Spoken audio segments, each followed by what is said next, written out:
Volume 4, Chapter 150. Cruel stood at the station, waiting for the train, casting sidelong glances at his odd companions. Yan, Damien, and himself, a truly bizarre trio and mismatched at that. Seizing the moment while Damien was away, he whispered to Yan, "Why did that guy even come along?" "Because he's the only one who knows the location," Yan replied. Cruel thumped his chest in frustration. "Well, then just tell us the location. Why endure such an awkward journey together?" The reason for Cruel's exasperation was simple. To think I have to stick with that terrifying man even after leaving the training grounds. If asked who he feared the most, it would undoubtedly be Damien. Once it would have been Yan, but after facing trials and tribulations together, fear had long since turned into camaraderie. Yan, noticing Cruel's overt discomfort, couldn't help but smirk bitterly. "I never intended to bring Uncle Damien along either. But what can you do when he refuses to leave?" Yet there was no need to spill all the details, so Yan brushed it off casually. Afterward, Yan explained to Cruel where they were headed. Of course, he mixed in lies, dressing it up as a special mission. 10 minutes passed in this manner.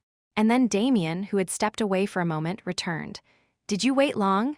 "Not at all," Cruel responded with a voice brimming with discipline. Damien twisted his lips, looking at Cruel. "Even so, your ears seemed terribly itchy, didn't they?" Cruel's face went pale as a ghost. He tried to laugh it off, shaking his head vehemently. "No, no way, haha." At the headquarters of the Revolutionary Army, a clandestine chamber adorned in crimson hues housed a single round table around which 8 figures were seated. These were the core members of the rebellion, the second-in-command Chief of Staff and the 7 Legion commanders. Chief of Staff, Werner. 1st Legion Commander, Craig. 2nd Legion Commander, Owen Valdi. 3rd Legion Commander, Aisha von Liepenhagen. 4th Legion Commander, Castro Chang. 5th Legion Commander, Vulcan. 6th Legion Commander, Gilliam Waterford. 7th Legion Commander, Erectus. Each was a leader of their own faction or a chieftain of their tribe. Castro, with a look of discomfort, broke the silence. "Why have we been summoned, Chief of Staff? You know better than anyone how busy the 4th Legion is right now." Werner glanced at Castro and replied indifferently, "A high-ranking official has recommended their successor. We are here to discuss this matter." It was Vulcan, the chieftain of the Orc tribe, who responded, "Is such a discussion really necessary among us?" "The identity of the high-ranking official is the issue," Werner said. "Identity? It's Damien." At the mention of Damien, a hush fell over the secret room. The former right-hand man of the Supreme Commander had never shown his face in the Revolutionary Army since the new leader took power. Owen was the first to speak up. "What's the problem with it being Damien? Are you saying he doesn't even have the right to recommend a successor?" "Hey, old man, shut your mouth. Do you not know that because of that Damien, 2 of my beloved apprentices are dead?" Erectus growled at Owen. A tense atmosphere enveloped the room as Erectus glared at Owen, who simply scoffed and let the tension slide off him. "Rubbish. Since when did you care so much about your underlings? Don't bring that foul energy here." "Haha, amusing, isn't it? Shall we have a brawl for old time's sake, old man?" Owen taunted. The other Legion commanders watched with interest, rather than intervening as the confrontation between Owen and Erectus reached its peak. Erectus unsheathed his gleaming energy sword, radiating murderous intent, while Owen readied his hand cannon in response. Just then, Werner spoke up, "I won't stop you here, but you will be responsible for the consequences." With a tisk and a warning to Owen, "Just you wait, old man. One day I'll be the one to cut that wrinkled throat of yours." The 2 retracted their weapons. Gilliam, who had remained expressionless until now, asked, "Why hasn't the Supreme Commander arrived yet? Isn't their decision ultimately the most important?" "We've received word that they will arrive soon," Werner replied, checking for further questions before retaking his seat. Silence ensued until, creak. Someone entered the secret room, causing the Legion commanders to focus their attention. The newcomer greeted them with a grin. "Ah, it's been a while, hasn't it?" It was the entrance of Damien Cabellin. Yan, following behind Damien, quickly scanned the faces in the room. "There are some faces I don't recognize." Most were familiar, Erectus and Owen aside. There was the princess of a fallen kingdom, a vengeful orc, a knight from a ruined noble house, and even a power broker from the kingdom's alliance. But among them, there were two he had never seen before.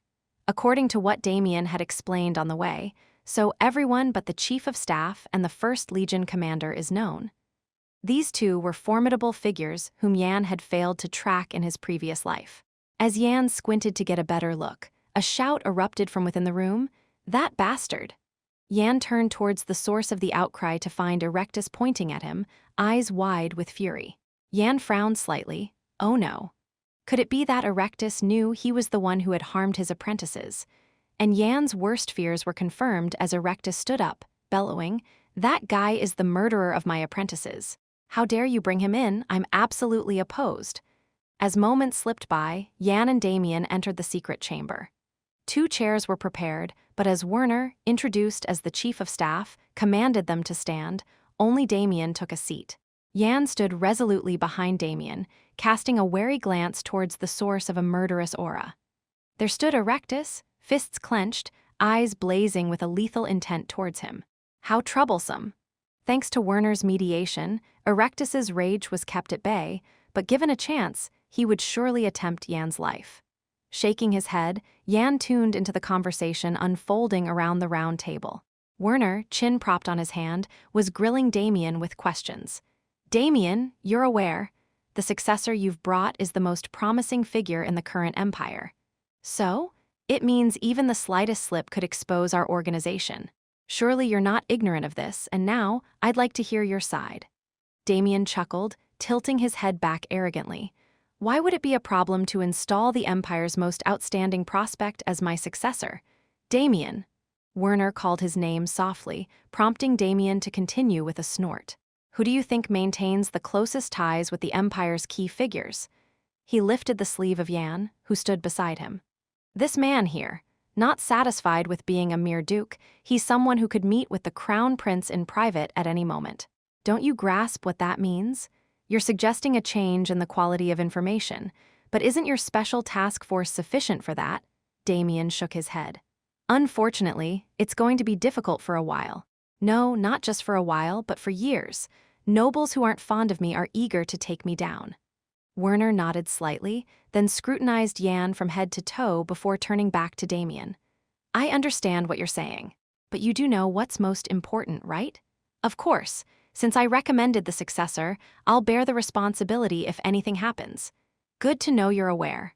Werner surveyed the Legion commanders seated around and sought their opinions. "So, what do you all think? A candidate with connections reaching the Crown Prince and the Duke, and among the Empire's prospects, one with the highest martial prowess. Those in favor of Damien's recommendation, raise your hand." At his query, the commanders began to stir. Yan's gaze swiftly swept over them. 4 in favor. 4 had raised their hands, including Werner, Owenvaldi, and Aisha von Liepenhagen. And lastly, "Not going to turn your eyes. Should I pick that for you?" Unexpectedly, even Erectus, who Yan had assumed would never agree, subtly raised his hand. Yan pondered. With 4 out of 8 in favor, it was an even split. What happens now? And why has he changed his stance when he seemed so adamantly opposed before? Looking at the assembly, it seemed the Supreme Commander had yet to arrive. Would the decision be postponed until they reconvened? As Yan mulled over this, a telepathic message from Damien reached him. "Be alert. The situation is precarious. It might get dangerous from here on out." Dangerous? What could? Just then, creak. The door through which Yan and Damien had entered swung open, and a man strode in. It's quite rare to see opinions so evenly divided. His voice was devoid of emotion, as if made of metal. Yan's gaze shifted towards him. Hair as red as blood, an aura so intense it was almost overwhelming. And then, the unmistakable hostility emanating from several of the Legion commanders. Yan swallowed hard. That man must be the current leader of the Revolutionary Army. The presumed Supreme Commander, the man with crimson hair, passed by Yan as if he were invisible, then took his place at the table, propping his feet up. "So, does my vote decide this matter?" Werner nodded readily. "Yes. It's a bit of a dilemma, but before that, I have a question." The crimson-haired man, the Supreme Commander, looked towards Erectus, who had suddenly gone quiet and smirked. "You were whining about losing your beloved apprentices, so why did you vote in favor?" Erectus met the Supreme Commander's gaze without flinching, a sneer on his lips, though the grinding of his teeth betrayed his inner fury. "It's my prerogative, you know how fickle I can be." The Supreme Commander laughed once at Erectus's demeanor, then turned to Yan. "Yan, was it?" "Yes." Yan braced himself for tension. But the Supreme Commander's decision was surprisingly straightforward. "Would you be willing to take just one test? If you pass first, I'll also support your induction." His words caused everyone but Werner to frown. Yan accepted, though he was yet unaware of what the test entailed. "Yes, I understand." After all, retreating now might mean never getting another chance. The Supreme Commander watched Yan with an inscrutable smile. Chapter 151. An enigmatic smile played on the lips of the Supreme Commander. Yan felt a crawling sensation on his forearm, as if insects were skittering across his skin. Does he harbor other thoughts? Yet, at this moment, nothing could be discerned. The commander withdrew his gaze from Yan and rose from his seat. "I have other matters to attend to." "Ah, the Werner exam starts tomorrow, correct?" "Indeed. All the officer candidates have arrived." "Damien, I presume you have no objections to this decision?" the commander asked with a teasing grin, turning to Damien. Damien glanced at Yan and nodded. "While not entirely satisfied, I have no objections to raise." "Then there's nothing more to say." The commander stood, locking eyes with Yan, and with a slight upturn of his lips, he said, "Well then, I'm looking forward to it." With those words, the commander exited, leaving a hush to sweep over the hall. At that moment, Werner also stood, breaking the silence. "Let's conclude today's assembly here. Thank you all for taking the time to come. Damien, I'd like a word with you and the young man." As Werner, the second-in-command and chief of staff of the Revolutionary Army, vacated his seat, the Legion commanders rose and filed out. Electus followed suit, but not before. "Keep that neck clean for me, I'll be coming to collect it soon." Yan didn't forget the veiled threat laced with murderous intent. Thud. As the commanders departed, only Yan, Damien, and Werner remained in the secret chamber. Damien was the first to break the silence. "Speaking of the exam, you mean the officer selection test, right?" "Exactly." Yan cocked his head, overhearing their conversation. "An officer selection test?" Werner, sensing Yan's confusion, leaned on the table and began to explain. "The test was planned for the candidates recommended by several Legion commanders." "How many are there?" "3. With you, now 4. Werner frowned slightly, as if the situation was somewhat troublesome. "But this test won't be like the previous ones, where a suitable mission was enough. It's become a bit more bothersome. Usually, the test involved extracting information from the Empire or assassinating a key figure, right? This time, it's entirely different. The mission is to persuade someone." "Persuade?" Damien's face contorted. The Revolutionary Army had rarely, if ever, attempted to persuade anyone. A revolution must maintain secrecy to even stand a chance of success. The former Supreme Commander valued this principle, never attempting persuasion unless it involved someone truly trustworthy. However, the current Supreme Commander, having seized real power, began to persuade external power players one by one, terrifyingly expanding his influence. Thus, the original 4 Legion commanders had grown to 7. Damien inquired, "Who are we to persuade?" Werner closed his eyes and replied, "The Pirate Empress." At his words, Damien's eyes widened. Yan, quietly listening, also opened his eyes wide.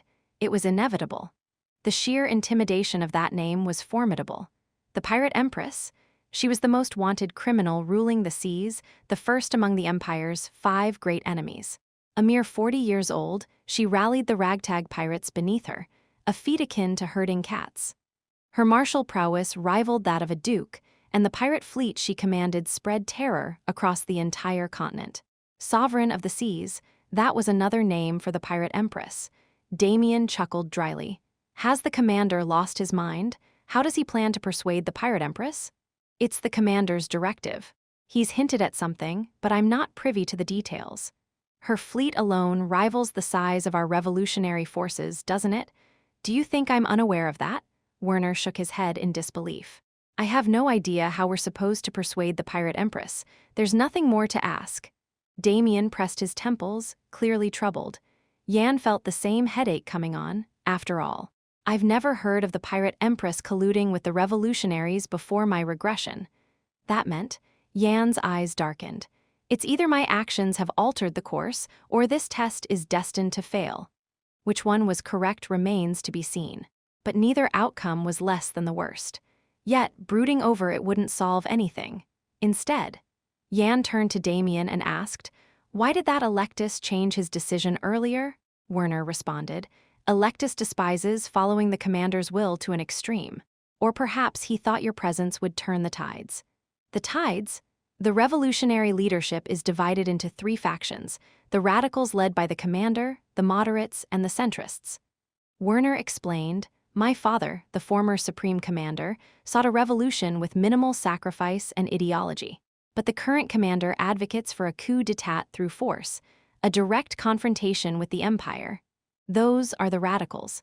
Those who sympathize with my father's ideals are the moderates. And the centrists prioritize their own goals or support other factions based on their values.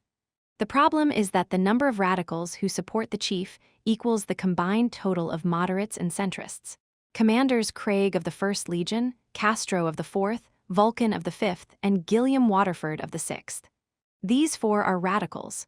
Chief of Staff Werner, Commander Aisha von Leipenhagen of the 3rd, and Electus of the 7th. These 3 are centrists. And the moderates, there's only the commander of the 2nd Legion. Warsmith Owen Baldy, whom I encountered in the mining village before. He was the only one who followed my father. And Electus believed his existence could be the key to disrupting the radicals' decisions." Yan pondered this as he stroked his chin, stacking the information neatly in his mind. The internal affairs of the revolutionaries are quite complex. Indeed. Werner glanced at his wristwatch and then asked Yan, "We should be leaving soon. If there's nothing more to ask, shall we depart?" Yan shook his head. "Yes, thank you for everything you've shared so far." "Then let's get up. Damien, are you coming?" "I have words with Old Man Owen. Yan, don't forget to take Cruel with you." "Yes." With that, Yan and Werner rose from their seats and stepped out the door. As they vanished into the outside world, a notably short figure made his way inside. "Ahoy, it's been ages, you fussy old coot." It was the 2nd Legion's warsmith, Owen Baldy. "Indeed, it's been a while. Have a seat, I've got a bone to pick with you." "You disrespectful scamp. If you've got something to say, you should come to me, not make me wait for you."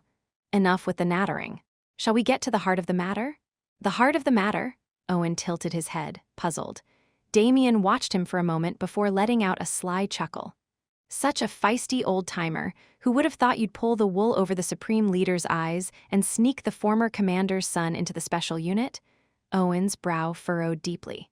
To anyone looking, it was clear he was asking what kind of nonsense Damien was spouting. But Damien just waved his hand dismissively. "No need for that look. If not you, then who else would have placed Yan in the special unit?" Damien was convinced that Owen was Yan's secret backer. Given the circumstances, there seemed to be no one else of such stature. Someone with a noble's disguise or connections, loyal to a commander held captive for years. Within the revolutionary ranks, Owen was the only likely candidate. Yet Owen, with a scowl, retorted, "Wasn't it you who took care of the boy?" "What?" "No, I naturally assumed you were handling it. After all, I first saw that kid Yan in the mining village. The commander never showed his face when he was young." As Owen grumbled, Damien's expression turned to stone. "Old man, hold on a moment." Damien stared at Owen, pressing for an answer. "Then who put Yan in the special unit?" Yan, with Cruel in tow, followed Werner out of the secret chamber and into a tunnel. The cavernous interior was tall enough for giants, lit at intervals by magical lamps that warded off the darkness. Yan's brow furrowed slightly as he noticed Cruel's pale complexion. "What's wrong? Eat something bad." "That white-haired bastard, I'll kill him no matter what." "White hair?" Yan pondered for a moment before recalling Electus, who grew his hair long to cover his pointed ears. Given Electus's hatred for him, it was unlikely he would have left Cruel, his subordinate, unharmed. "Did he hurt you?" "Fortunately, a dwarven elder helped me, so I wasn't harmed. But he did shoot a murderous glare." It seemed Owen had intervened to prevent Electus from causing harm. "The commander of the 2nd Legion helped you, it seems. Remember to thank him later." Yan sighed in relief that Cruel was unharmed. He was a pawn to be used in future plans, and any injury here could disrupt those plans. Yan glanced back at Werner's retreating figure. He felt nothing yet sensed he couldn't easily reach out to him. Such presence was unbecoming of a mere chief of staff. Werner must be a formidable force. If the leader is like a raging volcano, this man is like peering into a distant fog. As they continued to follow Werner, they stopped somewhere along the way. Yan and Cruel looked ahead and gasped in awe. Ooh, wow. They had reached the end of the tunnel, and before them lay an open plain. The sky was a brilliant blue with clouds floating lazily above, and the endless plain stretched out before them. Blue weeds dotted the landscape, but even they seemed like decorations enhancing the view. Werner, having stepped out of the tunnel, turned around. Come out, everyone's waiting. Exiting the tunnel, they saw 6 figures waiting. Werner introduced them. These are the candidates and their aides who will take the officer selection test with you. You may not become friends, but at least make an effort. Yan chuckled at Werner's words. He gestured towards the 6 individuals, an elf couple, 2 men with brown skin, and 2 figures shrouded in cloaks. They all shared one thing in common. You expect me to get along with them? The 6 were sending him hostile glares. Werner smiled at Yan's question. That's why I said to make an effort. Chapter 152. In the Grand Hall, Werner began by introducing those who had been awaiting their arrival. His finger first pointed to an elven pair. These are the 3rd and 4th disciples of Electus, the commander of the 7th Legion. Their names are Henry and Lone. Yan's eyes sparkled with recognition. He had known them even before his regression. Among the disciples of the Radiant Sword Electus, the top 5 were not humans, but elves, all inheritors of the White Radiant Sword, the only beings the skeptical Electus somewhat trusted. Both, true to their elven heritage, possessed exceptional beauty. Henry, the 3rd disciple, harbored a madness akin to the past Cruel, despite his beautiful appearance. Considering he's as consumed by magic as Cruel was, that says it all. Lone, the 4th disciple, wore a cold expression, her face impassive. She reminded Yan of Lorna from the early days of the training center, only more desolate. Next introduced were men with tanned skin. These are the consorts of Aisha von Lupenhagen, commander of the 3rd Legion. Their names are Karam and Darkin. At a glance, their physiques suggested immense strength, their muscles packed tightly across their large frames, a threatening sight. They bared their teeth at Yan with a vicious grin. KKK? Giggle, such tender skin, seems like it would tear with just a touch. Cruel's face contorted at their sinister laughter. He was not one to endure such comments. What's so funny? Want me to rip your mouth so you can laugh forever? A tap on Cruel's shoulder from Yan, and he closed his mouth, though his face showed his displeasure. Werner chuckled at their conflict and moved on to the next candidates. These were 2 mysterious figures, their skin completely covered by cloth. Yan's gaze settled on them. While he had a rough idea about the others, these 2 were enigmas. How could one know, with their faces and skin so wrapped in cloth? Subordinates of the 5th Legion's commander, Castro. Their names are Dawn and Mel. Yan surveyed them from head to toe. Commander Castro of the 5th Legion, a power player in the Kingdom Alliance opposing the Empire. Could these 2 also be from the Kingdom Alliance? But he couldn't be certain. Just as Yan was committing the details of his fellow candidates to memory, thump, Werner placed a hand on his shoulder. Former disciples of the 3rd Legion's commander, Damien Cabellin, their names are Yan and Cruel. As Yan's introduction concluded, the other candidates let out a snicker. Newcomers, they thought, odd ones at that, ousted by the current head, Damien's disciples. But not all were amused. Especially Lone, the 4th disciple of Electus, her face set hard as stone. She raised her hand quietly. Werner nodded, and she voiced the collective doubt of the candidates. All present are recommended by their respective Legion commanders. Silence. Werner listened, and Lone continued. But the ones who recommended them are former commanders. Damien is no longer in charge, right? And these 2 are the culprits who killed warriors of the 7th Legion. You seem misinformed. Even without the title, Damien has the authority to recommend. And you're referring to the train incident, right? But they weren't part of the revolutionaries then. Lone's lips quivered, her face a mix of confusion and anger. But they killed my sisters and brothers in arms, Werner cut her off. The head has decided. Even Electus did not object, so it's not for you to question. Lone bit her lip, her gaze fierce as she glared at Yan and Cruel. Seeing she had no more to say, Werner began explaining the test. From now, you will head to the Caribbean islands in the south. Your mission is to persuade the pirate empress to join the revolutionaries. Only the one who brings her back will become an officer. The candidates were stunned by the announcement. Karam let out a hollow laugh. Are you asking us to bring back the leader of the Empire's 5 enemies? If you can't, then give up. You are welcome to any time. Werner's tone suggested he had little expectation, and Karam's expression hardened. Huh? After a moment of stiffness, Karam scoffed and turned to the other candidates. But unlike him, they showed no reaction. That's when it happened. Hey, scum, if you're so unsure, why not just leave? Henry, the third disciple of Electus, taunted Karam. Karam snorted and turned back to Werner. What if I kill all the other candidates and remain the only one? Disqualified. Karam and Henry both sighed in frustration. They had hoped to eliminate their rivals at the start of the mission and proceed at leisure. But that plan was thwarted before it even began. Then Don, his skin wrapped in cloth, spoke for the first time. Must, everyone. Survive, his voice grated like scraping metal, but Werner remained unfazed. Accidents happen, just be prepared if you're caught stirring trouble. Yes, understood. After answering Don's question, Werner surveyed the candidates. Seeing no further questions, he was about to declare the start when Jan raised his hand. Werner frowned. Ask quickly. It's almost time to depart. Is there any condition for persuading the pirate empress? Jan's question caught Werner off guard. Did he have something to persuade the pirate empress? After a long look at Jan, Werner smirked. Do as you please. If you have such a thing, use it. Thank you. With Jan's question settled, Werner announced loudly. The officer selection test begins now. All candidates depart for the Caribbean islands immediately. At his command, the candidates snapped to attention. Yes, yes, yes, they shouted in unison, their voices filled with resolve. Jan, with Cruel in tow, made his way to the nearby train station, situated between the southern and eastern regions.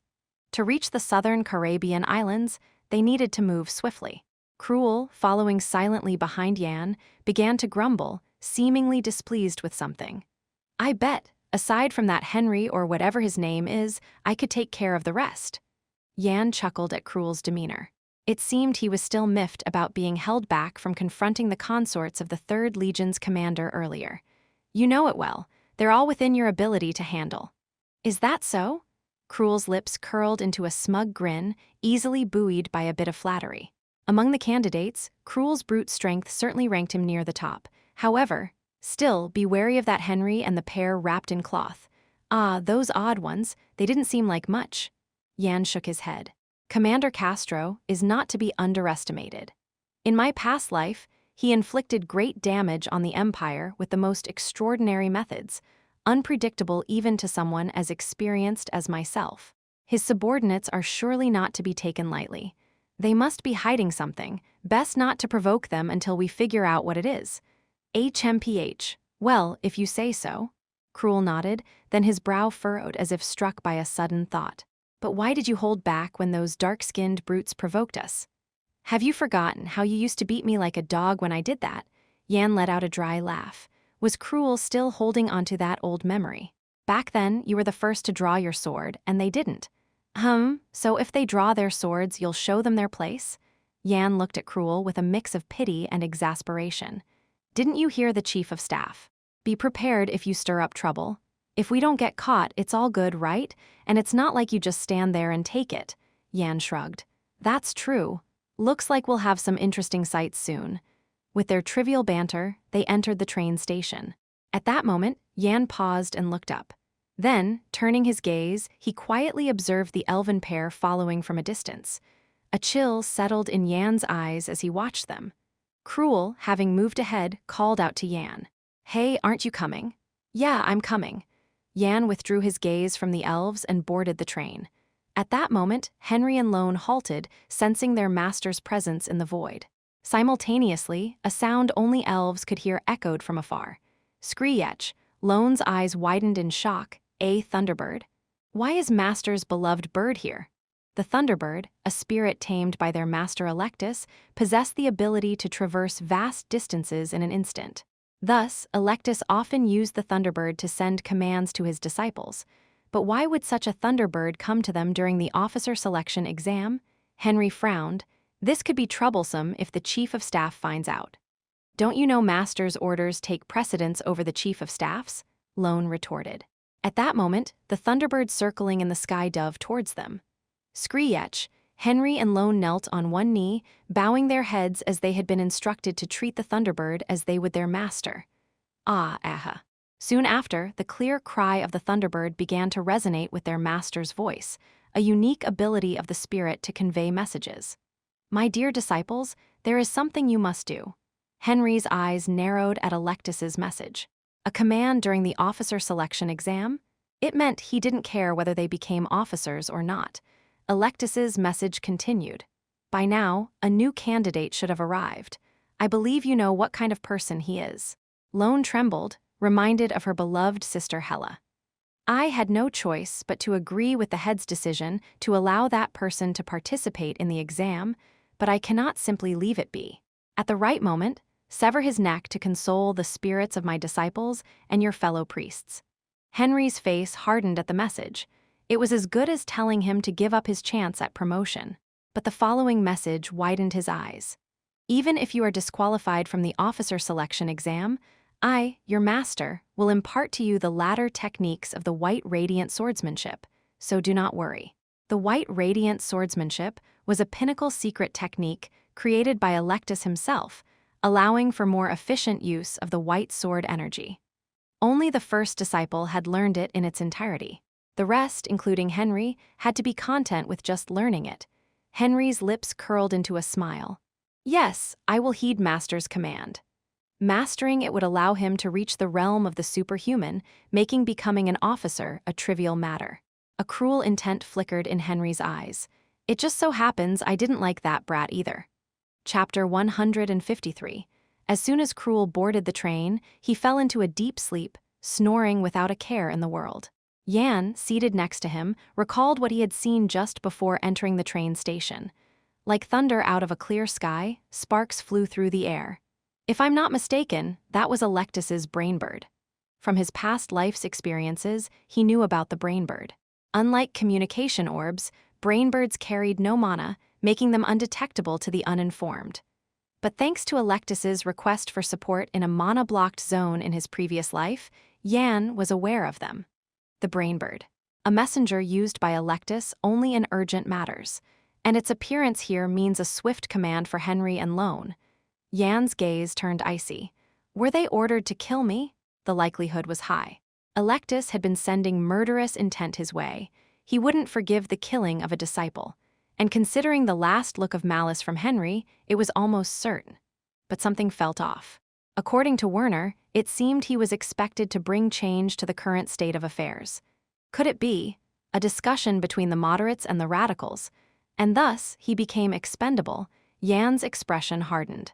Bringing the pirate empress was a mission close to impossible. To consider assassination within such a task was hopeless. If only I could make the first move, but I can't be sure there are no eyes on me. There might not be any followers on this train, but there were techniques to enhance vision unnaturally, artifacts that could see great distances. If they were in use, detecting them would be incredibly difficult. Yan etched Henry and Lone into his mind, judging by their aura.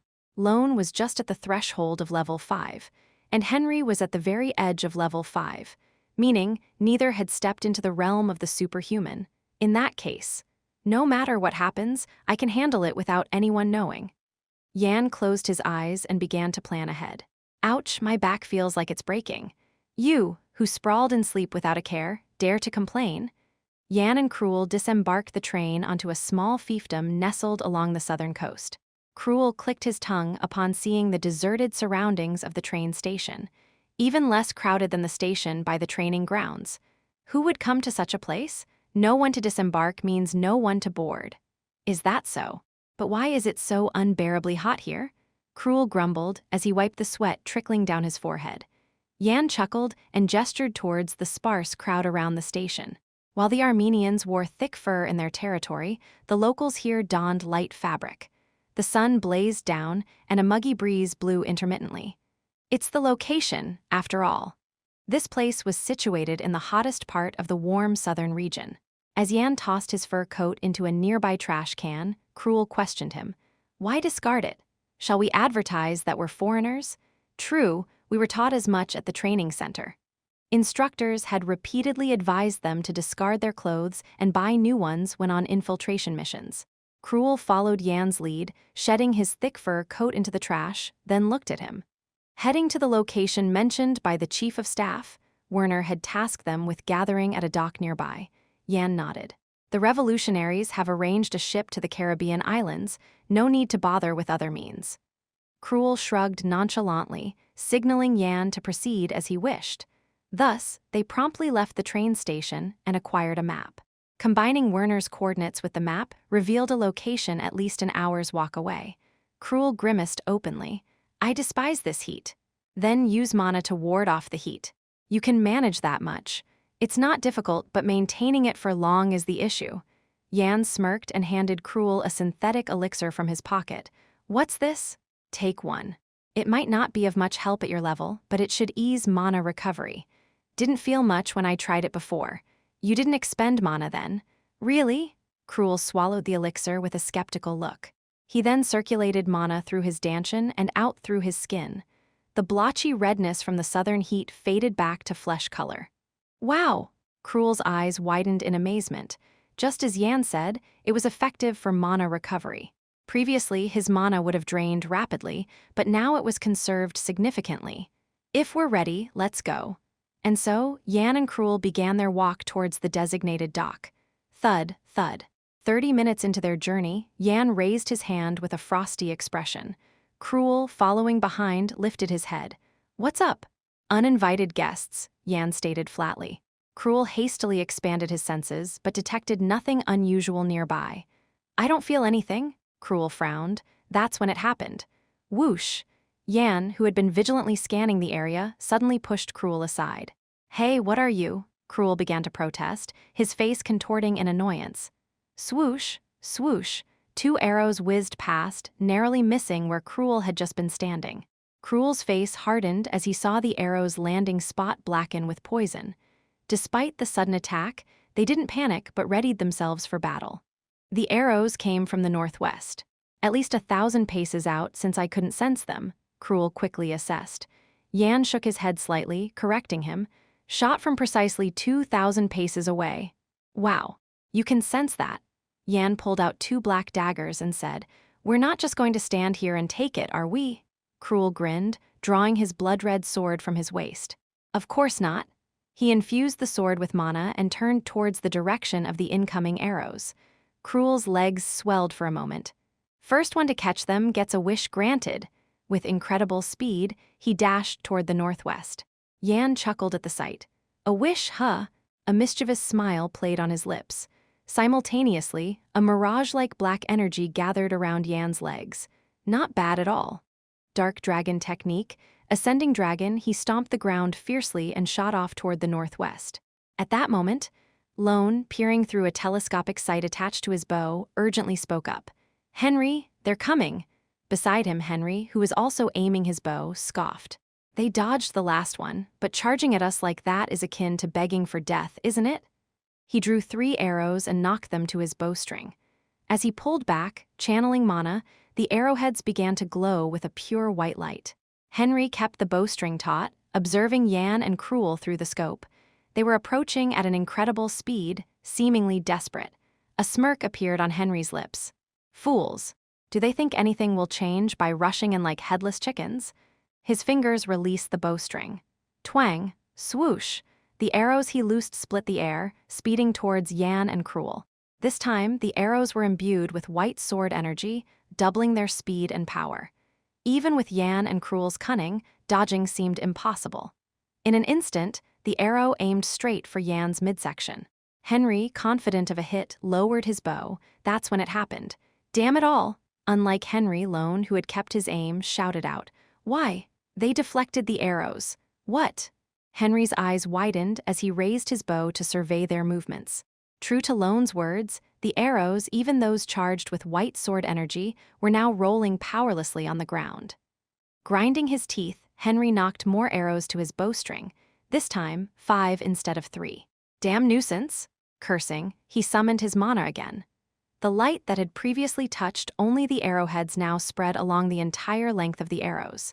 He pulled the bowstring, filled to the brim with white sword energy, and aimed at Yan and Cruel. They were running in a zigzag pattern, perhaps mindful of the arrows. I've filled them with white sword energy to the brim. These arrows of extreme speed cannot be dodged by mere humans. Ignoring the rising anxiety within, Henry released the bowstring.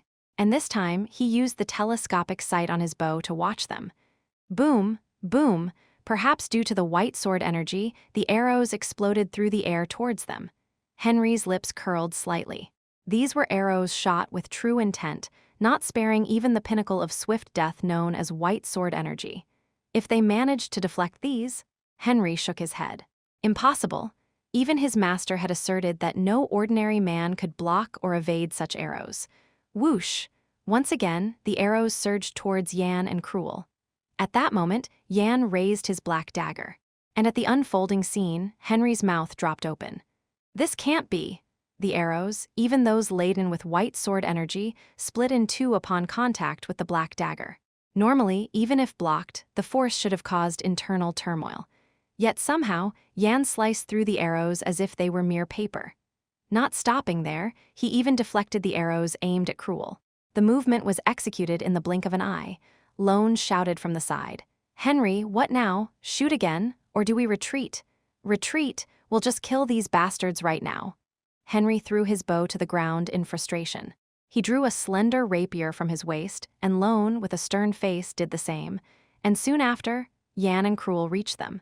"Hey, I've saved you twice from death. You owe me a wish." Nonsense. Even if you hadn't blocked, I would have dodged. How amusing. Henry and Lone, despite being right in front of them, hardened their expressions as the two bantered.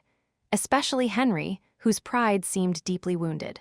"Don't ignore me, you filthy human." He charged at Yan with white sword energy coursing through his rapier. His speed was so fast it left no afterimage. And then, boom, a massive collision sent sand and dust flying. Lone, who was watching, gasped in shock. How is this possible? Henry, caught in Yan's grip, was face-planted powerlessly into the ground. Yan had snatched the charging Henry and slammed him into the earth in an instant. Yan looked down at Henry, grinding his teeth in the dirt, and snorted.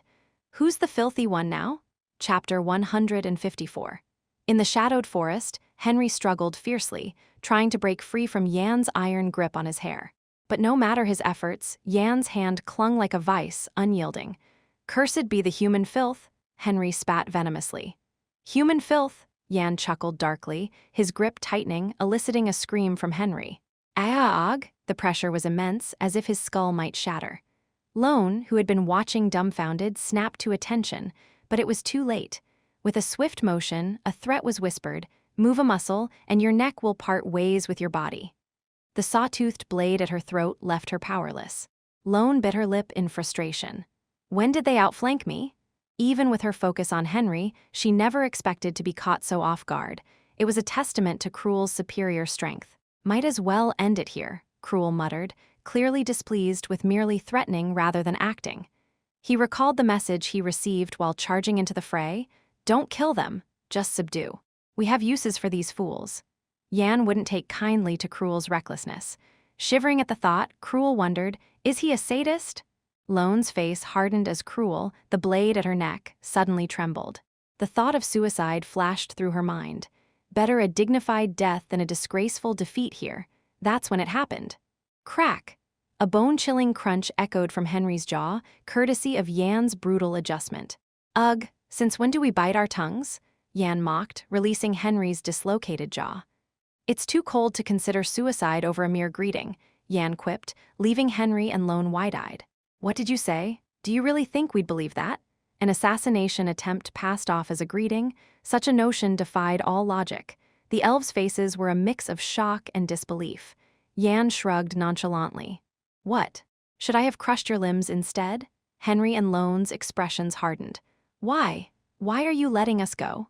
Yan smirked, scanning the surroundings before whispering, "Killing you isn't necessary here. I can do it anytime, anywhere. That means, it's not that I won't kill you, there's simply no benefit for me, only potential loss. Lone realized then that Yan's mercy wasn't kindness but constraint.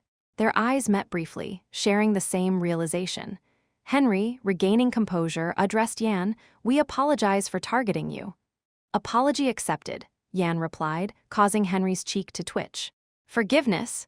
It was a role reversal for Henry, who was used to granting mercy, not begging for it. As Henry's temper flared again, Lone quickly sent a mental message. "We need to get out of here first." Upon receiving her message, Henry took a deep breath and nodded. Yan laughed heartily, patting Henry's back. "Take care of that injury. We'll be on our way." "Indeed." With those final words, Yan turned and left without a backward glance. Cruel, who had been holding Lone at sword point, cocked his head and then followed Yan. Once they were gone, Henry cursed under his breath. "Damn it all, what kind of monster is he?" "What just happened?" Lone asked, her brow furrowed. She hadn't seen how Henry was subdued due to a sudden flash of light. Henry turned away sharply. "What difference does it make to you, weakling?" "Ha! Anyway, I'll be the one to kill that bastard. Don't interfere. If you want to help, deal with the one with the sawtooth sword." Lone let out a hollow laugh, then agreed.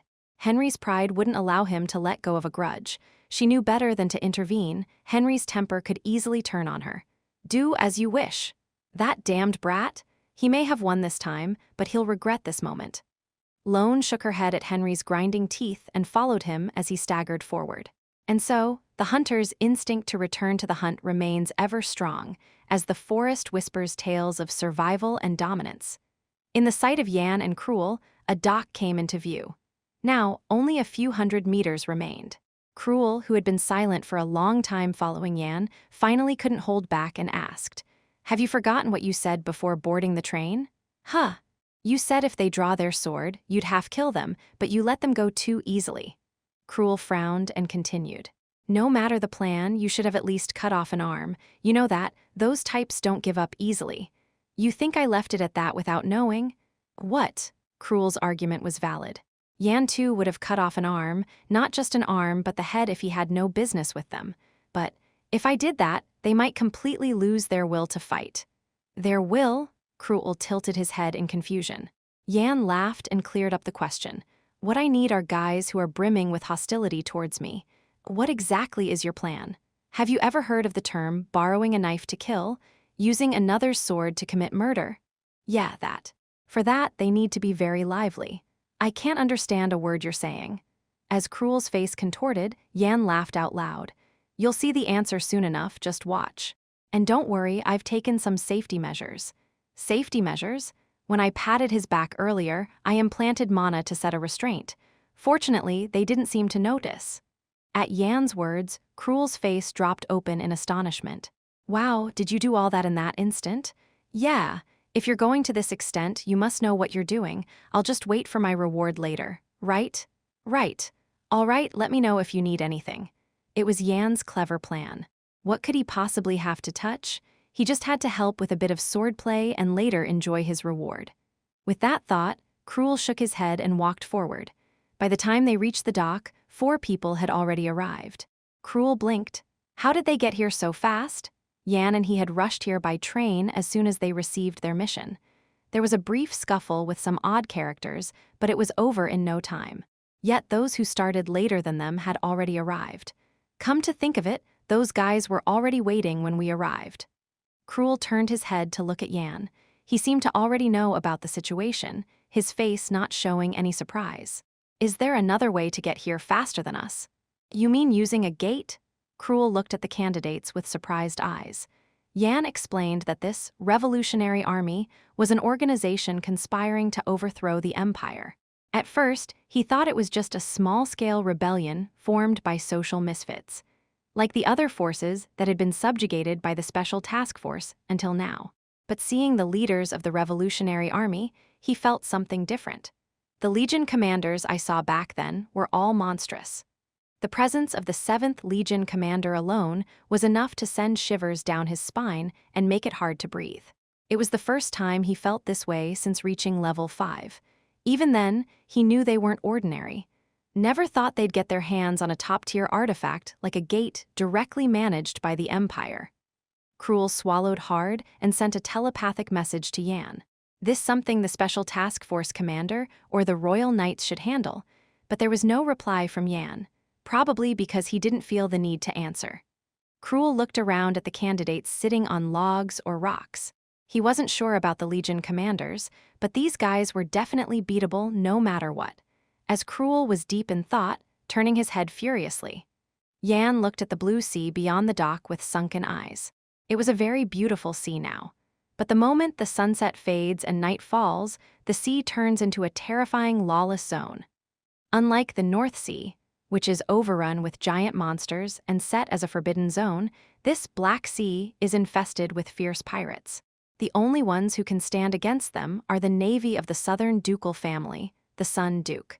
About an hour after, Yan recalled the information about the pirates while looking at the sea. Something entered his field of vision.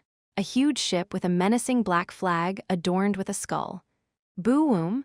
As a powerful horn sounded, the candidates waiting at the dock turned their heads. Karam sneered at the sight of the ship.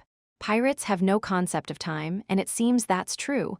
They're an hour later than promised. Along with him, Darkin chuckled and looked around. To think the 7th Legion, whom we considered the strongest, hasn't arrived yet. This is as easy as eating cold porridge. At their conversation, Cruel suppressed a laugh that burst out unknowingly. Those guys are strong opponents, they're nothing special.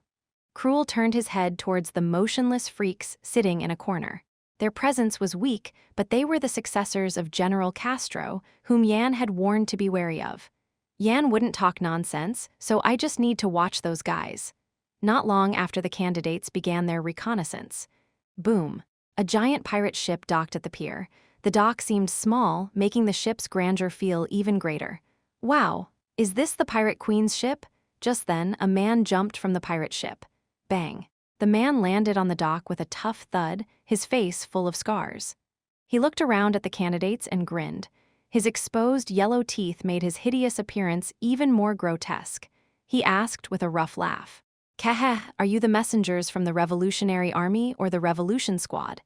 At the man's question, Karam scowled and stepped forward. "I have nothing to say to you. We're here for the Pirate Queen." That was the moment. The man who had been giggling suddenly hardened his face. Boom! The sound of a cannon firing echoed. The candidate's eyes turned towards Karam. There, the man was stomping on Karam's head and pointing a curved sword at his neck. "You think you, a maggot, can meet the captain? You've forgotten your place just because she agreed to meet you once." The man's sharp threat silenced the dock. Karam was completely overpowered and couldn't say a word. Someone spoke up. "Captain, I apologize for the rudeness committed by this man. I'm sorry." At the rather smooth apology, the man turned his head. Yan and the man looked at each other for a brief moment. The man suddenly burst into a hearty laugh and removed his foot from Karam. "Kahaha, at least there's someone who knows right from wrong." The man laughed heartily and looked at the pirate ship, shouting, "Boys, lower the ladder." As soon as his shout ended, a ladder made of ropes was lowered from the pirate ship. Karam struggled to his feet, glared at Yan and the man, and began to climb the ladder. The other candidates started to follow, and Yan and the man also boarded the pirate ship. The man confirmed that all the candidates were on board and then shouted towards the deck. "Now, let's slowly." That was when. Wait a minute. From afar, two people were staggering and running towards them. They were none other than Henry and Lone, and shortly after, they too completed boarding. The man shouted towards the deck with a booming voice. "We've taken all the guests, now let's return to our island." Chapter 155. As the ship sliced through the fierce currents to begin its voyage, a man introduced himself. "Keheh, you greenhorns. I am the captain of this vessel and the 5th Fleet commander of the pirate armada, Ivan." Ivan's introduction left the candidates with a slightly bewildered expression, for they had no information about this man named Ivan. But Yan was different. "So this man is Ivan, one of the 10 captains under the Pirate Empress." The fleet led by the Pirate Empress consisted of 11 key figures. The most central figure was the Pirate Empress herself. Beneath her were the captains of 10 pirate ships. They were formidable opponents, even by the Empire's standards. Though their realm was of the 4th grade, it was said they could rival the superhumans at the threshold of the 3rd grade when at sea. Judging by the way he was eyeing me, he must have sensed my power, albeit faintly.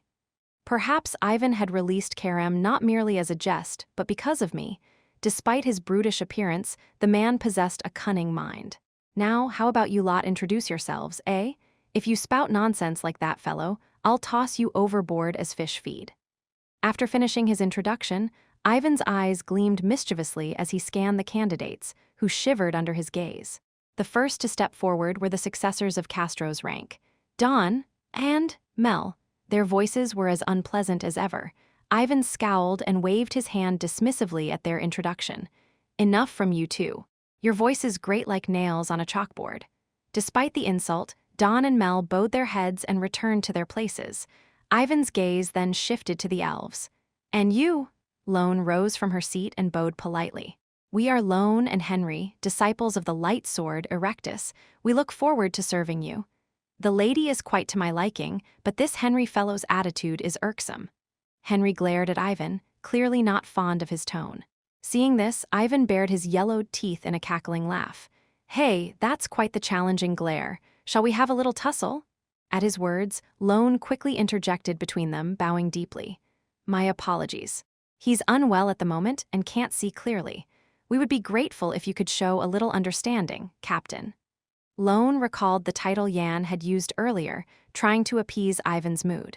Whether her efforts succeeded or not, Ivan merely curled one corner of his mouth and turned away. His gaze briefly swept over Kerem and Darkin.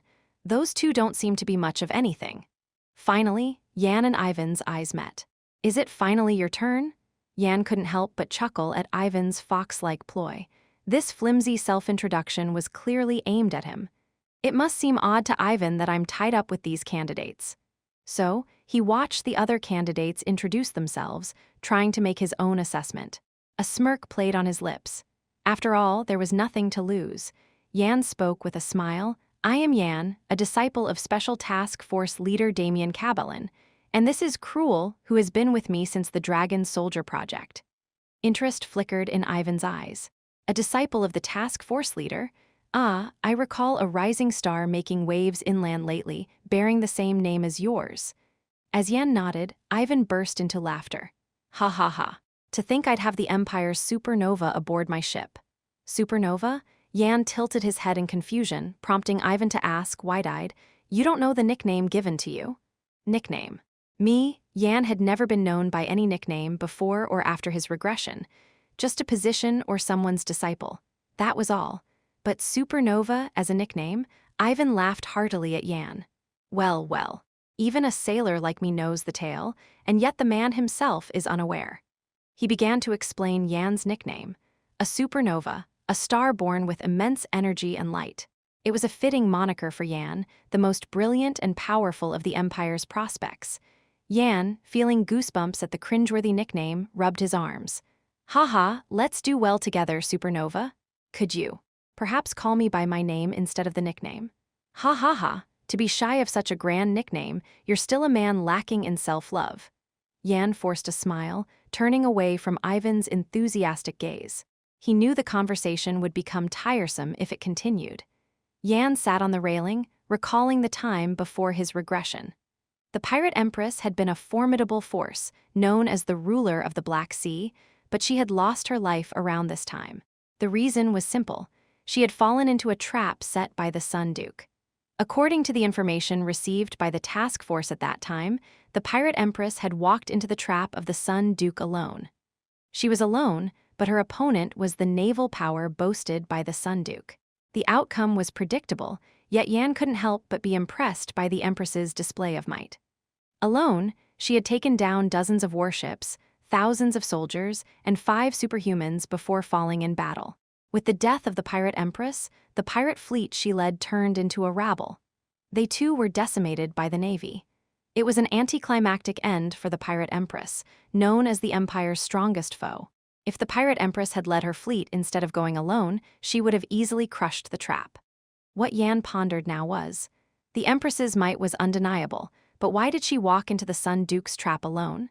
It was hard to conclude definitively, but intuitively, Yan felt there was some connection between that incident and the current revolutionary army. And if that was the case, I think I understand why Electus suddenly changed his mind. Most of the puzzle pieces fit, but the last piece remained unsolved. A simple question that anyone would wonder. So, a question that didn't make sense. If it was the work of the Revolutionary Army, why did they lead the pirate empress into the Sun Duke's trap instead of drawing her away from it? Then, what was the point of this test from the beginning? Yan's mind raced to derive the answer. The information he had obtained as the task force leader before his regression and what he had learned infiltrating the Revolutionary Army began to combine.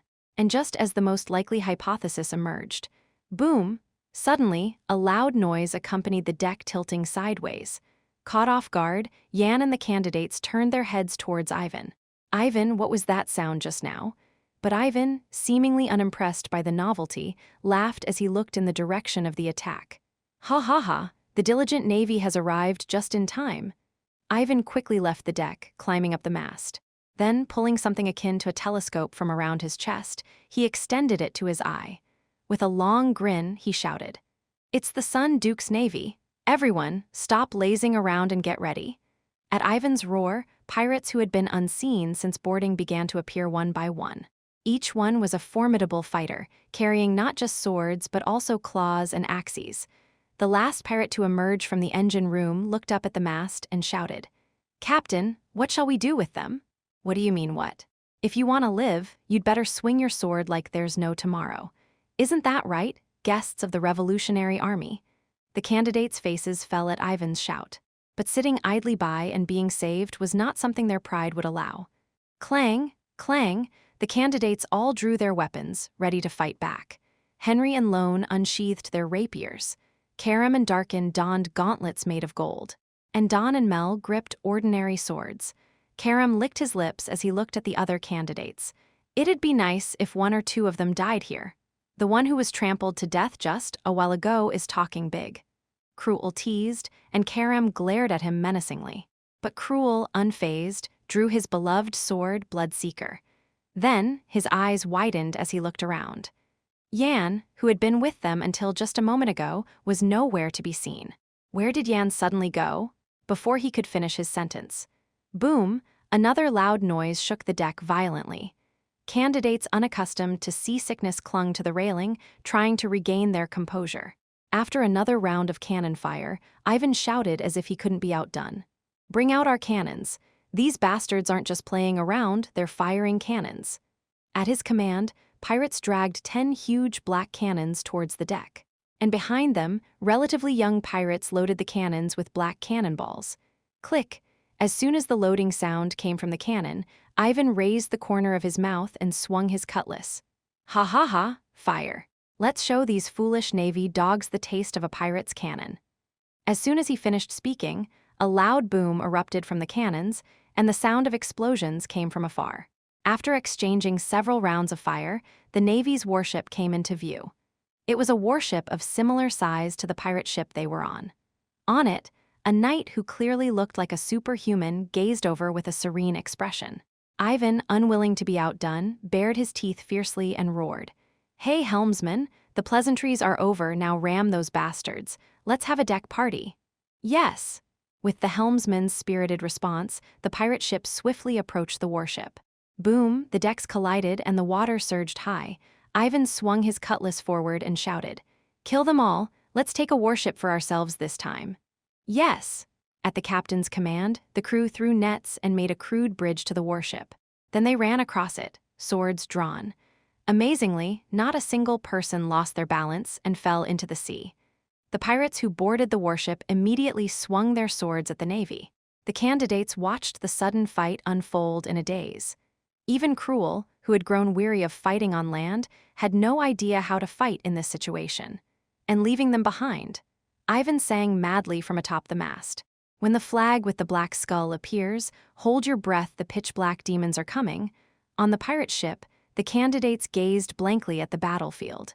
And on the warship, pirates and Navy had already begun a fierce battle. But Yan was nowhere to be seen. Chapter 156. The battle between pirates and the Navy was unmatched in ferocity. Below the ships, water spouts erupted continuously, while on deck, cannons roared as they fired upon each other, their muzzles clashing head-on.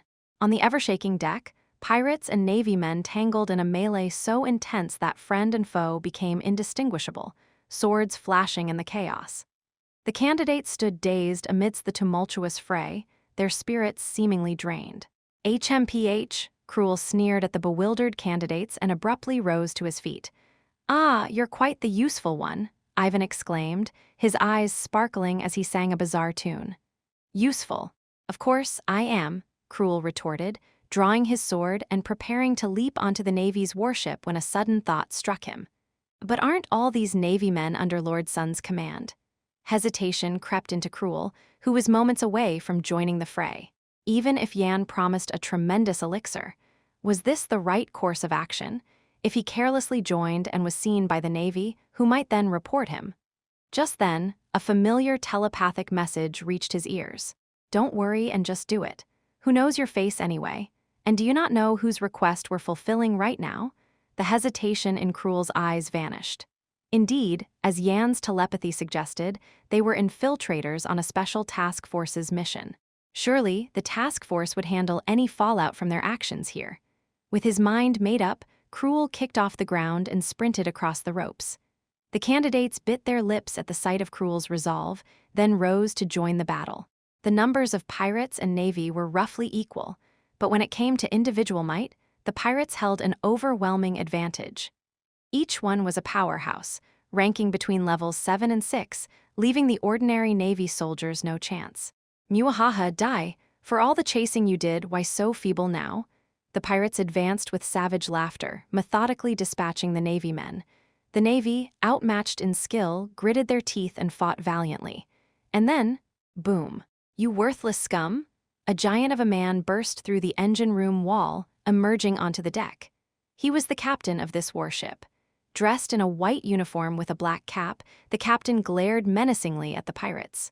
His appearance momentarily halted the pirates' onslaught. The energy bursting from the captain suppressed the pirates' movements. Indeed, that's the captain for you. Such an imposing aura from mere presence. But where is our captain in all this? The title of captain was not bestowed lightly. The aura emanating from the man was that of a formidable warrior standing at the brink of level 5. They were no match for the captain. The candidates and pirates swallowed hard, keeping a wary eye on the captain. Henry, of similar prowess, also watched intently, gripping the handle of his rapier tightly. I may be slightly outmatched, but this could be his chance to restore his twisted pride if he won. Click. But then, from behind, Lone grasped Henry's arm. As Henry turned, Lone shook his head slightly, signaling him to stay put. Henry ground his teeth. "You dare to restrain me now?" That's when it happened. Crack. Nearby, the deck splintered, and two figures burst forward. It was Karam and Darkin. "Die, Karam, take the left." Their golden gauntlets shone brilliantly as they unleashed their energy. The two, nearly as massive as the captain, charged with ferocious momentum. But, silly fools. Swoosh. With a scoff from the captain, the chests of the charging duo were slashed open in a clean line. In his hand, he now wielded a long sword. Whoosh, blood spurted, and the eyes of Karam and Darkin bulged in shock. When did they? At that moment, next to Karam, Darkin's form began to crumble and fall. A whirlwind of thoughts raced through Karam's mind. Should he ignore Darkin and continue to attack the captain? But considering the captain's skill, that seemed a difficult task. Damn it all! Cursing, Karam caught Darkin's heavy body by his side. He quickly turned, trying to put distance between himself and the captain. But the captain was not one to let them escape so easily.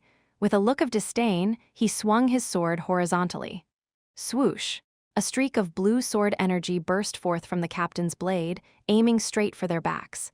Karam's eyes widened as the impending strike loomed, and a sense of doom washed over him. "Aisha, my lady." That's when it happened. Crash. The fearsome sword energy collided with something and dissipated. Karam, the other candidates, and the pirates shouted in unison. "Captain Ivan? We knew we could count on you." It was Ivan, who had been guzzling liquor and singing odd tunes on the pirate ship just moments before. With a casual grip, he had deflected the sword energy with his curved blade. Ivan chuckled, glancing at Karam and Darkin. Well, well, despite your tough exterior, you seem quite fragile." Normally, Karam would have bristled at such a remark, but at this moment, he had no retort. After just one exchange, he had ended up like this. What excuse could he possibly make? Ivan snorted at Karam's plight. Go and seek sanctuary in the temple. Ah! Karam, speechless, supported the unconscious Darkin and headed towards where the pirates were gathered. Ivan, confirming that none of his pirates had perished, turned to the captain with a grin. Oh, aren't you the sailor who ran away after getting a beating from me 3 years ago, already a captain now? Shut up, Ivan Kruger. Ha! Why the insults? What's between you and us? The two seemed to know each other. But unlike Ivan, who was smirking and speaking casually, the captain's face was set in stone. Pirate Fleet's 5th Division Captain, Ivan Kruger. I'm arresting you. Arrest me? Ivan Kruger laughed heartily, slinging his curved blade over his shoulder. But it seems your arm alone won't be enough. What do you mean by? That's when it happened. A red line appeared on the captain's left arm, and then, slice. With the sound of cutting, the arm fell to the ground. The captain's eyes bulged in shock at the sudden turn of events. Instinctively, he swung his sword towards the presence he felt behind him. Clang! There stood a mysterious figure in a black mask who easily parried the captain's strike. The captain glared at the figure, his cheek twitching. When did you get behind me? He had been vigilant, laying down a sensory net. Yet, this enigmatic figure had effortlessly bypassed it all and taken the rear for a surprise attack. The captain glared at the figure for a long while before closing his eyes tightly. Even he, the most skilled on this warship, had been bested. That meant there was no chance of victory against these pirates. Ivan smirked at the captain's realization. Let's meet again if fate allows. With those words, Ivan kicked off the deck and charged at the captain. He struck the captain's abdomen with a powerful blow. The captain arced through the air, plummeting into the sea, followed by a wooden plank. Ha! A familiar sight.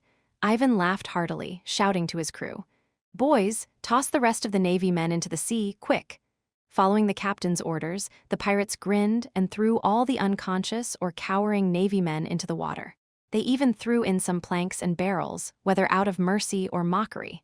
Lone, who had been quietly observing, stood up and asked, Why spare the Navy men? Weren't they trying to kill you? A life for a life, I say. It wasn't Ivan who answered, but one of his subordinates. Hey, miss, isn't that a bit too cruel? We may be pirates, but we're also gentlemen of the sea, you know? Ha! That crazy guy, doesn't he look in the mirror? He calls himself a gentleman of the sea, hilarious. My sides are splitting. The pirates around him burst into laughter at the comment. Lone's expression grew colder, perhaps thinking they were mocking her. That's when it happened. Thud, someone placed a hand on her head. It was Ivan, who had approached unnoticed. Startled, Lone tried to shake off the hand, but it wouldn't budge, as if it were made of stone. He may sound crazy, but he's not entirely wrong. We're not robbers, we're men of the sea. We have our own standards, you see. We don't harm the innocent. What a twisted standard. People who tried to kill you are innocent? The Navy's job is to catch pirates, they were just doing their duty. Ha, does that make any sense? Pirates sparing the Navy? You'll understand once you meet our captain. Besides, we've captured this fine warship, so it's a decent profit. Lone scoffed at Ivan's words and turned her head sharply. Ivan lowered his hand and shrugged. Then his gaze shifted to one side. There was Yan, shaking the blood off his sword. The corner of Ivan's mouth lifted slightly. It seems we have some talking to do. Yan smiled lightly and nodded. Indeed. Ivan issued orders to his subordinates and the candidates to transfer the warship's supplies. Henry and Cruel protested, jumping at the command, questioning why they should perform such tasks. The response they received was, Then disembark. Don't you know the simple truth that the captain's word is absolute at sea? Faced with Ivan's words, Henry and Cruel had no choice but to join the other pirates in moving the supplies from the warship. After giving the orders, Ivan led Yan into the engine room of the pirate ship. Click! Locking the door behind them, Ivan settled into the plush captain's chair and took a hearty swig from a bottle of rum. Ah, there's nothing like the taste of rum after a good skirmish. Care for a drink? No, thank you, I don't drink much. Tusk, a man who doesn't drink is missing out on half of life's pleasures. That's one way to look at it. As Ivan continued the banal conversation with Yan, he steered the topic towards more serious matters. You've got considerable skill. Even I might not have easily noticed your stealth techniques. That's too kind of you. No, I'm quite serious. and the way you severed an arm with a single stroke of the sword was clean and without excess. A single, flawless move. Yan's gaze darkened under the weight of Ivan's lavish praise. Ivan watched him quietly, then finished the remaining liquor in his bottle. With a sly smile, he continued. It seems you and your peers are engaged in some sort of competition. You stand out far too much compared to the others. Even I can't quite grasp the extent of your abilities. What are you getting at? Ivan placed the empty bottle on the table with a thud, and the atmosphere sank heavily. The aura that poured out from Ivan filled the engine room, the mark of a truly mature superhuman. In a calm tone, Ivan asked, "Are you really from the Revolutionary Army?" Chapter 157. Yan tilted his head in confusion. What do you mean by that? Are you not a spy sent to dismantle this pirate fleet and the revolutionary forces? Ivan asked sharply, his gaze piercing. Yan's eyes darkened. Why would you think that? Because you stand out. Had there been a clear hierarchy between you and them, I wouldn't have suspected. But that's not the case, is it? It's only natural to have doubts. Yan shrugged nonchalantly. There is a reason.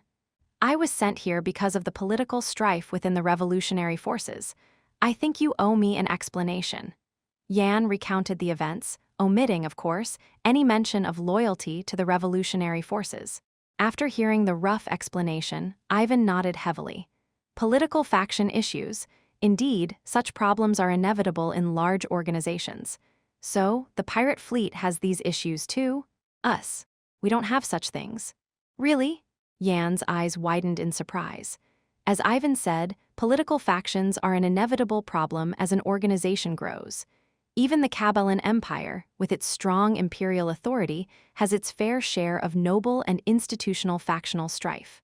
Even within one of those institutions, the Special Task Force, there was infighting between the task force leader and the chief instructor, Damien. The same goes for the revolutionary forces. But to think that the pirate fleet, larger than the Special Task Force and comparable to the revolutionary forces, would be free of such strife. Yan recalled that even before his regression, there were no records of factional disputes within the pirate fleet.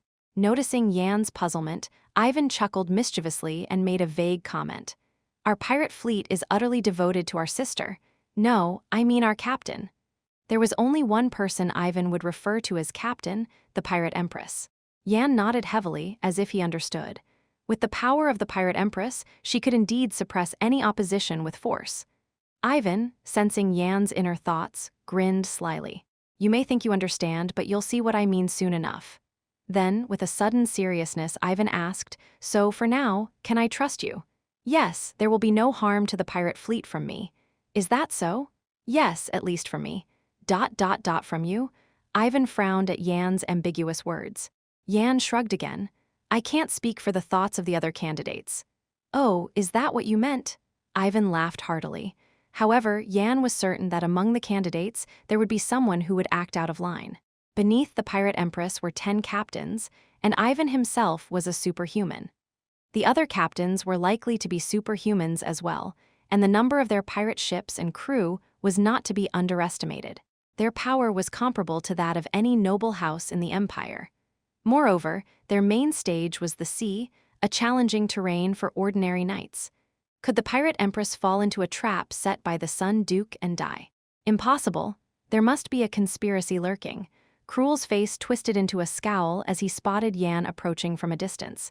Hey, aren't you moving the cargo? The captain said I didn't have to. Damn it. If you brought them, at least you should handle such. Cruel paused mid-sentence, glancing around cautiously. Once sure they were alone, he whispered sharply. Shouldn't you be preventing such tasks? Did I come here to carry luggage? Yan let out a hollow laugh in response. This isn't an assassination, it's a stealth mission. If they say peel, we peel. Sigh. Cruel heaved a sigh deep enough to sink the ground and looked around again. The cargo loading was nearly complete. Suddenly, his lips curled into a smirk as he pointed at 2 figures silently moving the cargo. It was Karam and Darkin. See how their mouths are shut tight. They were provoking just a while ago, but after a taste of the blade, they've clammed up. Yan snickered. Their deflated demeanor was likely due to him. Unlike them, who had faced death from a single strike, he had effortlessly severed the arm of the ship's captain. A broken nose was bound to shatter pride. Considering that, Could those two be the traitors? Yan's gaze shifted towards Mel and Dawn. Then it's likely those guys. But he refrained from jumping to conclusions. They hadn't done anything definitive to be labeled as traitors. Yan smiled, feeling the prickling stares of Henry and Lone. How shall I make use of those elf fellows? As the cargo boarding concluded, the pirate ship cleaved through the waves, setting course for the Isles of the Caribbean. Karam and Darkin, bandaged across their chests, seemed to have received treatment. Upon Ivan's emergence on deck, he sprang up and headed towards him. Huh! Karam squinted at Ivan's puzzled look and then bowed deeply at a 90-degree angle. Thanks for earlier. I owe you my life and I'll definitely repay the favor next time. Ivan chuckled in response. Do you even have the skills to help me? It was a question laced with mockery, but Karam, unlike before, didn't bristle. I'll find a way to help, no matter what.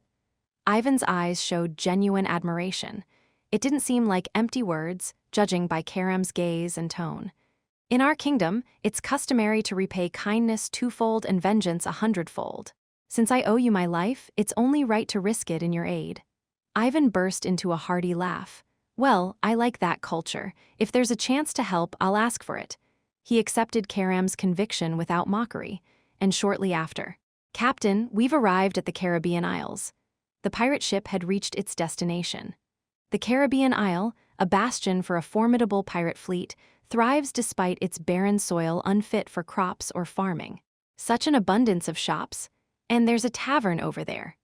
Businesses of all sorts were bustling about, from taverns and eateries to blacksmiths forging weapons and armor, and shops peddling magical wares. It was a sight comparable to a well-established minor fiefdom, and at the heart of the island stood a grand fortress. Ivan revealed with a sly grin, that's where our captain resides. The candidates marveled at the island's well-ordered appearance, an impressive feat for a stronghold amidst the sea. Ivan commanded his crew to tend to the ship and rest, then bellowed to the newcomers, "Those from the revolutionary forces, follow me." Eager eyes followed Ivan as the candidates made their way toward the fortress. Yan absorbed the landscape, stacking the island's geography in his mind like a mental map. The more he observed, the more he sensed the pirate empress's savvy. Impressive. Such a stronghold would be hard to find even within the empire. The terrain was formidable enough to repel any large-scale imperial assault. The fortress was flanked by a bustling market and homes of the islanders, while the rear faced a steep cliff leading directly to the sea. Surrounded on 3 sides by water, it meant only the front needed guarding. And with such a narrow front, the number of naval forces that could land was limited. A natural fortress. That was the simplest way to describe the island. After a considerable trek, Ivan halted before the fortress. Yan turned to face the robust structure before them. A stone wall stood guard at the entrance, blocking it thoroughly. The gatekeepers, spotting Ivan, snapped to attention and announced, "Ivan Kruger, the battalion commander, enters the fortress." With a rumble, the wall slowly ascended upon the gatekeeper's call. Ivan chuckled and offered words of encouragement. "Take it easy, everyone." "Not at all," they replied, their voices taut with discipline as they resumed their vigilant stance. Yan was impressed by the strict order, even among mere gatekeepers, a testament to the pirate fleet's reputation. "Just seeing the gatekeepers so disciplined gives a sense of the fleet's renown," he remarked. Ivan laughed. "Flattery will get you nowhere with me. Save it for the captain." Ivan, Yan, and the candidates passed through the entrance into the fortress. Inside, the labyrinthine corridors resembled an ant colony, easy to get lost in. But Ivan, familiar with the layout, led the group without hesitation. Finally, they reached their destination, facing a massive gate that left them in awe. Is this gate larger than an average tree? The Queen's palace seems smaller compared to this. The gate was indeed colossal, dwarfing even the grandest trees, as Henry had noted. Ivan, amused by their reactions, composed himself and knocked on the gate. Captain, a messenger from the revolutionary forces has arrived." No sooner had he finished speaking. Creak. The gate began to open on its own. Ivan stepped back, signaling the candidates to enter. Yan was the first to step inside. The interior was as vast as the grand hall of the imperial palace. Dark floors, black walls, and flags and banners that likely bore the pirate insignia adorned the walls. Yan tensed, sensing an extraordinary force emanating from the depths. Welcome, everyone. A husky voice of a middle-aged woman echoed through the space. The candidates, scanning their surroundings, turned toward the source of the voice. Thud, thud. The woman who had spoken approached them. Her jet-black hair had a slight curl, and her tanned skin glowed against the contrast of her white blouse and black trousers. Despite her small stature for a leader of fierce pirates, she approached the candidates with a breezy smile and hands clasped behind her back. I am May Valentine, the ruler of this Caribbean isle. The pirate empress, May Valentine, scanned the candidates with her crinkled eyes. As her gaze met each of them, they stiffened as if mice caught by a snake. Shall we hear what news you bring from the revolutionary forces? Her grin shifted the atmosphere entirely. It was as if they stood before the vast open sea, an overwhelming presence despite her small frame. The candidates involuntarily swallowed, facing the empress whose reputation rivaled that of a duke. Chapter 158. Yan stood before the pirate empress, a sense of déjà vu washing over him. This feels strangely familiar. The pirate empress, a figure he had never crossed paths with before his regression. Where could he have possibly seen her? Shaking his head, Yan dismissed the odd sensation. The pirate empress eyed him curiously. Do you have something to say to me? No, my apologies. I was momentarily distracted. Kekek, I have no intention of keeping a young lover, you see. Her sinister laugh prompted a forced chuckle from Yan. I, too, find the age difference a bit too much to handle. Ha ha ha, is that so? What a pity. After a hearty laugh, the pirate empress's amusement abruptly ceased. She surveyed the candidates with a serious gaze and spoke. Enough small talk. Shall we discuss the matter brought by the Revolutionary Army? The candidates exchanged glances, unable to provide a proper response. They were aware of some communication between the leader of the Revolutionary Army and the pirate empress, assuming their own recommendations were merely procedural. What matter from the Revolutionary Army are you referring to? Yan spoke on behalf of the candidates.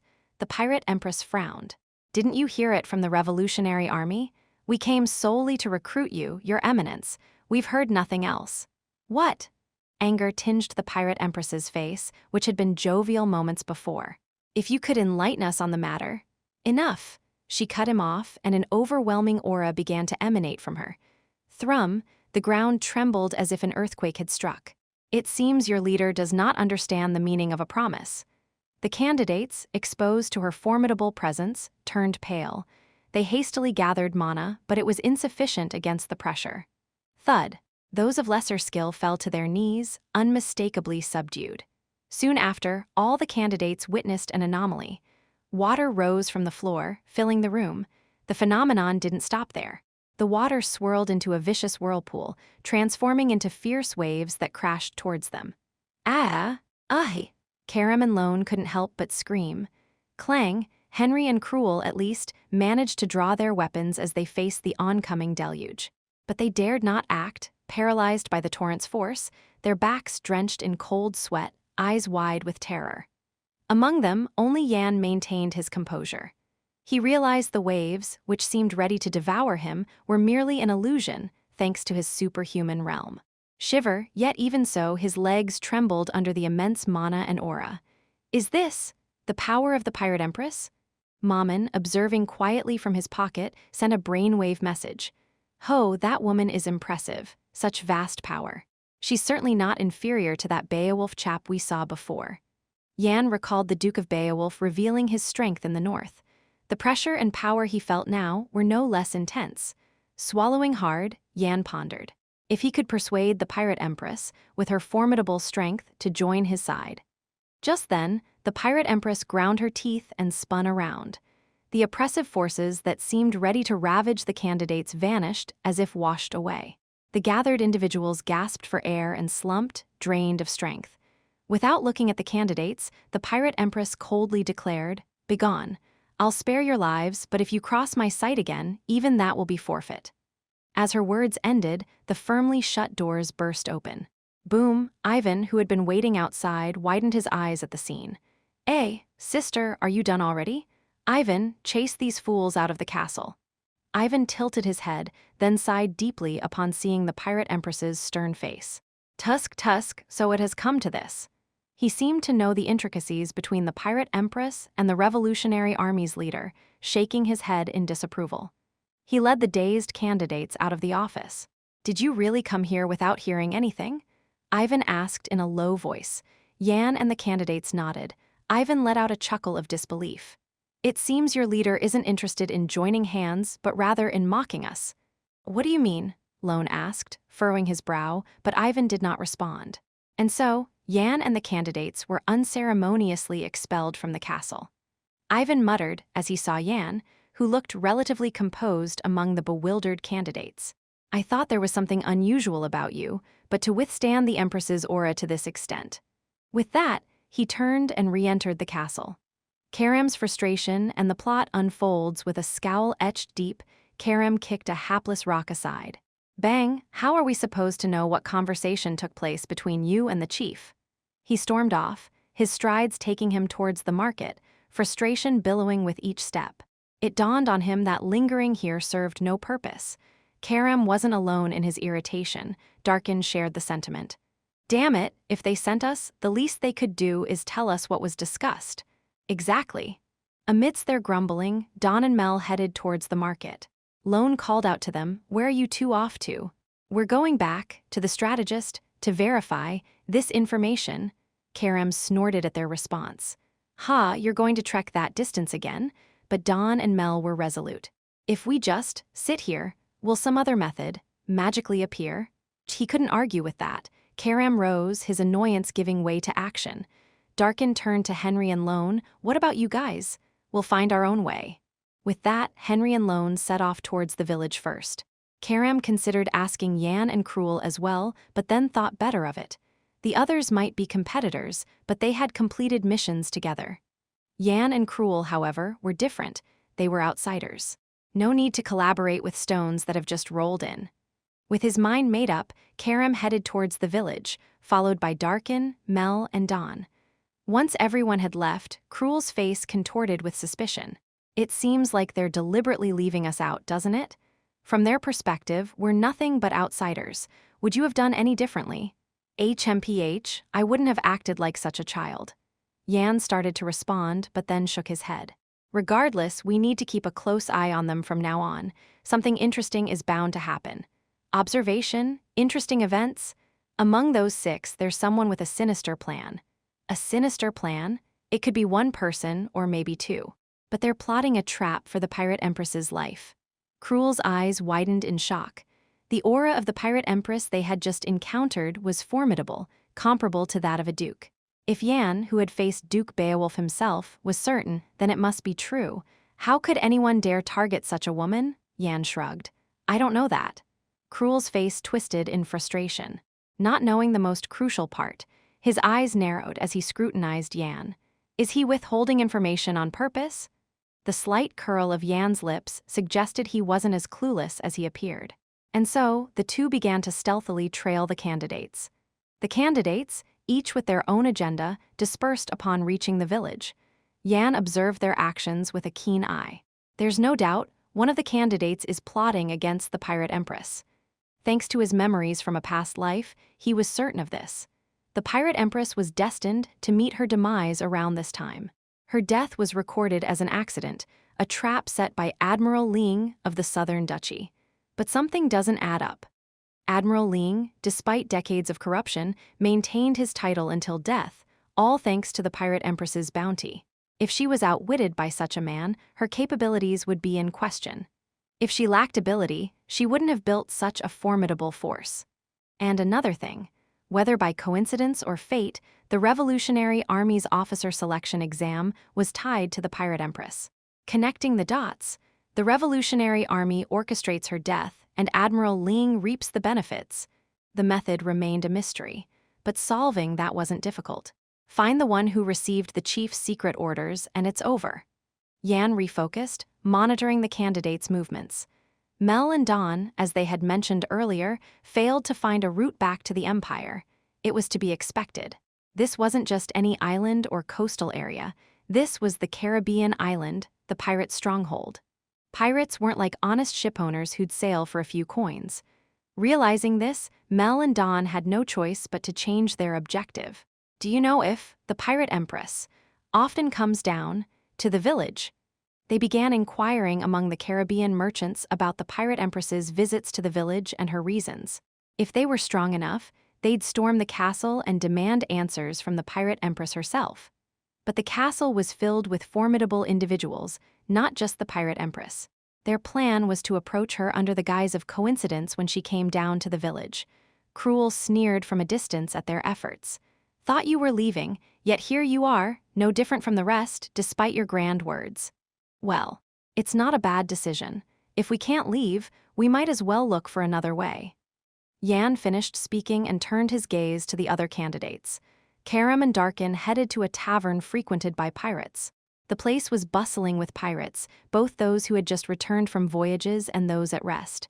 Brother, how about a drink? You're buying? Ha, of course. But may I ask you something in return? Sure. I'll answer anything for a drink. How can one meet the pirate empress? Karam and Darkin gathered information over drinks with the inebriated pirates. Their goal was to secure a surefire chance to meet the pirate empress. Once the opportunity arose, they'd find a way to connect with her. And finally, why are those two so carefree? Cruel chuckled incredulously at Henry and Lone's behavior.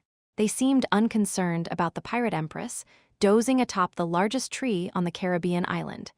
Yan smirked at their relaxed demeanor. Those two are more interested in my neck than the officer selection exam. It's only natural, I suppose. Are you going to just leave them be? Yan shook his head. They'll be dealt with soon enough. He shifted his attention away from the elves and back to the others. That's when he saw it. Karam and Darkin, conversing with an old pirate, suddenly broke into bright smiles. Yan's eyes sparkled, and he made his way towards them. Upon his approach, Karam and Darkin briefly fell silent. Ah, you saw that, huh? Darkin sighed deeply. Yan nodded, and Darkin explained with a smirk why they were smiling. We've found a way to approach the pirate empress, though it won't be easy. At Darkin's words, Karam's eyes widened, and he jabbed Darkin's arm. Hey, that's... Despite Karam's protest, Darkin shrugged and began to spill the beans. Starting tomorrow, the annual Kraken hunt will commence. The person with the highest merit in the hunt would receive a reward directly from the pirate empress. Karam and Darkin planned to use this event to get close to her. Yan tilted his head at Darkin's candidness. You're telling me this because? I may not like you, but I owe you my life. Consider this as repaying a debt. Yan touched his lips thoughtfully. I'm familiar with the Kraken. A colossal sea monster that required at least 3 or 4 superhumans to capture, known for preying on passing ships. Its strength was formidable, but its massive size and tenacious vitality made it nearly impossible to kill, if they were going after such a beast. Most of the pirate fleet will be out at sea. As Yan pondered, Cruel let out a cry of admiration and patted Darkin on the back. Wow, that's manly. He then snickered at Karam's disgruntled expression. And this one's just a brat. What did you say? Anyway, Darkin raised his hand to mediate the brewing conflict and fixed his gaze on Yan. We plan to share this information with Mel and Dawn as well. We owe them our lives from the past, right, Karam? Karam turned away, muttering. We could have survived that time without their meddling. Karam. Fine. I get it, Darkin turned back to Yan. So, you'll be joining the hunt too? Yan stroked his chin. After a moment, he replied. I'll consider it. Darkin's expression twisted. You'll consider it. Yeah, Yan grinned. I might just find out who the chief has planted among us. Chapter 159. Yan, having concluded his dialogue with Darkin, immediately set his steps in motion. His destination was none other than the direction of the fortress. Cruel, at his side, inquired, You're not seriously thinking of barging into the pirate empress's domain, are you? Yes. But from what I saw when we were chased away, it seemed like any frivolous talk wouldn't be taken lightly. As long as it's not frivolous, we should be fine. Yan glanced back at Cruel and issued a command, check if the others might be meeting with someone. Cruel nodded heavily. Only after they parted ways could Yan finally exhale a deep sigh. He knew who the leader had planted among them, but speaking of it to the pirate empress was another matter entirely. However, her martial prowess and influence could only benefit me and the Armenian territory. Of course, it was unlikely that the pirate empress would comply so easily with his plans. Yan's eyes sparkled with determination. I'll have to make her follow willingly. With that resolve, his form streaked like a beam of light towards the fortress. At that moment, the pirate empress was sprawled in her grand hammock, massaging her temples as if to soothe the storm within her mind. "If you join us, I'll reveal the whereabouts of the sun you've been so desperately seeking," declared the man who introduced himself as the leader of the revolutionaries, the moment he sought her out. To her, the sun was an entity worth sacrificing everything to find. After all, it was for him that she had ventured into the rough tides of piracy. She had prostrated herself, ready to lick boots if it meant finding her son. But a month passed, then 2, and even a year with no word from the revolutionaries. And then, exactly 1 year later, you show up and say, "What? You don't know?" A scoff escaped the pirate empress. It almost felt like a provocation from the so-called leader. She shook her head, casting away the tangled thoughts. "I'd like to tear apart every messenger that comes calling, claiming to bear news." But without a proper answer, she couldn't rashly harm the revolutionaries' envoy. Sigh, nothing has changed. She would use her subordinates to search for her son again. When that would be, she didn't know, be it a year, 10 years, or even 100, she would find him.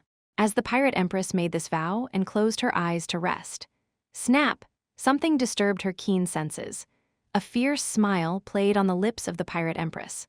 Someone was racing towards this place at a terrifying speed, made possible only because all the captains were away at the Kraken hunt. The only reason she hadn't erupted in rage was that the intruder had merely knocked out the remaining personnel in the fortress, not killed them. The pirate empress rose from her hammock and settled into a large chair, then quietly observed the door. Before long, creak, the door opened, revealing a young man. It was Yan, whom she had seen before. He greeted her with a refreshing smile and a polite bow. "Good afternoon. May I have a moment of your time for a conversation, if it's not too much trouble?" The pirate empress chuckled at his suave appearance and then, roar, with the force of a tidal wave, she pressed Yan, asking, "I suppose I can grant a dying man's last wish." Swallowing hard, Yan faced the tangible waves of potent mana and swallowed his apprehension. Any foolish words would surely shatter his body into fragments under their fierce onslaught. He steadied his breath, calming the pounding in his chest. "I have something to say. Speak. I don't know what deal you've struck with the leader, but I urge you to break it." The pirate empress's eyes widened slightly, but her face quickly hardened. "You want me to break a deal you don't even know I made?" "Yes. Why?" Yen met her gaze squarely and spoke deliberately.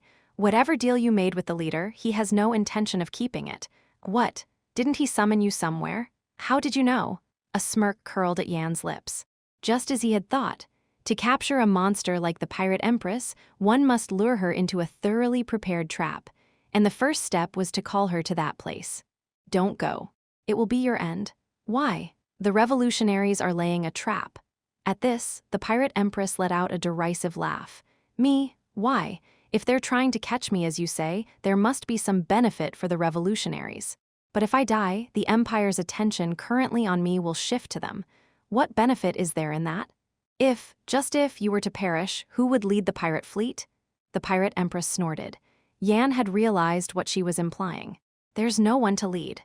Without me, there is no pirate fleet. It's only because of the pirate empress that these wild pirates band together." It was an outrageous claim, but Yan instantly knew it to be true. After all, who but a powerhouse like the pirate empress could dominate such ferocious pirates? If there were such a person, they would have emerged long ago. "And my captains have already acknowledged who I would choose as my successor. So there's no chance of a coup." Yan nodded. "I understand. That's why I'd like to make you an offer." "An offer? How about making a deal with me instead of the backstabbing leader?" The pirate empress frowned at Yan. Her look was one of reprimand, as if a mere revolutionary dared to negotiate with her. But Yan was no ordinary revolutionary. "I'm also temporarily with the revolutionaries out of necessity. And while I may not know much else, I might have broader access to information than the leader." "What do you mean?" "The Empire's crown prince, the current special envoy, the Duke of Beowulf from the north, and even my personal intelligence network. It might sound like I'm boasting, but I have some influential friends." "Ah, I've heard there's a rising star gaining fame in the Empire, and it's you." For the first time, the pirate empress showed interest in Yan's words.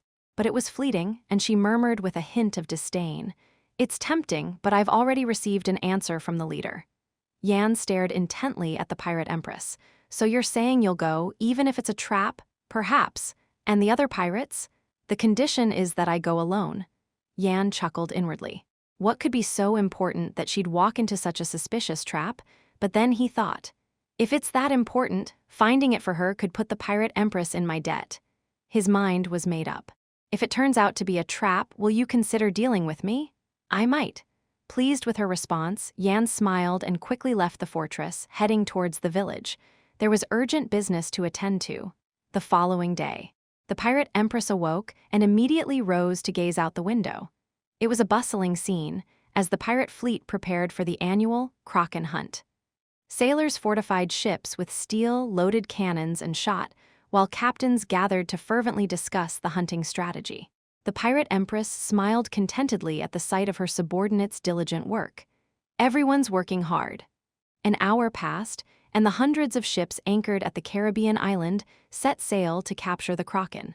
Once every vessel had departed, the pirate empress began her own movement. She donned a coat embroidered with golden threads on black fabric, hanging from the coat rack. With an eye patch in place and her lifelong companion, a curved blade at her waist, she declared, "Let's set off." Fully prepared, she exited the fortress and boarded a small skiff docked behind it. Then she took out the map given by the revolutionaries and commenced her voyage. Swoosh, swoosh, the skiff carrying her quietly cut through the water. The pirate empress diligently rowed, checking her position against the map with a spyglass. After several hours, a small island shrouded in thick white mist appeared in her view, matching the location marked on the map. She steered towards the island, docked the skiff, and stepped onto land. As she did, the white mist engulfed her, and an anomaly occurred. Ah! For reasons unknown, her freely controllable mana felt dampened, like sodden cotton, upon contact with the mist. It was clearly a trap set for her, but she couldn't turn back without checking. Suppressing the rising doubt in her heart, the pirate empress followed the map into a cave at the center of the island. Inside the dark cave, only the damp smell and bones that seemed decades old littered the ground. As expected, she clenched the map in her hand. Whoosh, mana flared from her hand, igniting the map. Ha! Ha ha! The pirate empress laughed bitterly. Then she lifted her head emptily skyward. I've failed to find it again. How much more must she scour the world? The future seemed distant. After standing dazed for a while, she shook her head and stepped outside. She chuckled and surveyed her surroundings. Between the white mist, she sensed the presence of thousands. They were clearly on guard, centered around her. The pirate empress narrowed her eyes. The Navy? All these people were naval forces.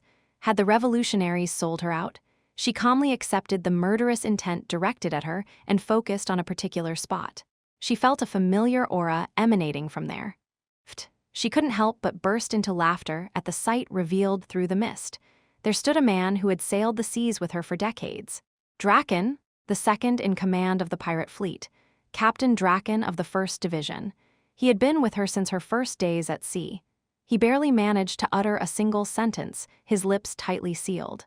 "I'm sorry, Captain." And beside him stood a man she had fought with to the point of exhaustion, always ending in defeat. "Admiral Ling, I never expected you to be here. It's been a while, my Valentine." A power player within the top ranks of the southern nobility. Admiral Ling, with command over all the Navy. Chapter 160. The pirate empress burst into laughter upon seeing them. So, this was the game all along. She finally understood why the chief sought her demise. He didn't desire a fleet mighty in strength alone. He yearned for a pirate fleet under his absolute control.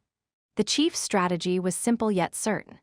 Should she fall, Draken, the second in command, would swallow the fleet whole under the guise of avenging her. No pirate would follow him in a coup, but in vengeance against the pirate empress, they would rally without question. And the chief would ensnare Draken with the revolutionaries, leaving evidence that he was her killer. Thus, the pirate fleet would become the revolutionaries' well-trained hounds. And Admiral Ling. He, embroiled in various scandals, had incurred the Sun Duke's wrath and faced expulsion from his post. But should he return with her head, any scandal would be pardoned. Of course, this too must be a shackle the chief has forged, evidence or documents to bind me at any time. Thus, the chief would gain twofold without lifting a finger. He could puppeteer the vengeful pirate fleet and enslave Admiral Ling, a power in the southern dukedom. The pirate empress sneered. "Fools!" At her words, Admiral Ling burst out laughing. "Who are you calling a fool? You're the fool for walking into such an obvious trap, all to find a son lost decades ago." The pirate empress chuckled. Hoo-hoo-hoo. He was right. She had indeed fallen into this blatant trap, all to find a son who might well be dead. Draken spoke with a stern face. "Sister, I am truly sorry. Why betray me? You never seemed covetous of my seat. It was but a facade. In truth, I've stood by your side the longest. How could a son, whose life is uncertain, be named heir? Then why not speak up when I mentioned it? Do I seem like one who purges those who displease me? That's not it, but—" "Ah, forget it." Draken unsheathed his sword, signaling an end to words. The navy drew their blades, too, and began to close in around the pirate empress. She watched them calmly and spoke in an even tone. "Two fully matured superhumans and thousands of soldiers. You've brought your full force to capture me." Though only 2 were superhumans, soldiers of the 5th and 6th ranks were also well in sight. The pirate empress smirked. The pirates were away, battling the Kraken, and such an event unfolded. No matter how much time she bought, survival seemed a distant hope. She recalled her son in her memories, steeling her resolve. Then, she drew her curved sword. "Swish, my life is quite costly. You all know that, right?" Even amidst thousands of Navy soldiers crowding the island, she exuded an overwhelming presence. She unleashed her mana, revealing her true might. And then, she expanded her domain, the privilege of the mighty. The 12 swords of the Sea King. Final form, the boundless ocean. An immense aura, vast as the open sea, began to surge across the island with terrifying force. Behind the pirate empress, wielding her sword casually, countless water spouts arose. "Inside this sea mist, you can't use your full power. Don't be afraid, capture her," Admiral Ling shouted. "Charge! Attack!" The Navy soldiers, shaking off the oppressive aura, charged at the pirate empress. Simultaneously, she swung her sword. Crash! A whirlpool of water behind her surged forth with destructive force towards the Navy. Hundreds were swept away in a single stroke. The Navy hesitated at the formidable power, but "Fill the gaps quickly." At Admiral Ling's command, the startled soldiers quickly closed ranks. The pirate empress bit her lip. Their intention was clear: to exhaust her strength with a war of attrition. And so, on an unnamed small island, a battle of thousands against one commenced. 2 hours later, gasping for breath, the pirate empress leaned on her curved sword as if it were a staff, her chest heaving with exertion. Despite her weary appearance, Admiral Ling couldn't muster a smile. Madness! To think she could wreak such havoc among the Navy, even amidst the mana-disrupting sea mist. The thousands of Navy soldiers had dwindled to a mere 1,000. The rest lay as corpses around the pirate empress, their blood staining the soil of the island red, turning the surrounding sea a ghastly crimson. It was then that a smirk curled on Ling's lips. "But even your vaunted domain has shattered. It seems even a superhuman can't properly deploy their domain in this mist-covered island, can they?" He knew her skills well, having clashed with the pirate empress over many years. The 12 swords of the Sea King. A technique of extreme power over the seas that had earned her the moniker of Pirate Empress. Each strike, like a raging wave, was a deadly technique. And her ultimate move, the boundless ocean, could freely create powerful water cannons strong enough to shatter dozens of warships. But even your mighty boundless ocean must be hindered by this sea mist. The mist that enveloped them suppressed mana, making it difficult to draw upon without a special antidote. Even the formidable Pirate Empress was not immune. Even a superhuman with the insane ability to expand their domain couldn't unleash their full power here. Yet, it was remarkable that she had managed to decimate so many Navy soldiers under these conditions. Ling glanced at Draken with a raised corner of his mouth. "Time to wrap this up." "Understood." Admiral Ling began to walk forward with a wicked smile, followed by the cold-faced Draken. "Hugh, damn you all." The Pirate Empress forced a smile as she saw them approaching. She quickly raised her curved sword to block Ling's swiftly incoming blade. Clang! A blow so fierce it made her hands throb. She nearly lost grip of her sword. "I'll send you off comfortably."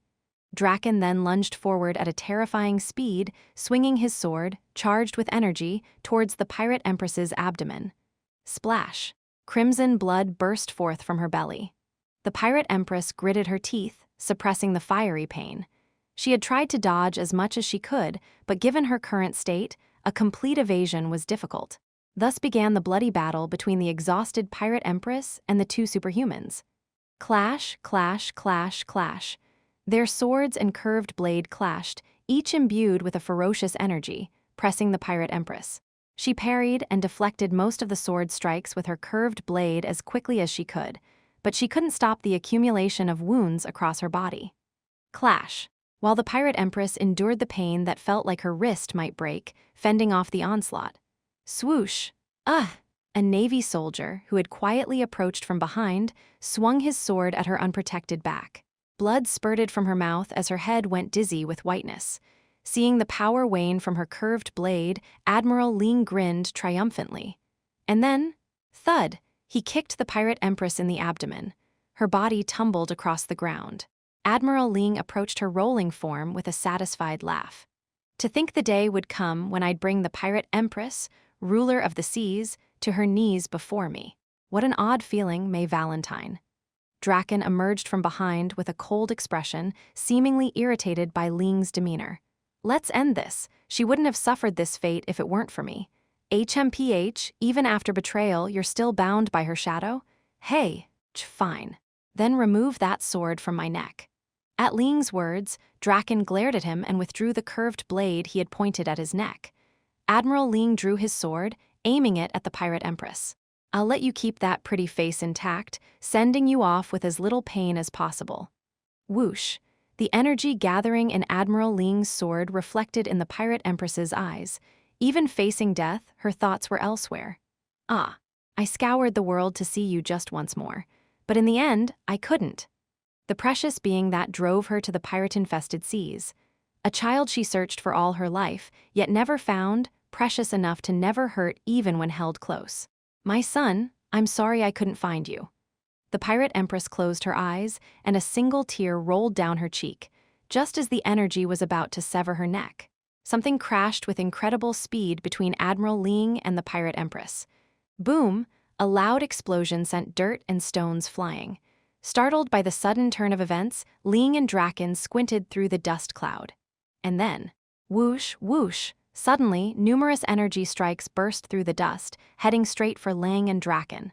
What is this? Sword energy? They hastily raised their own energy in their sword and curved blade to fend off the incoming strikes. Boom, despite the collision of energies, the impact wasn't as great as expected. Sensing something was off, they both flashed their eyes open and quickly leaped towards where the pirate empress had been kneeling. But, who would do such a thing? Could it be that one of the pirate fleet's captains noticed? At Ling's question, Draken bit his lip and shook his head. That's impossible. The entire pirate fleet had left for a kraken hunt far from here. Still, they couldn't help feeling uneasy as things took an unexpected turn. Footprints of two people caught their eyes. And so, they kicked off the ground, beginning their pursuit of the pirate empress and the mysterious figure. At that very moment, Yan, with the pirate empress in his arms, was sprinting at full speed towards an unknown destination. Panting heavily, his face was flushed red and he kept gasping for air. It was inevitable. He had run for kilometers to get here. Never again shall I run atop the sea. Even for Yan, who had undergone transformation, running on water was an arduous task. It required immense concentration to lay down a force with each step, as if creating a platform. Had it not been for this, one of those two would have already been slain. But it's all right. Yan thought of his trump card and smirked. Then he shouted to the pirate empress on his back. Pirate empress, you mustn't forget the offer I made you. A snicker came from behind him, followed by her voice. If we survive this, I'll ask you for a favor. If you change your mind later, really? Really? We'll talk about it later. Yan suddenly felt a premonition from behind and kicked off the ground. Thud, the very ground where he had just stepped caved in. It was the sword energy shot by Admiral Ling and Draken from behind. The pirate empress looked at Yan with a bitter smile. Even now, you could leave me and run. I appreciate the sentiment, but if you stay, you'll die too. No matter how exceptional Yan was, using mana in this sea mist was bound to be challenging. The pirate empress frowned, sensing something amiss. Isn't the mana getting heavier? You're more resilient than I thought. Ah, are you talking about this sea mist? Yan grinned. He knew well about it from his past life experiences. This mist had properties that conflicted with mana, making it difficult to draw mana from the core. It might seem like a disaster for mana users, but the countermeasure is simpler than you think. Just sever the connection between the internal and external mana. The mist can only affect you if it contacts the mana organ. Avoid that and it's just regular fog. Cut off the flow of mana that comes in with your breath. That might make you feel better. Is that so? Especially for the pirate empress, who had reached a level where she could freely use external mana as her own, it must have been even more difficult. Following Yan's advice, the pirate empress blocked the mana coming in with her breath. A little vitality returned to her limp body, but she had inhaled too much of the mist to return to normal anytime soon. And then, at that moment, watch out, whoosh, a sharp force bore down from behind. Yan kicked the ground hard and leaped into the air. Then, he swiftly turned around and drew out a scallon from his waist. Clang. The rebound from the clash of forces sent Yan and the pirate empress plummeting in an arc. Draken, seeing his sword energy hit its mark, curled the corners of his mouth. Got them. And they were falling right in front of a steep cliff. The only escape was down the cliff. If they fall in this mist-covered place, even with divine luck, they'll be crippled. He glanced at Admiral Ling and said, "Let's hurry." Right. With that, they powered their legs and kicked off the ground. In an instant, they reached Yan and the pirate empress, who were cornered at the cliff. The pirate empress dismounted from Yan and stood up resolutely. "I'll create an opening. Survive on your own." She then glared ahead and coldly commanded, "Stop lurking and come out, you bat bastards." She raised her curved sword, generating sword energy. Despite the mist making it impossible to draw mana, she managed it through sheer superhuman control. Yet, her sword energy was so unstable it seemed it might dissipate at any moment, unbefitting of a second-class superhuman. Admiral Ling smirked at the sight of the pirate empress. The last stand of the pirate empress, who once ruled the seas with terror, is quite pitiful. The pirate empress ground her teeth in response. Admiral Ling turned his gaze to Yan. Some rat interfered, causing a bit of panic, but it wasn't a significant variable. Yan stepped forward, passing the struggling pirate empress. "A rat? Are you referring to me? Who else would be here?" Chuckle. Yan stifled a laugh and pointed behind them. "What would those people think?" Ling and Draken furrowed their brows at the unexpected remark, but only for a moment. Blaring horns. The sound of horns, which should never be heard here, began to blare loudly. The hornpipes of the pirate fleet. And then, a powerful song began to echo from all directions. When the black skull flag appears, hold your breath. The dark demons are on the move. If you don't wish to see the Red Sea, run as fast as you can, before the demons catch on. Otherwise, you'll be devoured. Ling and Draken's eyes widened to the point of tearing. It was the tune often sung by those who followed the pirate empress. "Pirate song, you bastard Draken? I had no idea." They quickly turned their heads and focused their vision through the mist. Something dark was approaching from beyond. Blaring horns. With the sound of the horns, the dense mist began to dissipate. And the spectacle that was revealed made the two of them collapse to the ground.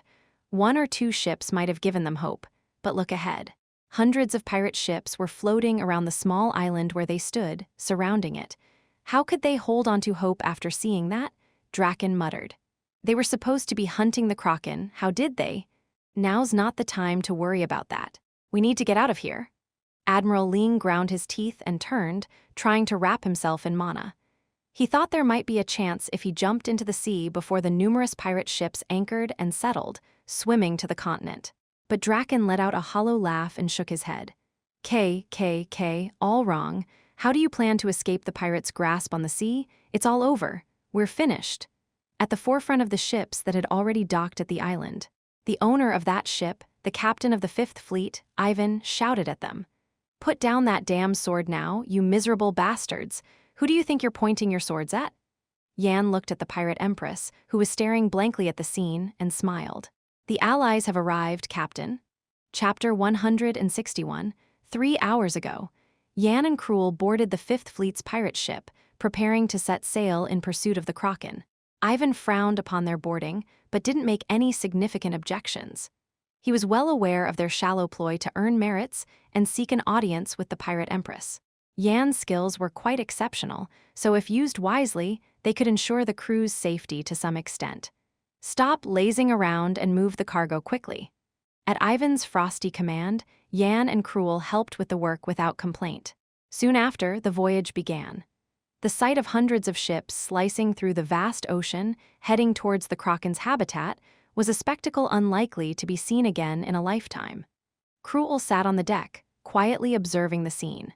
He seemed overwhelmed by the magnificent view, scanning his surroundings in a daze.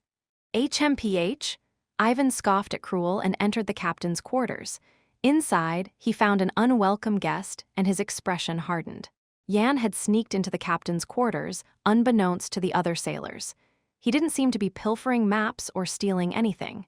He was just sitting in a chair, staring intently at Ivan. Ivan glared at Yan with icy eyes. "This place is only for the captain of this ship. Leave." His tone was as chilly as the north wind in midwinter. Yet, Yan remained unmoved, prompting Ivan to twist his lips fiercely. "Can't you hear me? Do I need to throw you overboard to feed the fish before you listen? I have a question for you. What? Do you ever consider overthrowing the pirate empress and taking over this pirate fleet?" Ivan's eyes widened at Yan's unexpected question, but only for a moment. Grrrrrrrrr. A formidable aura began to emanate from him. Ivan drew his curved sword, revealing sharp fangs. "What's the reason for such insolence?" "I'm making you an offer. With your capabilities, Ivan, you might not lead the entire pirate fleet, but surely you could command this 5th Battalion. With such power, you could certainly make a name for yourself." Hearing this, Ivan's face contorted with malice. "Ha ha ha, such a dog. What? No thoughts of dethroning the lady and becoming the master of the pirate fleet?"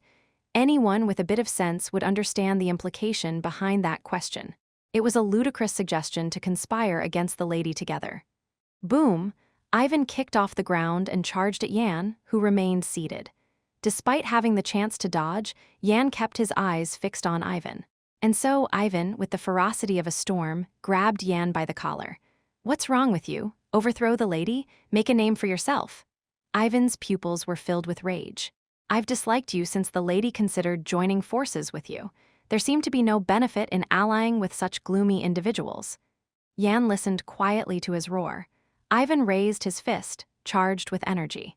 "For the crime of attempting to use the lady, atone with your death." And with that, swoosh, the energy-charged fist rushed towards Yan's head. That's when it happened. Thud! Yan caught Ivan's fist. Despite the energy it contained, it was powerless. Ivan's eyes bulged. Yan's hand was also charged with energy, even more potent than his own.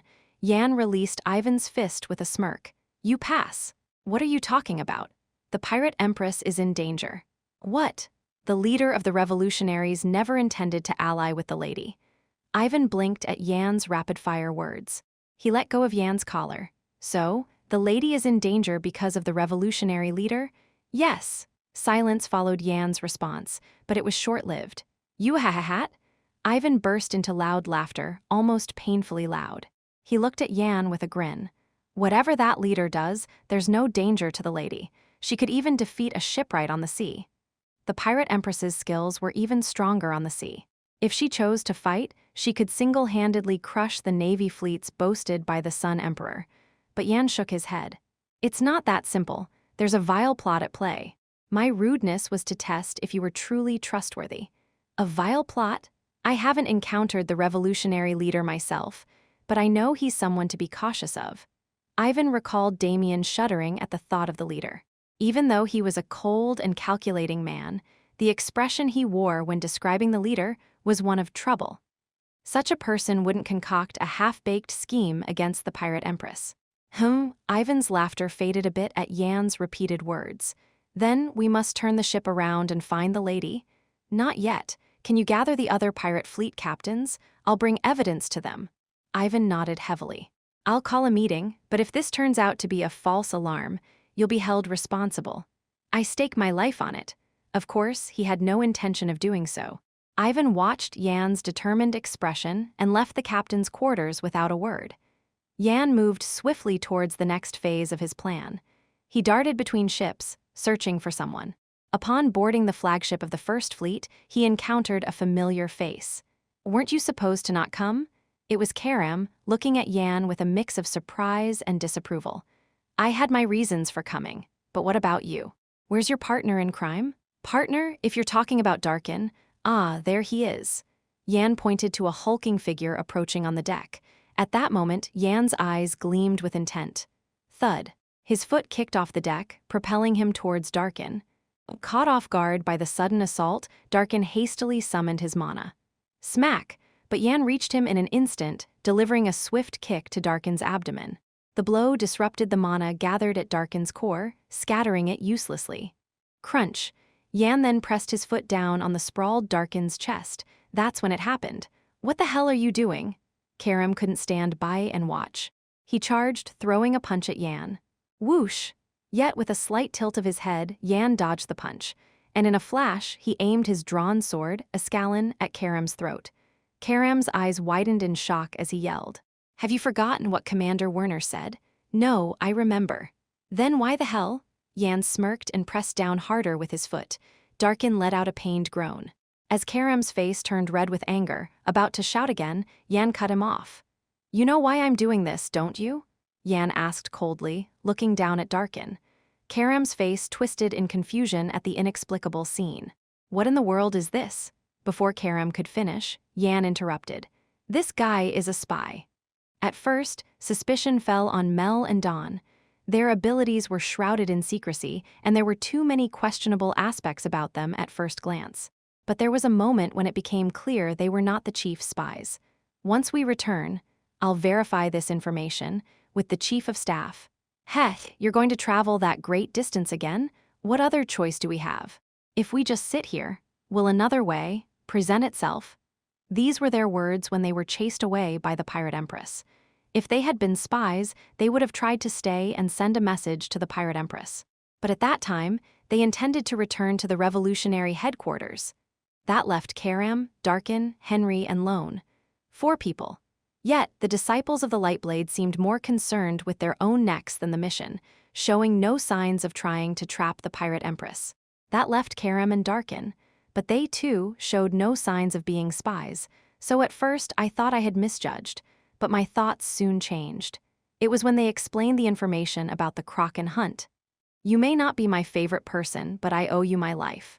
Consider this as repaying a favor. I plan to share this information with Mel and Dawn as well. I owe them my life from the past, right, Karam? Are you considering it?" At first, I thought Darkin was someone who valued repaying favors. But upon reflection, I couldn't understand why the captain of the First Fleet would share such information only with him. And then, when I said I would consider it, his expression twisted. Even if he couldn't manage his expression because he thought I wouldn't accept his goodwill, it's possible. But if they were spies, they would want to keep potential candidates by their side, not the Pirate Empresses. And so, Yan quietly followed Darkin after the confrontation with the Pirate Empress. He saw him meet with the captain of the First Fleet late at night and head towards the fortress. Yes, as expected, the spy was Darkin. What, a spy? To be precise, he was acting under the chief's secret orders. At those words, Darkin gnawed on his lip before abruptly turning his head away. "Ha ha ha, stop joking. That guy has been with me since we were kids." Karam looked at Darkin and asked, "Hey Darkin, say something, will you?" But Darkin, with his eyes closed, said nothing. Seeing him like that, Karam seemed to lose his words, his mouth agape. Yan watched Darkin and then drew a black dagger from his cloak. You might as well hear the reason from the man himself. It was a dagger that could slice through anything as if it were mere paper, so cutting through human skin would be all too easy. The dagger, gleaming ominously in the sunlight, was reflected in Darkin's pupils. Yan smirked. "Shall we uncover the truth then?" 30 minutes had passed. At Ivan's summons, the other captains gathered in the command room of the 5th Division pirate ship. "Hey, Ivan, what's the fuss about calling us here?" "I need my beauty sleep before flexing my muscles, you know that. If you spout nonsense, I'll shave your head clean today." The captains, who had participated in the Kraken hunt, entered the command room with twisted faces. They exchanged light banter as they walked in, but upon seeing Ivan's stern face, they tilted their heads in confusion. "What's up? Anything wrong?" the captain of the 4th Division asked Ivan. Ivan clenched his eyes shut and opened his mouth. "Our sister is in danger." At Ivan's words, the captain's eyes widened, then they burst into laughter. "Who would dare harm our sister? Don't you know our sister's reputation on the seas? You should know best." Ivan shook his head in denial. It was the same thing he had said earlier. He pointed his finger to one side. There, almost reduced to rags, Darkin was gasping for breath. Half of it was due to Yan's torture, and the other half was Ivan's beating. After beating this guy up, the intel suggests that even the captain of the 1st Division has betrayed us. At first, they didn't believe it, thinking Ivan was playing a trick on them. But Ivan relayed the information he had extracted from Darkin. Soon, the atmosphere in the command room heated up as if it was about to explode. "Damn it. So Draken, that bastard, is planning to stab our sister in the back and take the pirate fleet's captaincy for himself. Huh, if it weren't for our sister, that guy would have been sold off to some backwater farm to toil until death blinded by greed. Turn the ship around now." After finishing the flashback from a few hours ago, Yan looked at the dumbfounded Draken and Admiral Ling and smirked. "Now, who's the rat?" Chapter 162. Under the shadow of despair, Draken and Admiral Ling watched the approaching pirate ship with sunken hearts. The presence of hundreds of pirate vessels alone was enough to oppress the atmosphere of the entire region. The captains, with their piercing eyes, glared menacingly from the forefront of each ship. Yan flashed a sly grin. "It seems you've treated your subordinates well. They're all flipping out, hearing that the pirate empress is in danger." The pirate empress chuckled at the sight of her captains, a hearty laugh escaping her lips. "It appears so. Who would have thought the tables would turn like this?" "Still, you must keep your promise," Yan reminded her. With a wry smile and a nod, the pirate empress acknowledged his words. And soon after, boom, crash, crash. Boom, boom, the pirate fleet unleashed a barrage of cannon fire towards the fog that shrouded the island. As hundreds of cannonballs erupted, the fog began to dissipate helplessly. "The obstacle is gone. Everyone disembark and take care of Our Lady first. We'll start by cutting down those treacherous Navy dogs. Arm yourselves with blades and follow me. Keep an eye out for any cowards fleeing. These wretches have been a nuisance because of Our Lady, but we spared them. Now they dare to cross us." Fueled by the captain's furious cries, the pirates swarmed out of their ships and stormed the island. Their faces were etched with a savage rage, seemingly as devoted to the pirate empress as their leaders. Admiral Ling bit his lip as he watched the pirates surge forward, cutting down Navy soldiers as they made their way towards them. Even the elite who had survived facing the pirate empress seemed powerless before the overwhelming number of pirates. It was as if a tidal wave was swallowing the Navy whole. Unable to bear it any longer, Admiral Ling shouted at Draken, "Damn it! Draken, do something." "What can I do? It's all over," Draken replied, his voice hollow. He knew too well the ferocity and relentlessness of the enraged pirates. Even if they jumped into the sea and swam away, the pirates would pursue them in their swift boats.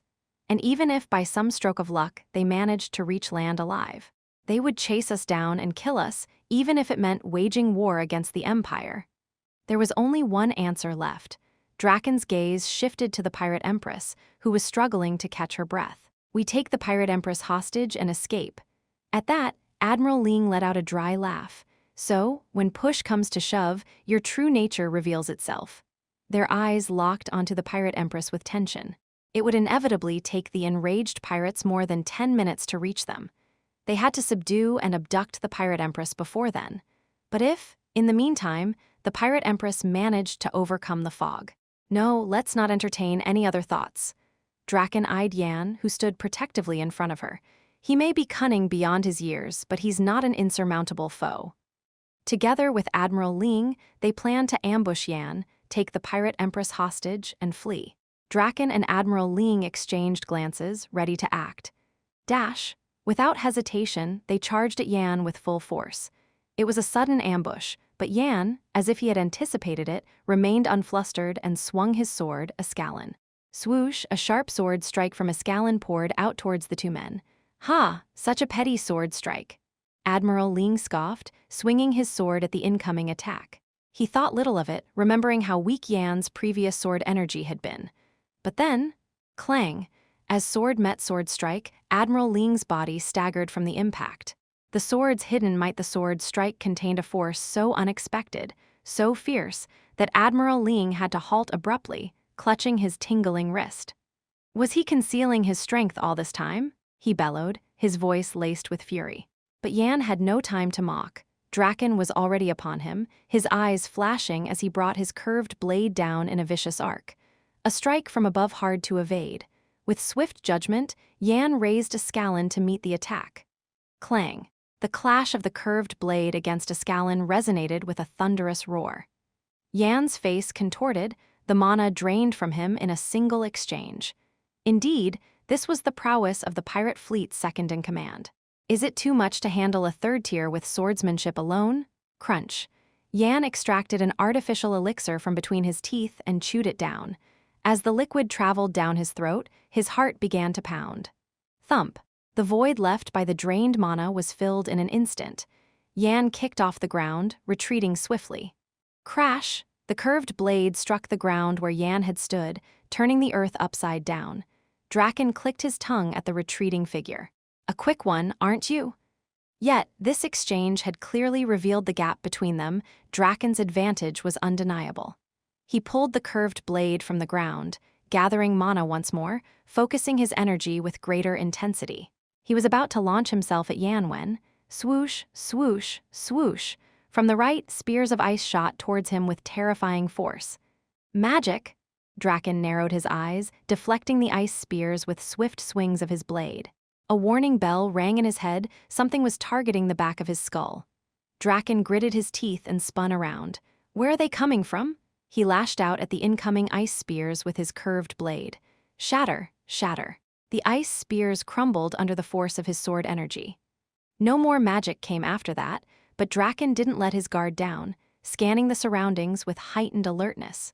Soon, he spotted Yan, a bright blue magical circle glowing in front of his palm. Was he the mage all along? This is madness. A swordsman capable of wielding sword energy and casting spells was unheard of usually. A spellblade was neither here nor there. It was then that he heard it. Ha ha ha, thanks, Draken. While Yan and Draken were locked in fierce combat, Admiral Ling had closed in on the weakened pirate empress at a terrifying speed, just as his hand was about to touch her. You bastard! Boom, boom, boom! A rough roar echoed from afar, and something tore through the air, closing in fast. Crash! Yan let out a chuckle at the sight before him. Ivan had leaped from below, his eyes flipped in rage, landing with such force that the ground beneath his feet cracked like a spider's web. This bear of a man? Admiral Ling hastily retreated, grinding his teeth as he glared at Ivan. He quickly surveyed the area. It would take some time for the other captains to finish off the Navy and arrive here. If I take down this one, it's done. Even among superhumans, there was a vast chasm between the fourth and third tiers. If he fought with all his might, it wouldn't take long to shake off this foe. With that thought, Admiral Ling summoned his sword energy. Unlike Ivan's, his was majestic and immense, a feat only possible for someone who had achieved the pinnacle of swordsmanship. Ivan glared at him with bloodshot eyes and charged with incredible speed. Die? Ha, you think I'd die to someone like you? Clash, clash, clash, the two engaged in a life-or-death struggle. Meanwhile, the pirate empress had vanished without a trace. The resurgence of the sea sovereign Yan cast a sidelong glance at Ivan and swiftly appraised the situation. It seems he can hold on for a while. The gap between a third tier and a fourth tier was vast, but Ivan, disregarding his own life in a total offensive, managed to hold his ground for now. Of course, such an onslaught couldn't last forever. As time passed, the tide of battle would inevitably shift in favor of Admiral Ling. Yet, Yan was not worried. The other captains may seem preoccupied with slaughtering the Navy, but they're keeping an eye on this side too. If it seemed like either he or Ivan was faltering, they would join the fray at any moment. A smirk curled the corners of Yan's mouth. If the other captains had his back, there was no need to fear death. Now, he could fight without worrying about what came after. Yan gulped down another elixir, replenishing his mana. Then he charged towards Draken, who was on high alert, gripping his curved blade tightly. As the distance between them closed to less than 10 paces, Yan spoke. Blink. At the utterance of the incantation, mana enveloped his entire body. Swoosh, Draken's curved blade sliced through nothing but air. His eyes widened in shock at the sudden presence behind him. Quickly turning, Draken swung his blade. Damn it! The strike cut through not Yan but a puppet conjured by magic. The realization that he had been deceived. A bright light erupted from beneath his feet. Womb! A crimson magic circle began to spin, its intricate patterns indicating a spell of at least the 5th circle. So this was the trap. Draken tried to escape, but Yan was faster. Flame Buster! Yan, appearing at the flank, uttered the incantation. Whoosh! The magic circle flashed, and a fiery explosion followed. Draken, unable to escape the range, gritted his teeth and raised a mana shield to protect himself. The intense heat struggled to penetrate his protective barrier. But at that moment, a figure darted towards Draken's side. You were so focused on the magic that you left your flank exposed. Yan's sword, Escalon, sliced through Draken's unguarded side. Slash! A fountain of blood erupted, and Draken's face turned deathly pale. I cannot die here. Though his mission had failed, he could not die a meaningless death, not as the second in command of the pirate fleet, feared by empires and kingdoms across the continent. Draken began to use his life force as fuel. The gash across his side healed at an unnaturally rapid pace. Then, with eyes burning with hatred, he glared at Yan. He realized that this failure was due to this man, and he was determined to drag him down to the afterlife. You will not escape me, no matter what. It was at that moment.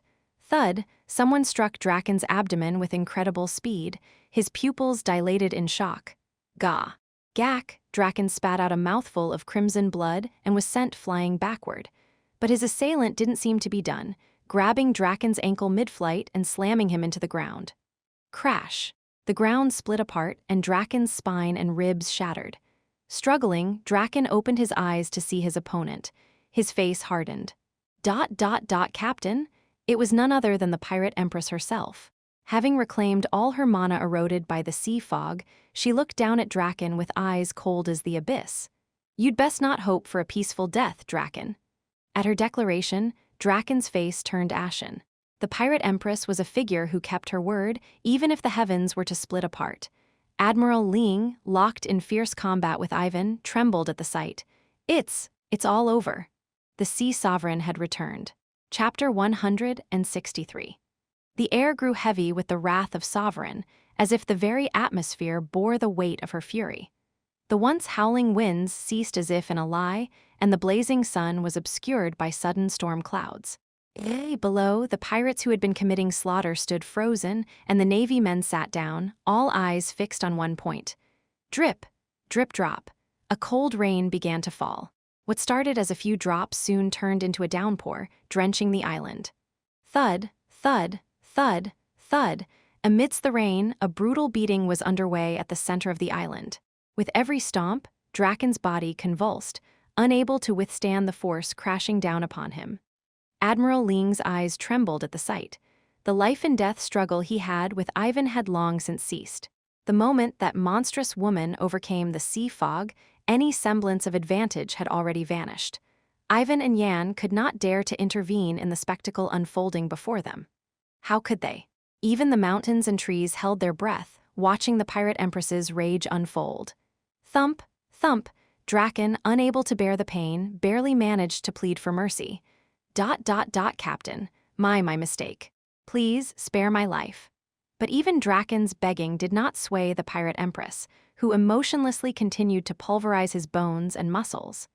Blood splattered on her face and the hem of her clothes, and the soles of her shoes were torn away, but she seemed utterly indifferent.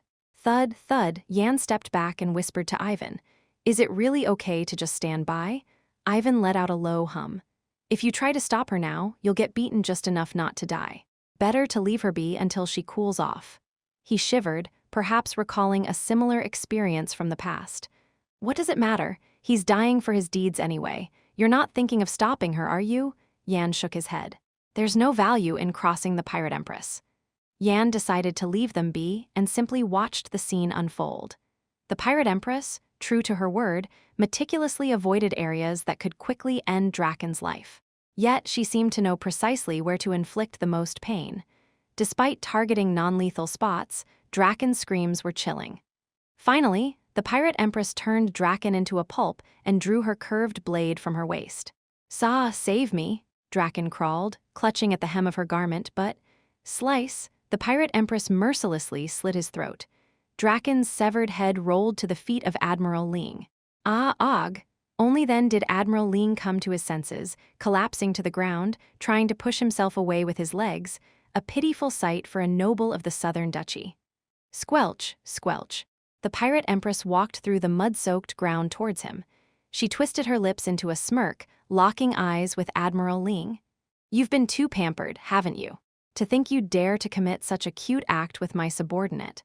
If you kill me, His Excellency the Sun Duke will march. If that happens, the pirate fleet you cherish so much will all die." It was a plausible threat. Despite his many corruptions, he was one of the dukes of the southern duchy. The Sun Duke wouldn't let it slide. But so what? Do you really think Judah Cabalin would move for someone like you? To the pirate empress's knowledge, the Sun Duke was not one to prioritize his pride. If he were the type to be moved by such things, they would have clashed head-on long ago. "Unless I directly harm his territory or merchant ships, he won't care." She did want to fight him, though. "Anyway, you and the leader of the revolution both have the guilt of enticing Draken, so you'll die even more painfully." With those words, the pirate empress began the same trampling on Admiral Ling that she had done to Draken. Even as a third-tier superhuman, he couldn't escape the pirate empress's feet. Arg! After 3 hours of relentless beating, Admiral Ling's screams were heard no more. The pirate empress ascends aboard Ivan's pirate ship. The pirate empress stepped with an air of command. "Please wear this, my lady. The chill is biting," Ivan offered, draping a coat over her shoulders from behind. She donned the coat with a nod, then turned to Ivan with a sudden thought. "Let the surviving Navy men go. It's not their fault, and there's no need for needless deaths." "My lady?" Ivan's face hardened, disbelief etching his features. "I know what you're thinking, but what fault lies with the underlings? They're just trying to make a living." The Empress's magnanimity was as vast as the seas, leaving Ivan rigid with conflict. "I may usually hang on your every word, but I cannot condone this. How can we spare those who sought your life? Their fate is mine to decide, for they sought my life," she declared, locking eyes with Ivan. "Release them, and inform the other captains." With a clenched fist, Ivan stormed out, carrying out her repeated command. The Empress sighed deeply, shaking her head. "This life of piracy, it's not sustainable forever." Her gaze drifted to a corner of the room, lips curling into a smile. "Don't you agree, young friend?" There sat Yan, quietly observing her from a wooden chair. He shrugged nonchalantly. "Ivan's not wrong, is he? If you spare those who sought your life, won't more Navy men dare to target you?" "Perhaps, but there's no honor in staining my hands with their blood."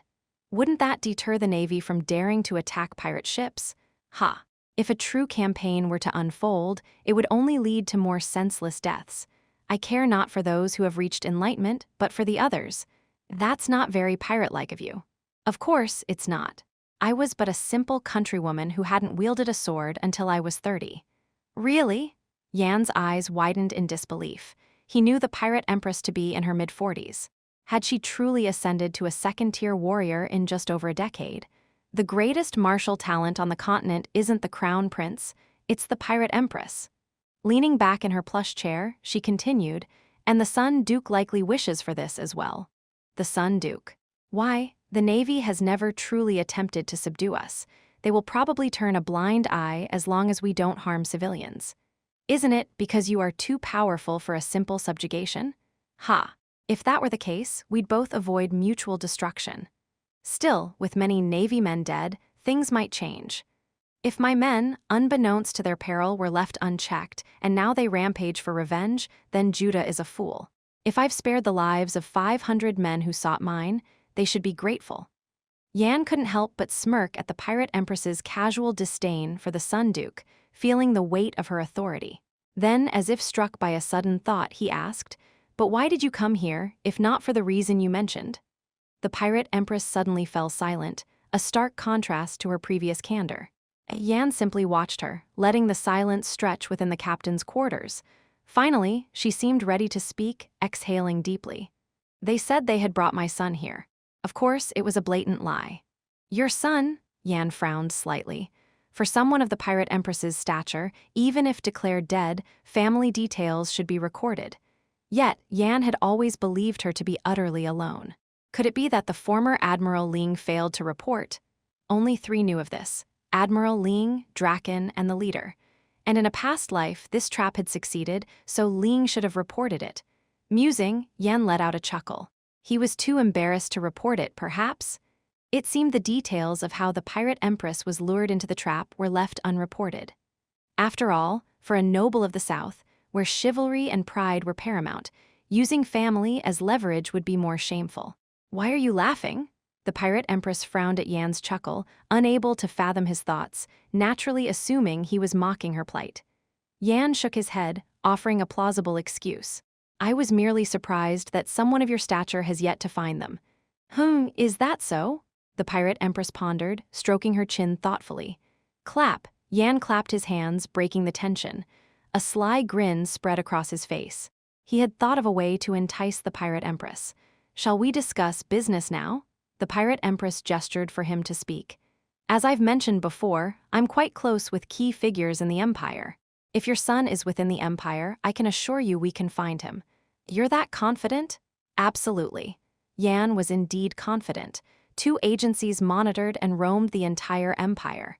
He had debts placed within the Special Task Force and the Public Security Bureau, so this request was trivial. And with Bella's help, the search would be even smoother.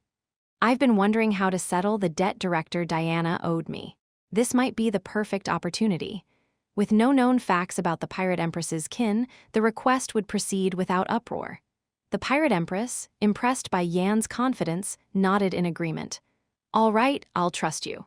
Now, what do you want in return? Join the revolutionaries. The Pirate Empress's brow furrowed, as if she had heard something unbelievable. She looked at Yan's earnest expression and asked again, incredulous. Are you asking me to join the revolutionaries who sought my life? Yes. Well, then, the Pirate Empress chuckled dryly, her gaze settling heavily on Yan. Are you in your right mind? A chill ran down Yan's spine, and cold sweat began to bead on his forehead. Even without invoking mana, the air felt like daggers aimed at him. Truly, she was a person who had reached the pinnacle of the continent. Yan steadied his breathing and calmed his heart. Yes, I am perfectly sane in my proposal. Now was the time to carefully draw the Pirate Empress into his fold, with every word weighed and measured. Yan's eyes sparkled with determination. Don't you want revenge on the leader who orchestrated this? Chapter 164. The Pirate Empress queried with a hint of intrigue. Revenge? Indeed. Would you simply stand by after being struck? Yan's provocative question unveiled her fangs. It was merely a fierce smile, but it carried an undeniable force. Do I seem like one to idle by? She retorted. Yan shook his head emphatically. Certainly not. Then why must I join the revolutionaries to seek vengeance? She pressed.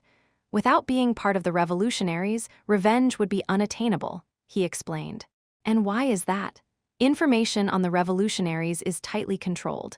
Do you possess any knowledge of their hierarchy, stronghold, or the extent of their power? The Pirate Empress shook her head. It was expected. She hadn't even known of such a force until the chief revolutionary had reached out. If I may add, the revolutionaries are an organization with power surpassing that of any pirate fleet. And if you consider their intelligence and hidden assets, they are stronger than us, is that what you're saying? Exactly. Then it seems there will be a certain thrill in seeking them out and crushing them, she said, her lips curling into a smile. Yan swallowed hard. He couldn't let the Pirate Empress solidify her thoughts. A confrontation with the revolutionaries without proper intel, even with the formidable strength of the pirate fleet, was perilous. Moreover, Yan needed to draw her in at all costs. She was the trump card he needed to save his father. I shall set the stage. Don't view joining the revolutionaries as bowing down, but rather as taking a seat in the VIP box. The VIP box? You won't regret it, I assure you. Her interest piqued. She asked in a subtle tone, I'm not one for spectating. I'd rather take the chief's head myself. An opportunity for direct action will also be arranged. Clap. Pleased, the Pirate Empress clapped her hands, a laugh hidden in her expression. So, I merely need to watch over the revolutionaries from within with my crew? Yan scratched his cheek. The words were harsh, but... Yes, precisely. If you're willing to take on the hardship, I see no reason to refuse. Very well, we'll do as you say. Thank you, and please leave Draken to me. Draken? Her expression soured. She wanted to finish him herself, having targeted her life. But Yan had other plans for Draken. Consider him a necessary sacrifice for the stage. I don't know what grand stage you're planning, but make sure his life ends. I detest being stabbed in the back over trivial matters. You needn't worry. I plan to deal with him before I return to the revolutionary base. As Yan spoke, he tilted his head, struck by a sudden thought. But didn't you spare the Navy? Draken is but a minion. Why treat him differently? The pirate empress snorted. While I don't favor the Navy, most uphold justice. But Draken, he doesn't seem to fit that mold. Ah, now I understand. Draken, despite his stoic appearance, was cunning. He had betrayed May, aiming to usurp her position and skills by allying with the chief. Growing weary, the pirate empress waved her hand dismissively. If you've said your piece, then leave. Ah, there's one last thing. Her face twisted with annoyance. What now? Would you consider a trade with my territory? A trade? What kind? It's primarily related to transportation. I'll tailor a proposal that could greatly benefit you and your fleet. Fine, one of my captains is knowledgeable in such matters. Send your proposal, and I'll have it reviewed. Very well, I shall take my leave. Yan bowed politely and exited the captain's quarters. Outside, Cruel, burdened with a load, approached grumbling. You had me running errands while you lazed about. Why don't you try lazing about in there? Yan chuckled at Cruel's glance toward the captain's quarters, who then turned away, oblivious to the ordeal of conversing with the pirate empress. Cruel dropped the load. Anyway, this is the task you assign me. Does this conclude my duties? Did you reveal yourself to the other candidates? Do I look like an amateur? I stealthily retrieved it, of course. Yan praised him and shouldered the load. Where to now? Time to inspect the goods. Now? Yes. Ivan had mentioned leaving the island in 2 hours, so there was ample time. With that, Yan harnessed his mana, masking his presence as he disembarked. Cruel watched Yan's departure and clicked his tongue. That guy keeps growing stronger. Shaking his head, Cruel returned to the ship. I should get back to training too. Being with Yan was motivation enough. Yan, burdened with a load larger than himself, began to traverse the island. His mastery of stealth rendered him invisible to the pirates, who passed by none the wiser. Amidst his search, a cave caught Yan's eye, a hidden sanctuary, concealed by dense trees and underbrush, unnoticed by others. This was the very place Yan had been seeking. He entered, dropping his load to the ground and stretching his weary limbs. Crack, pop, shall we begin? Yan mused with a sly grin, unpacking his burden. What emerged was none other than the corpse of a naval officer. Got it right, he muttered. This was the officer whom Dawn and Mel had slain amidst the pirates. Yan laid the body out neatly and began his inspection. Noticing the scars on the chest and abdomen, his eyes gleamed with recognition. I've found it. The scars were semicircular, varying in depth across the wounds. Where the scars began shallowly, they ended deep. This isn't, not the work of a sword, for such curved, varying depth scars.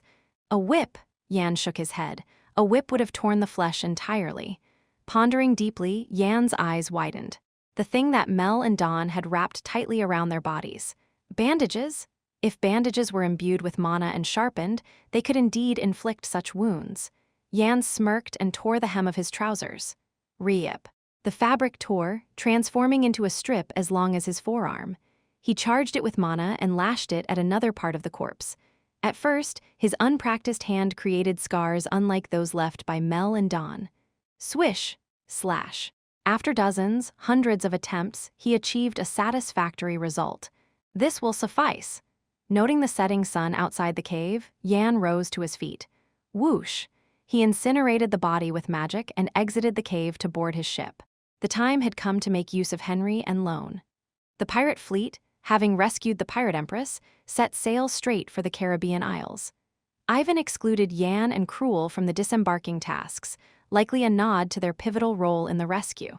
In contrast, the other contenders sweated profusely as they hauled cargo. Karam, in particular, volunteered for even more work, eager to prove himself.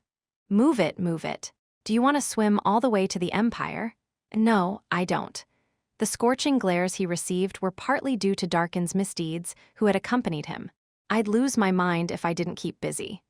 Dakin's betrayal, his companion since childhood, had hit him hard. To think he even plotted against Lady Valentine, who had been so kind to them. Let's just get this over with, he sighed. As he carried a box loaded with cannonballs, Henry and Lone approached him. What's going on here? They had been lounging on the island, not boarding the pirate ship. Karam didn't respond, just continued his work in silence. Seeing no answer forthcoming, Henry shrugged. He must have faced some embarrassing defeat. Giving up on Karam, they sought out Dawn and Mel. It's over, we don't know the details, but the pirate Empress and that guy Yan seemed to have teamed up.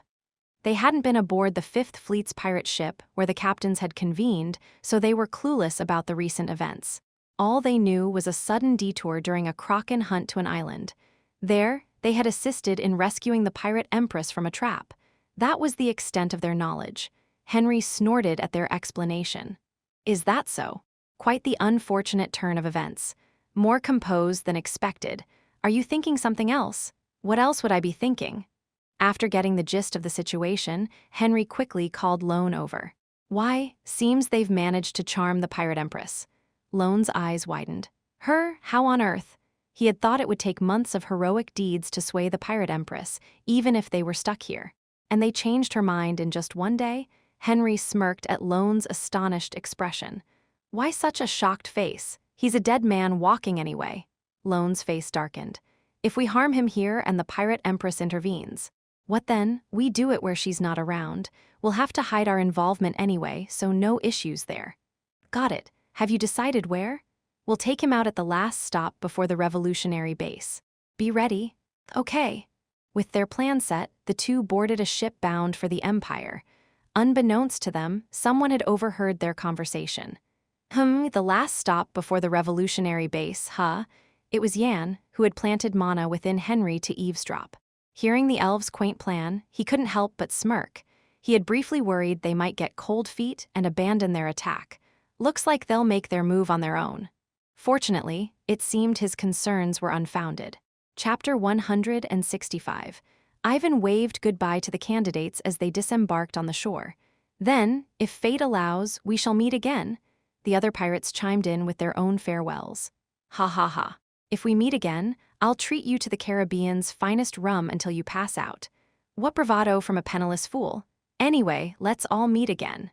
The candidates' faces darkened at Ivan and the pirates' shouts, knowing full well the words were meant for Yan alone. Yan waved back, parting with a promise.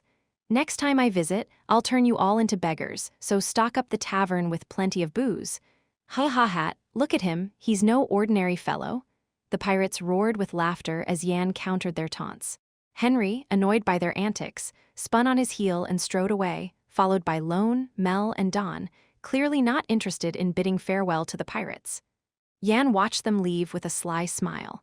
Living in a well all their lives, they act like children. He wondered how such folks could ever be officer candidates. Tusk tusk, Cruel nudged Yan's side. Why? Turning his head, Yan saw Cruel pointing at something. Karam and a battered Darkin stood awkwardly, waiting in silence, a stark contrast to the other departing candidates. They're waiting for you, aren't they? Is that so? Yan approached Karam and Darkin with a twinkle in his eye. They flinched, looking down. Did you find it? Well, if it's all right with you. Darkin spoke hesitantly. If it's all right, what? Could you keep quiet about what happened this time? Cruel snickered at Darkin's request. This guy's completely nuts. Darkin looked up slightly confused. What's the problem? It's not like you were in any mortal danger. Cruel scoffed at Darkin's protest. It's not about that. If you want silence, you should offer something in return. But my lips are light. It'll cost you quite a bit to keep them sealed. Yan chuckled at Cruel's words. Having spent some time together, it seemed Cruel had learned a thing or two about negotiation. But there was no need to negotiate with Darkin. Yan gently pressed on Darkin's shoulder, sending a shiver through him. The trauma from the interrogation seemed to have left a deep scar. I'll keep quiet. Really? I understand your feelings. If I were in your shoes, I'd betray for a significant reward too. Cruel frowned at Yan's words, puzzled. What had gotten into him? Karam's expression hardened as well. Despite their close relationship with Darkin, this didn't seem right. To ask for concealment after betraying Aisha, their benefactor and lover. Is this the right thing to do? Reluctantly, they let it slide since Darkin promised to kneel and confess to Lady Aisha himself. Yan led them towards the train station. With the business with the pirate empress concluded, it was time to start his own plans. Arriving at the station, Mel and Dawn were nowhere to be seen, presumably departed, while Henry and Lone waited. "Why haven't you left yet?" Yan asked, tilting his head. "We missed it." Henry lied shamelessly, and Yan laughed inwardly. Those who had taken the gate now suddenly taking the train. If you're going to act, at least drop the murderous look in your eyes. But there was no need to voice such thoughts, no need to disrupt the stage they had set themselves. Is that so? Then let's go together. At Yan's words, the corners of Henry and Lone's mouths lifted. Just then, Yan noticed a tremor in Henry's throat. Quickly shifting his gaze, he saw Darkin's face set in stone. Trying to maintain a poker face, but to Yan, it was an open book. Yan smirked slightly. He had a good idea of the conversation that had transpired between them. And so, Yan boarded the incoming train with them, thinking to himself, "I'll play along with the game you've set. But it won't go as you plan." Yan boarded the train with the other candidates. The journey south had been a quiet affair with just Yan and Cruel, but the return trip was bustling with people. Yan and Cruel settled into seats around the middle, with Darkin and Karam in front of them, and Henry and Lone at the very front. No sooner had Yan sat down than he sent a telepathic message to Karam. "When I disembark later, follow me discreetly." Karam almost turned his head at the sudden message, but Yan warned him, "Don't do anything suspicious. I'll explain later." Karam nodded ever so slightly, signaling his understanding. As the train's whistle blew a robust note, they began their journey, the landscape outside blurring past. Yan gazed out the window, letting time slip by in silence. 3 hours had passed when the announcement came. The next stop is Lap's territory. It was the station right after the one where they had embarked on their mission from the Revolutionary Army. At the same time, Henry and Lone, who had been sitting at the front, stood up. They approached Yan directly. "Let's have a word. It's about future work." Yan suppressed a laugh at the awkward proposal. "Now, why not at the next station? Miss this train, and we wait 2 more hours, you know?" Henry's face hardened at Yan's playful retort. "It's important," Yan smirked. "Important indeed. A perfect place to try and take me out, no doubt." Cruel, sitting beside Yan, mocked Henry. "If it's so important, why not speak here?" "What are you planning?" Henry's face flushed red with anger. But Yan stopped Cruel and stood up. "All right, let's go." "Really?" Cruel asked, puzzled, but soon dismissed his concern, knowing Yan could handle himself. After all, Cruel was only there for the promised elixir. "Darkin, you come too." "Sure." Darkin rose from his seat and stood beside Henry. Karam blinked in surprise at the sudden move, which hadn't been discussed with him. Yan grinned. Even better. It meant he could grill Karam as well. Yan covered his throat subtly and sent another telepathic message to Karam. "Follow discreetly. Keep your distance, or you'll be spotted. Understood." And so, Yan, Henry, Lone, and Darkin left the station. Karam followed secretly behind them. Yan stepped out of the train station, his tongue clicking in disbelief. Can it really be this desolate? The Lap's territory they had disembarked upon was an empty wasteland. Had it not been for the road leading east, a train station would never have been built in such a place. "Follow me. There's a suitable place not far from here." Henry's words made Yan's lips curl into a smirk. It seemed they had recognized his intent to kill, likely a spot untouched by the feet of lords or travelers. A welcome setting indeed. With a shrug, Yan followed Henry, Darkin, and Lone as they set off. After about 10 minutes, they found themselves deep within a dense forest. Darkin and Lone occasionally glanced back, as if to ensure Yan was still following. Yan shook his head at their amateurish behavior. Do they really think I'd fall for such a clumsy trap? But since he had agreed to play along with their scheme, he had no choice but to oblige. As they walked on, Henry suddenly stopped dead in his tracks. Darkin and Lone halted as well. Yan feigned innocence, tilting his head curiously. "Is this the place?" As soon as the question left his lips, SSSSH, SSSSHHH, click, they each drew their weapons. Darkin, fiddling with his gauntlet, spoke up. "I agreed to keep silent, but I'm sorry it has come to this. After all, the best witness is no witness at all, right? You understand?" Henry, too, looked at Yan with a sly grin curling his lips. The last time was a fluke because I used a bow instead of my rapier. With 3 of us fighting at full strength, there's no way we can lose. And with that calculation complete, charge! With a shout, they rushed towards Yan. Yan watched the 3 men charge at him with a grin. The gap between those who had reached the realm of superhumans and those who had not was vast. Unless one possessed a strategy or martial arts technique so extraordinary it transcended realms, it was an insurmountable gap. And I already know all the techniques these fools are using. The white light sword technique, mastered by the 2 elves, and the traditional martial arts of the Lipenhagen Duchy, practiced by Darkin. All were techniques he had dissected in his previous life. He knew their weaknesses all too well. Yan, with a smirk, charged towards the 3 assailants. Thud! Instead of fleeing, Yan ran straight towards them, causing Henry to scoff. Foolish man, to leap into the midst of our combined assault. Together with Lone, Henry drew his rapier, invoking the white sword chi. A radiant white light flowed along the blade. Darkin, wearing his gauntlet, began to move, seeking Yan's blind spot. His body still ached, preventing a direct confrontation. He had thought of a way to achieve maximum effect with minimal movement. Lone, go all out, Henry bellowed as he unleashed the white light sword technique towards Yan. Their bodies spun, and the white sword chi enveloped the surroundings. Light Dance Yan's eyes traced an arc. It was the light dance he had faced against their teacher, Hela, in the past. In his previous life, he had also experienced the light dance performed by their master, Electus. Swish, swish, swish, swish. Unlike Hela's light dance, which had barely reached dozens of strikes, over 100 sword chi rained down at a terrifying speed. Yan hadn't even drawn a scalon. He simply wrapped his arms with chi to shield his face and plunged into the oncoming storm of sword chi. It was a brute force approach, but highly effective. The 100 strands of sword chi couldn't penetrate the chi around Yan's hands and dissipated helplessly. The elves performing the light dance widened their eyes in shock. Their full-powered light dance hadn't even slowed Yan's charge. That's when it happened. Ha! Darkin, who had been quietly waiting for an opportunity, grabbed Yan's arm. He then pulled Yan towards himself, intending to crush his insides with a full-powered squeeze from behind. But, waiting behind just for this, huh? Yan chuckled and flexed his arm, breaking free from Darkin's grasp.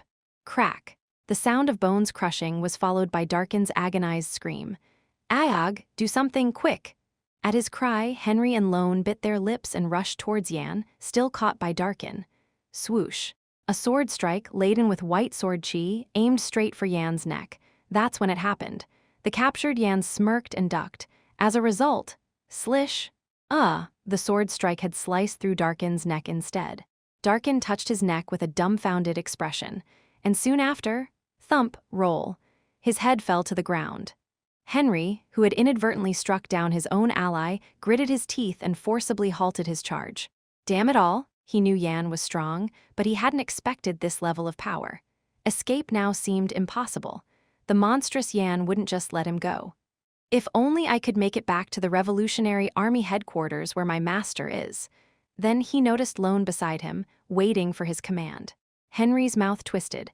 I'll prepare the strongest technique, you hold off the attacker. I'm not skilled enough. Just hold on for a moment. If you can't, we'll die together. At his words, Lone nodded and watched ahead with sunken eyes. That's when it happened. Thump, Lone's balance wavered and she suddenly fell forward. You, she called out to Henry with a panicked face, but he was already running away at full speed. Goodbye. He had sacrificed her to the monster. Chapter 166. Yan, with a gaze lifted high, greeted Lone, who looked at him as if he were a monster. Pushing her aside, Henry, who had fled, had now become a mere dot, escaping far into the distance. At that sight, Yan couldn't help but let out a derisive chuckle. Is that supposed to be a comrade? Lone bit her lip in response to Yan's question. If one must die, it's only right that the weaker me should be the one. With determined eyes, Lone looked up at Yan. Kill me, you won't catch Henry anyway, and I won't utter a single word. Henry, being an elf, could move at speeds comparable to a superhuman in such a dense forest. Even for a monster as strong as this one, catching Henry in the forest would be an impossible task. Really? Yan smirked, perfectly restraining her from escaping. He stretched out his left leg in the direction Henry had fled.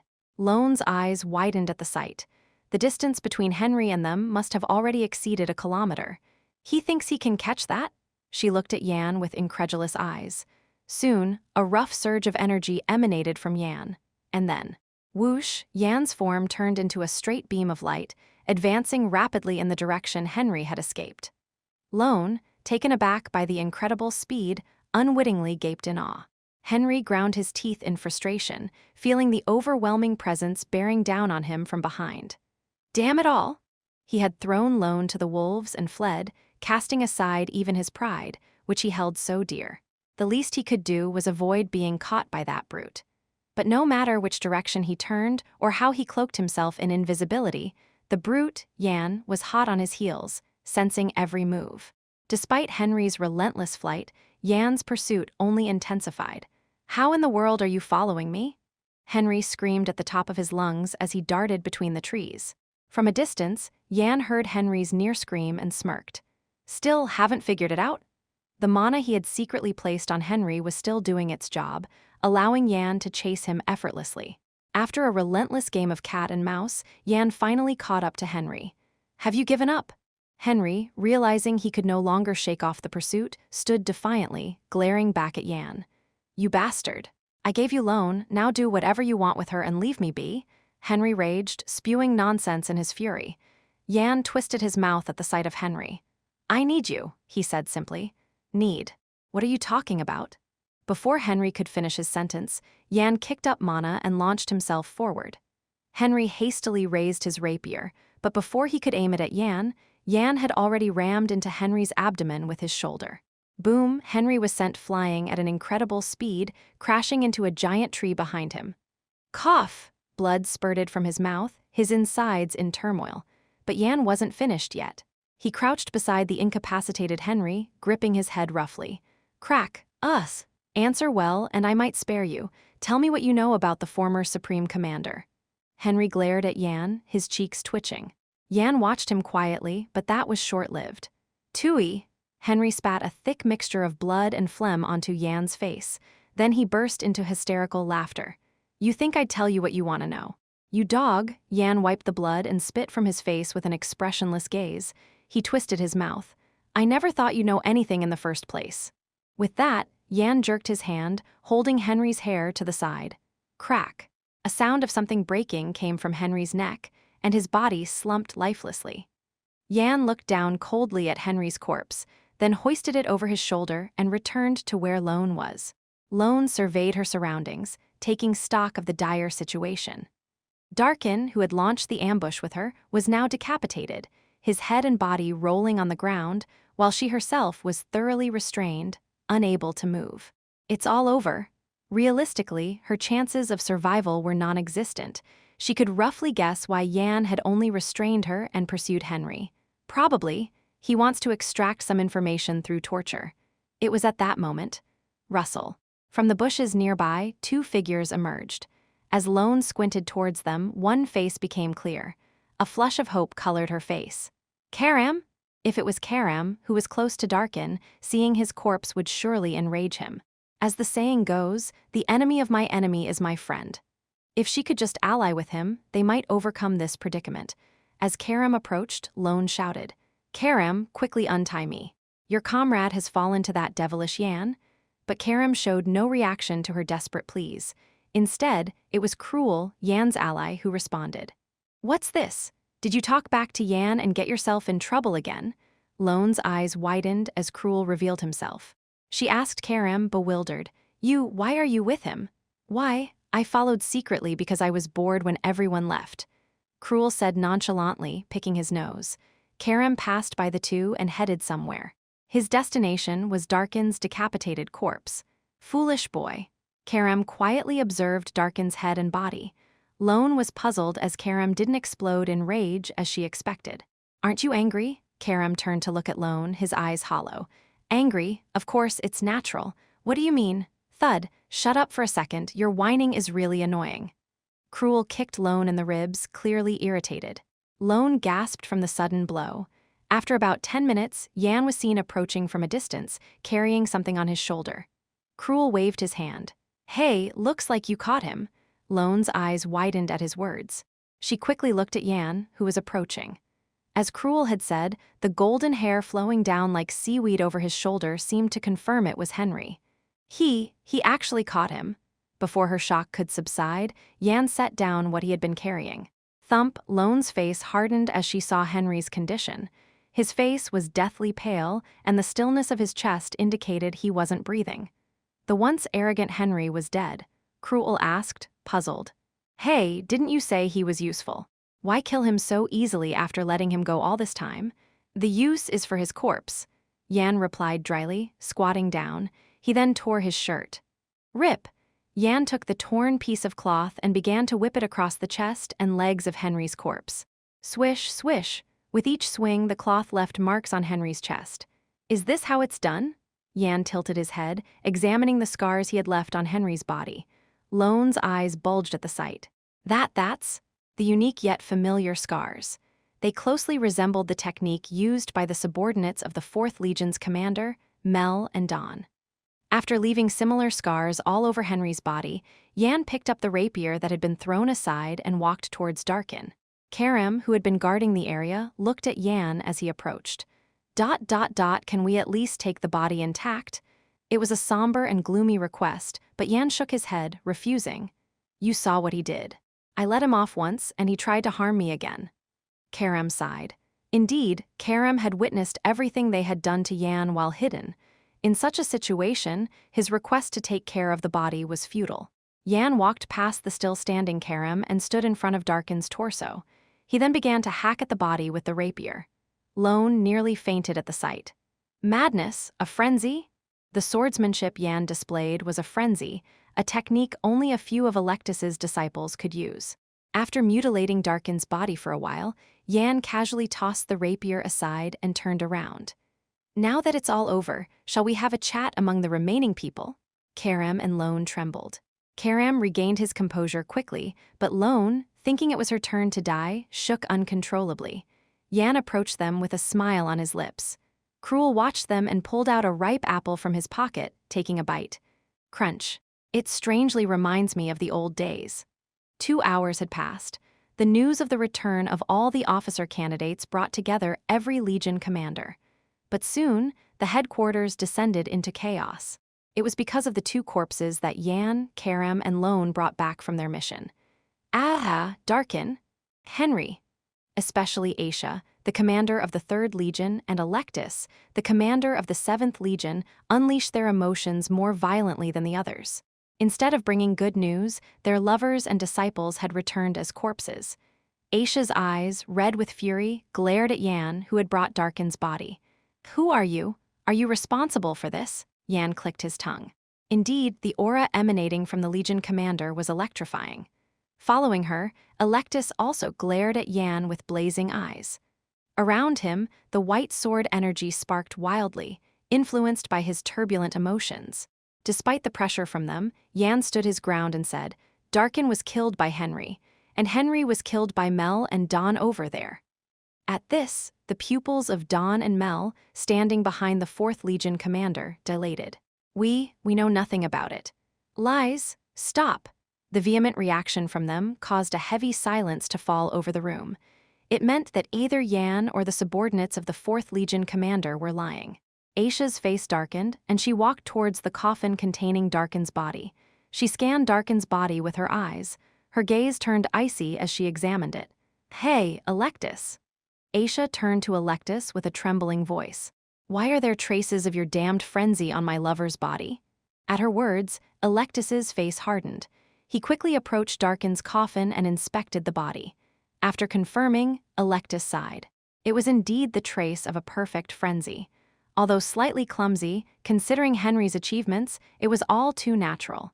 Aisha glared at the speechless Electus, her words biting. If you don't explain properly, I'll flay you and your disciples to console my lover's spirit.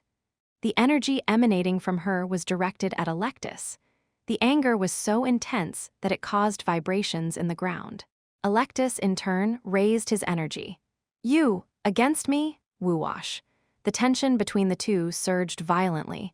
The other Legion commanders watched the outburst of energy silently, That's when it happened. May I say something? In the explosive atmosphere, Yan raised his hand. Aisha and Electus, who were gathering their energy, turned their gaze to Yan. This is just right. The emotions ripening between the two were perfect. Now, all that was needed was to direct these emotions towards the right target. Do you two really need to fight? Wouldn't the mastermind behind this incident be the only one pleased? Aisha's eyes cooled down. The mastermind behind this incident? Yan mentioned someone who wasn't present. Yes, someone who deliberately pitted you two against each other. The impatient Electus couldn't hold back and shouted. Who is it? Yan smiled slyly. Who else would be pleased to see you two fight? The room was enveloped in silence. The only one would be the leader of the current revolutionary army. Chapter 167. In the shadowed echelons of the revolutionary army, the leader was a man shrouded in mystery. His name was unknown even to his own legion commanders, a testament to the veil of secrecy that cloaked him. Yet, one truth was irrefutable. His strength was unparalleled, a force so formidable that none could dare to challenge. His raw power alone was enough to quell the dissent and challenges of any legion commander who dared to rise against him. Even Electus, the most twisted and temperamental among the commanders, could not openly defy the leader. His silent acquiescence spoke volumes, as if his very spirit had been subdued by the sheer might of the leader. Yan observed the silence of the two, his thoughts swirling. A tempest of emotions suddenly frozen over. Is the chief that fearsome? Aisha von Lupenhagen and Electus were known among the revolutionaries for their fiery temperaments. Yet at the mere mention of the chief, they clamped their mouths shut, a clear testament to the current chief's imposing stature. It was Werner who broke the silence. Can you stand by your words? Yes. As Yan nodded, Owen, who had been watching from the side, let out a derisive snort. Ha, I knew this madman would stir up trouble someday. Owen spat out a curse, mocking Aisha and Electus. Wouldn't your dead subordinates be pleased to see those who trusted and followed you cower upon realizing they're up against the chief? Aisha glared at Owen, as if ready to devour him. Shut it, Owen. Chuckle, seems you're picking the wrong fight, aren't you, mate? You crazy old coot. Enough. Werner's sharp command silenced Aisha and Owen. He then turned to Yan, asking, So, if it turns out the chief is behind this, you'll be able to explain how it all happened, right? Werner pulled up a chair, sat down, and fixed his gaze on Yan. It was a prompt for Yan to unravel the story. Yan nodded and began to explain the sequence of events. Of course, the tale was a mix of 1 part truth to 9 parts fabrication. So, you're telling me the chief sought to sway Darkin to assassinate the pirate empress? Aisha and Electus asked incredulously. Yan nodded, and they chuckled in disbelief. My disciple Henry died trying to save the pirate empress? Electus's question was, in a way, expected. He had instructed Henry not to worry about the tests, but to eliminate Yan. So, even if the pirate empress fell into a trap, Henry and Lone would have followed his orders rather than save her. But why then did Henry, who was after Yan, die at the hands of Castro Chang's subordinates? Electus's sharp question made the other Legion commanders look at Yan. But Yan was ready for this question and answered without difficulty. Darkin intended to eliminate the other candidates from the start. That cur, my disciple? Absurd. How could such a weakling harm my disciple? Darkin was at the 6th grade mature stage, and Henry was just entering the 5th grade. The gap between them was insurmountable without significant variables. However, Yan added a footnote. Henry fought not only Darkin but 2 others, and as I mentioned earlier, he ultimately died at the hands of Mel and Don, subordinates of Mr. Castro Chang. The chief killed my disciple to sow discord among the centrist Legion commanders? Perhaps. It means the chief might have swayed not only Darkin but also Mel and Don. Castro asked while fiddling with his monocle. Young man, are you saying that Mel and Don sided with the chief, not me? It seems so. Otherwise, how could we explain these scars? At Yan's words, Mel and Don, standing beside Castro, widened their eyes in shock and shook their heads vehemently, as if to deny it. But Castro kept his gaze fixed on Yan. I know it's hard to believe. Then Yan turned his gaze to Karam and Lone.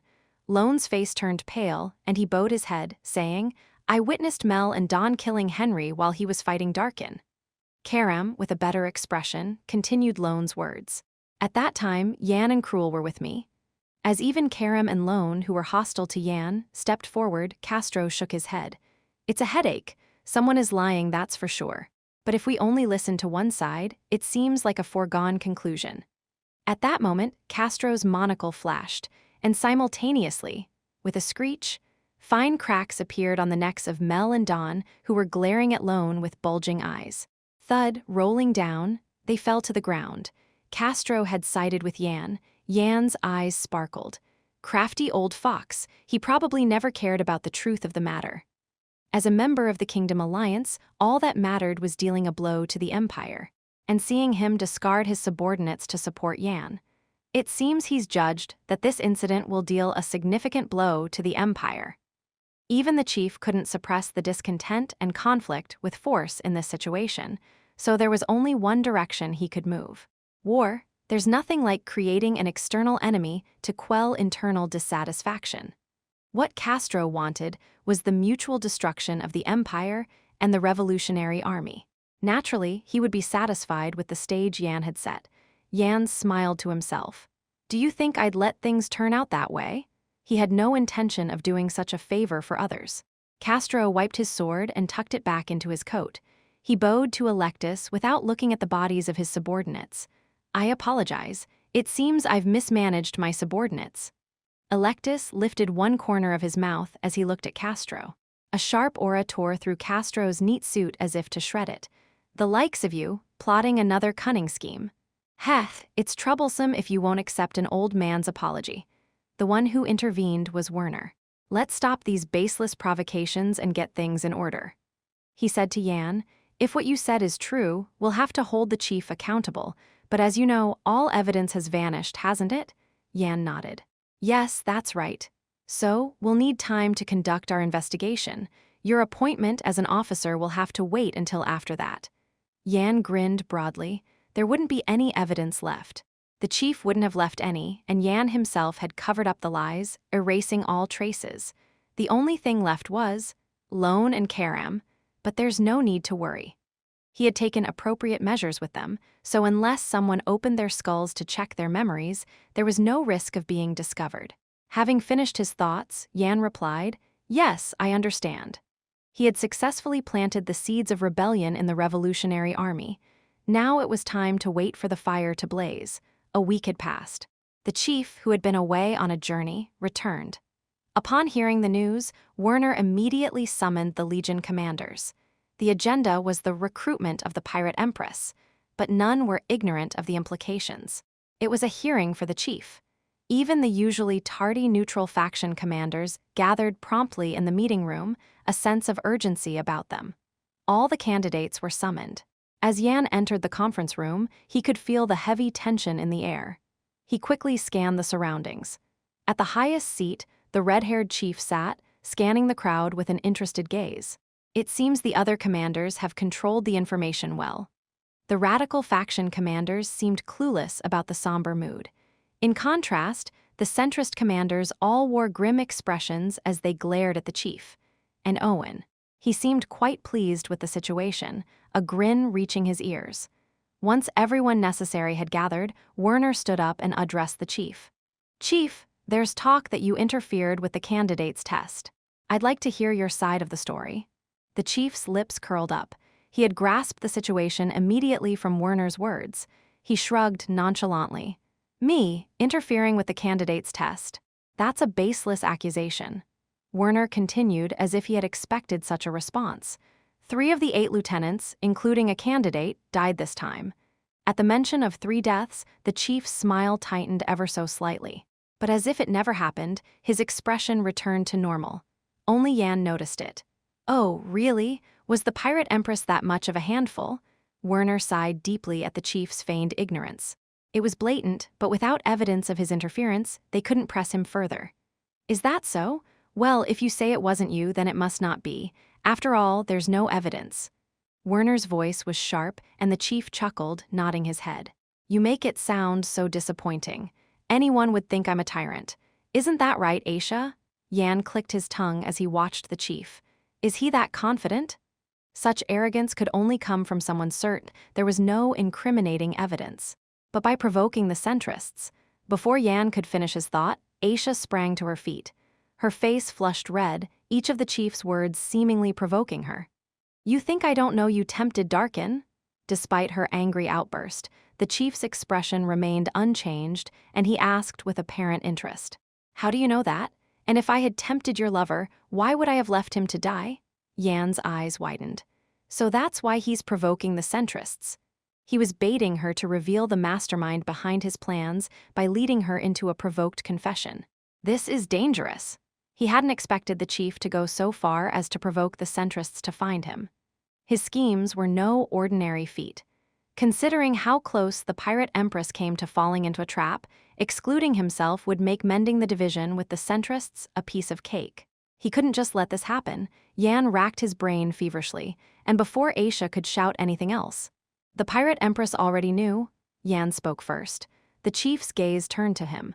His lips curled up in a clear sneer, as if to say, "Do you think that makes any sense?" But for Yan, it was the best move. The chief of the Revolutionary Army couldn't possibly have shallow intelligence. But even he couldn't investigate the pirate empress, who had a tight grip on her fleet. So, selling her name is the best strategy. Yan could see the doubt hidden behind the chief's sneer. Now he was wondering if Yan was the culprit. And then, just as the chief was about to speak, boom, the conference room door shattered as if hit by a bomb. A cloud of dust billowed, and through it came the husky voice of a middle-aged woman. "Why are there so many blockheads here?" Couldn't even hear the conversation? The people inside the conference room widened their eyes at the voice. The chief, too, withdrew his gaze from Yan and tensed up at the ominous presence by the door. As the dust settled, a woman wearing an eye patch emerged, waving her hand dismissively as she stepped forward. "Hey, all new faces here. But for an invitation, the hospitality's lacking, isn't it?" She let out a hearty laugh and slammed her curved sword into the ground with a thud. The chief chuckled as if caught off guard. "Welcome, Pirate Empress." The Pirate Empress looked at the chief and asked, "Are you the chief?" As the chief nodded, the Pirate Empress gave a sardonic smile. "Seems we have a lot to talk about, but how about we clear the room of prying eyes first?" Chapter 168. "What are you doing? Not leaving yet?" The Pirate Empress's words caused a stir among the Legion commanders. Despite her high status, they believed they were no less formidable than her. "If there's nothing more to discuss, let's conclude the meeting here. I need to welcome a guest. No objections, right, Chief of Staff?" The Supreme Leader asked Werner, who nodded and dismissed the meeting, exiting the conference room. Following the second-in-command, Aisha and Electus had no choice but to leave as well.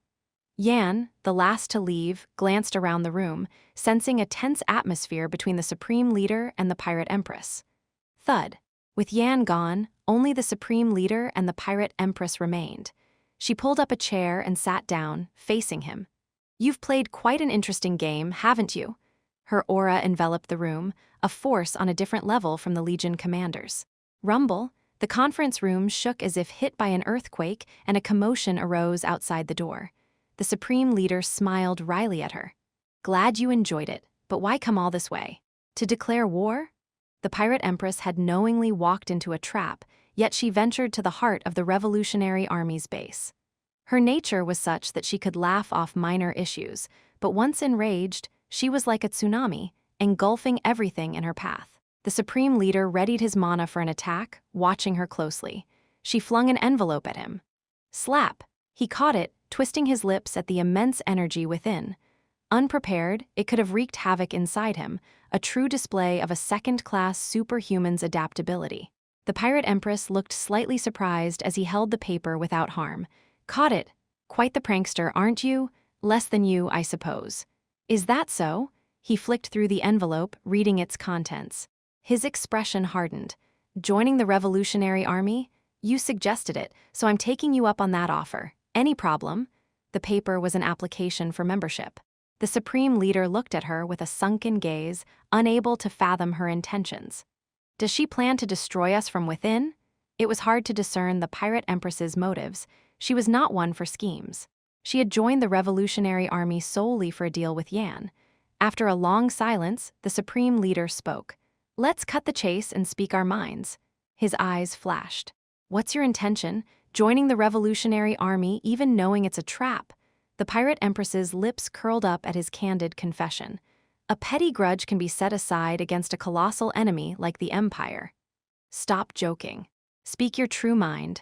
Scared that I might swallow up your forces? Her provocation was bold, but the supreme leader was no easy man. He smirked. You think that's possible? Roar. In the aura-filled conference room, the supreme leader began to assert his presence. The clash of their auras raged within the room. After a while, it was the pirate empress who relented. As you said, let's end this pointless power struggle. Then speak your truth. I made a deal. A deal? The supreme leader tilted his head, puzzled by the deal she mentioned, but she continued nonchalantly. Yes, a deal.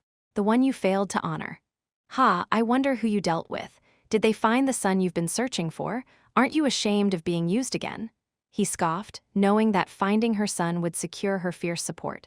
Even with the Revolutionary Army's resources, we failed to find a name in 3 years. There were 2 possibilities. Either their intelligence was lacking, or her son was already dead. The supreme leader believed the latter. But the pirate empress lifted her chin indifferently. Doesn't matter, because... Her eyes flickered. As the mood shifted abruptly, the supreme leader's face stiffened. Regardless, the pirate empress spoke her piece. Don't even think about harming Yan, the one I've made a deal with. I might forgive you 100, 1,000 times for what you've done to me, but if you take away my last hope, you'll have to face both the Empire and the pirate fleet. She stood up firmly, issuing a warning, then left the conference room, her coat fluttering behind her. The supreme leader watched the door she exited through. Yan, huh? He recalled the face of the man who had interrupted Aisha's leading questions earlier. According to Werner, he maintained connections with key figures in the Empire and could influence their intelligence agencies.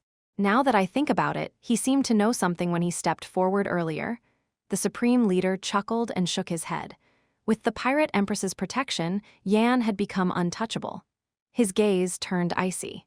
Well, looks like I've been outplayed. The pirate empress swiftly tracked Yan's energy and made her way towards it. After a 5-minute stroll, the figures of a young man and an elder came into view. It was Yan and Owen. They were in the midst of a brief meeting, discussing how to fan the flames that Yan had ignited. Owen nodded, having heard all that needed to be said. All right, I'll do as you say, let's wait and see. And it was a pleasure meeting you, Pirate Empress. Hope to see you again if the chance arises. With a nod to the Pirate Empress, Owen took his leave. The Pirate Empress watched him go with an expression of admiration. Is this sufficient? Thank you, Lady Pirate Empress. Yan bowed his head in gratitude to the Pirate Empress. After all, it was he who had summoned her to the headquarters of the Revolutionary Army. Having thrown the spark, he risked getting burned himself. Thus, calling the Pirate Empress was a form of insurance, and she had proven to be more helpful than expected. Who would have thought she'd even issue a warning to the Supreme Leader, making him untouchable? The Pirate Empress looked around and clicked her tongue in appreciation.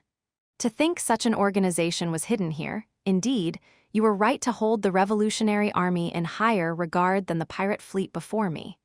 From her perspective, it was quite the revelation. Even the Legion commanders here were ranked above the captains of the pirate fleet. Moreover, though she had forced her way in, the gatekeeper and the rank-and-file members were no ordinary pirates. Yan smirked. I've caused a small fracture. Soon you'll witness something interesting. Ha ha ha, is that so? Yes. Then my business here is done. The rest will be taken care of by time. In the meantime, why don't you rest at my estate, Lady Pirate Empress? At Yan's suggestion, the Pirate Empress's eyes sparkled. Are you ready to search for my son? Yan nodded. Not long ago, he had contacted Bella to come to Armenia. 3 days had passed, so it was about time for her arrival. Let's begin the investigation. With that, Yan, who had stirred a great upheaval within the Revolutionary Army, departed for his estate with the Pirate Empress and Cruel in tow. In the dominion of Armenia, a young man with an animated face stood at the entrance of the village. Is this, Armenia, the place famed for its synthetic elixir? The appearance of a stranger drew sidelong glances from the ordinary villagers. With a neat face and curly hair, topped with large glasses, the man stood out. After a while, the villagers turned back to their tasks, unconcerned. If he were a troublemaker, the young knights guarding the village would surely apprehend him. Indeed, since the synthetic elixir became known, various spies and ruffians had infiltrated, but the young knights swiftly captured them and took them away. Their assured protection meant the villagers need not fear the outsiders as potential criminals. The curly-haired man entered the village with curious eyes, looking around. He had heard it was a small village, but it was larger than expected. Over 200 houses, a bustling market, and lively streets. Was Armenia's infamy all just empty talk? Once a harsh land where even slash-and-burn farmers struggled to survive. Contrary to rumors, this place was a vibrant city in its own right. Then something caught the curly-haired man's eye. At a shop with a leather goods sign, workers were skinning a monster's carcass. A common sight here, but not for the curly-haired man. He approached the busy shopkeeper with sparkling eyes, asking questions and receiving answers. Wow, they say this domain is run by the Empire's most promising, and indeed, the thinking here is so progressive. He too was a researcher, seeking ways to benefit people using monsters. Most lords shunned him, finding his work distasteful. But here, the villagers did not fear the monsters, they utilized them as a unique local product. And if he was right, the synthetic elixir produced only here. The man swallowed hard. Just then, thwack, someone grabbed his shoulder. It was one of the trainees who had followed Yan, now a knight of the Second Order, maintaining peace in the village. The knight scrutinized the curly-haired man with sharp eyes. "May I see your identification, please?" The man responded with a bright smile. "Oh, yes, of course. Just a moment, where did I put it?" As he rummaged through his pockets, his face gradually turned pale. "Uh-oh, do you not have it?" I'm sure I brought it." The curly-haired man looked up at the knight, his face ashen. "It seems I've dropped it somewhere." The knight sighed deeply and shook his head at the man's words. "Isn't this the same pattern as those who have come with a purpose recently?" With a tone of indifference, the knight handcuffed him. "You will now be taken to the interrogation room for investigation. If we find your identification later, we'll need to return it, so please tell us your name." "I really lost my ID, you know. I brought it with me, but I lost it in this village." Yes, I understand. Your name, please?" The disbelief in the knight's eyes made the curly-haired man's face fall. "Isaac." He would later become known as a renowned dark mage. Chapter 169. Yan and his companions journeyed by train. They could have used the badges from the Transportation Bureau to travel through the gates directly to a station near Armenia, but why rush about upon land after so long at sea? The pirate empress refused the swift passage. She had never ridden the rails and yearned for the experience before returning to the ocean's embrace. Yan, with no urgency pressing upon him, readily agreed to her wish. The pirate empress, with eyes wide with wonder, boarded the train and, like a child, was captivated by the world speeding past the window. "Even the swiftest ship cannot match this thrill atop the boundless sea," she thought, enchanted. "Wow, what is that?" "That, my lady, is the imperial city of Avalon, home to His Majesty the Emperor. It's the cleanest and most advanced city in the empire, nay, the continent." "Ah, so this is the famed Avalon. Truly worthy of its title as the foremost city of the continent. And what's that over there?" "That's ice cream, a frozen treat made from milk and a few other ingredients." Cruel, quite unexpectedly, became the dedicated guide to sate the Empress's curiosity. It was an odd role for him, considering his usual demeanor, but the hope of learning even a sliver of swordsmanship from her had him playing the part with zeal. Yan watched the pirate empress with an indescribable sentiment. Who would see her as the mother of all pirates? Her eyes sparkled with the sights of the empire, much like a country soul first stepping into the capital. Just then, a few knights, suspicious of the group, approached for an inspection. "May we see your identification, please?" The empress's attire, quite unlike the empire's norm, had drawn their attention. Yan turned to her with a look of sudden realization. She didn't seem displeased. Instead, she gestured to Yan to handle the situation quickly. Yan produced a badge from his belongings and presented it to the knights. Their eyes widened, and with a snap to attention, they saluted. This is. Our apologies, executor. May your journey be pleasant." It had been a while since Yan had used his executor's badge. His status meant the knights had no cause to question the pirate empress further, and they promptly left the train car. The empress shrugged nonchalantly and turned to Yan. "Why do you look at me so strangely? You are more open-minded than I expected. He couldn't dare call the pirate empress tame. At Yan's words, she chuckled softly. It's only natural for them. I don't take offense to people doing their jobs. Cruel watched her with fascination. I've always felt it, but for a pirate, you're too kind. Her hearty laughter filled the train car as they exchanged stories, making their way to Armenia. Casa had been so buried in paperwork and various duties recently that he hadn't had a proper rest for weeks.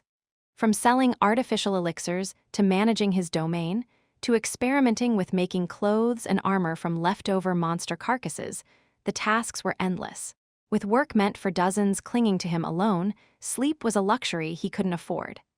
As Casa staggered through the village center, the residents recognized him and waved cheerfully. Lord Casa, why didn't you come when we said we'd treat you right? The other knights came and had a grand time. Lord Casa, try some of this fruit. It's ripened to perfection. Despite his exhaustion, Casa smiled at the warm welcome from the villagers. It was this very energy that fueled him to work without rest. Initially, it was to prove his worth to Yan, but as time passed, he saw the transformation of his domain and the flourishing lives of its people, which gave him a sense of purpose. Someday, I'll stand proud as the Lord of Ifrain. Shaking his head, Casa banished the stray thoughts. Now wasn't the time for dreams of an uncertain future. He had to find merchants for the artificial elixirs, research uses for the monster carcasses. Sai, the work is as high as a mountain. Casa shook his head and continued on his way. Suddenly, a commotion arose at the village entrance. What's that? Curious, Casa walked towards the noise and saw a familiar figure. Yan, the lord of the domain, had returned. Casa pushed through the crowd gathered to welcome the lord and made his way inside. Yan was there with Cruel and an unfamiliar middle-aged woman. Yan caught sight of Casa and waved with a grin. Wow, I didn't know a person could get so thin. Casa looked a mess. His handsome face was lost to fatigue, transformed into that of a haggard recluse. His cheeks were hollow, and dark circles reached his cheekbones, a testament to his hard work. He managed a weak smile at Yan's joke. If you're here, take over the work quickly. I feel like I'm dying. Come on, it seems like you're suited for this. Keep at it a bit longer. Suited my foot. If I could turn back time, I'd rather switch to being a knight. Really? Want to switch even now? Yan asked with wide eyes, to which Casa punched his shoulder lightly. Can I even make a joke? Ha ha, oh man, look at me. This lady here is Pirate Empress May Valentine. Say hello. Casa's eyes widened at Yan's introduction. Then he whispered to Yan with a shocked expression. Hey, what are you doing bringing the Empire's 5 evils here? Want to be dragged away for treason? The Pirate Empress chuckled beside them. I can hear you. Yikes! Casa hastily stepped back and bowed deeply. My apologies, Pirate Empress, but what brings you here? Yan answered for her. She's here for a break and some business. Don't worry about it and get back to work. If you have something to report, bring it this afternoon. With Yan's direction, Casa nodded and quickly disappeared. Yan, guiding the Pirate Empress, met many along the way. Lorna and Charles, Valdes training hard, and Leah watching him fondly. And the knights in training, hauling monsters. Not to mention the villagers who greeted them almost reverently. Yan and the Pirate Empress entered the mansion used as the Lord's castle. Creak. Thud. Inside, there was someone he hadn't seen in a long time. Wow, it feels like forever since I've seen you. It was Bella, whom he hadn't seen since the mining village days. You can say that again, I've been swamped. Excuses, excuses. She glanced at Yan, then bowed politely to the Pirate Empress. Pleased to meet you, Pirate Empress. I heard you were looking for someone. Our organization's network may not cover the entire empire, but it's not lacking, so please trust us. The Pirate Empress looked at Yan with newfound respect. You're more capable than I thought, Lord. It's nothing. After finding my lost family, I just wanted to create a place for us to stay, and it turned out like this. The Pirate Empress's eyes widened in surprise. She hadn't expected him to carry a burden similar to her own. Have you also lost your family? Yes, when I was very young, but now I've almost found them. That's good to hear. I need to find mine quickly too. I'll do my best to find them as soon as possible. Yan pulled out a sheet of paper and a quill, continuing the conversation. Now, please tell me everything about your son. No detail is too small. The Pirate Empress leaned back in her chair, her eyes clouding over with memories as she began to recount the past. It had been 12 years since she lost her son. He had disappeared during a festival in a small southern domain. She pressed her forehead, frustration evident. I told him I'd be right back, and then I was caught by the lord of that domain. Back then, she was just an ordinary woman, unable to resist the lord's power. Her only option had been to flee, and in the chaos, she lost her son. I went back to look for him countless times, but I never found him. With a heavy sigh, she described her son's appearance, recalling every detail. He had a complexion similar to hers, and he was bigger than other children his age. Bella wrote down every word the pirate empress said, then tucked the notes away. Yan watched her and asked, "Do you think you can find him?" "I can't be certain. But with the boss's connections, we might have a chance." Yan nodded solemnly at her words. That's when it happened. Bang, someone burst through the door. "Yan, I heard you were back." It was Roman, who had been living in the forest with the monsters alongside the other knights. He entered the mansion with a disgruntled face and demanded, "Did you forget your promise that following you would mean facing every battle? This time you went to the south with only Cruel, didn't you?" Yan sighed at Roman's impertinence in front of the pirate empress. He promised Roman more than enough battles to satisfy him before he could finally send him away. "I'll trust you, but if you break your promise again, contract or not, I'm out of here." Roman, clearly fed up, threatened Yan before storming out of the mansion. After the storm passed, Yan shook his head and turned to the pirate empress. "I apologize, that guy, he doesn't see anything when he's like this." Yan stopped mid-sentence. The pirate empress was staring intently at Roman's retreating figure. Ah, her eyes trembled fiercely, uncharacteristic of someone of her stature. Yan had a sudden realization. Promises are important. He remembered how furious Roman had been when a promise was broken long ago, and the description of the pirate empress's son? It fit Roman perfectly. Yan hesitated before speaking. "Perhaps," the pirate empress shook her head, cutting him off. "He's doing well, that's enough. It wouldn't be good for him to see me now." But how could anyone believe her words when tears streamed down her cheeks?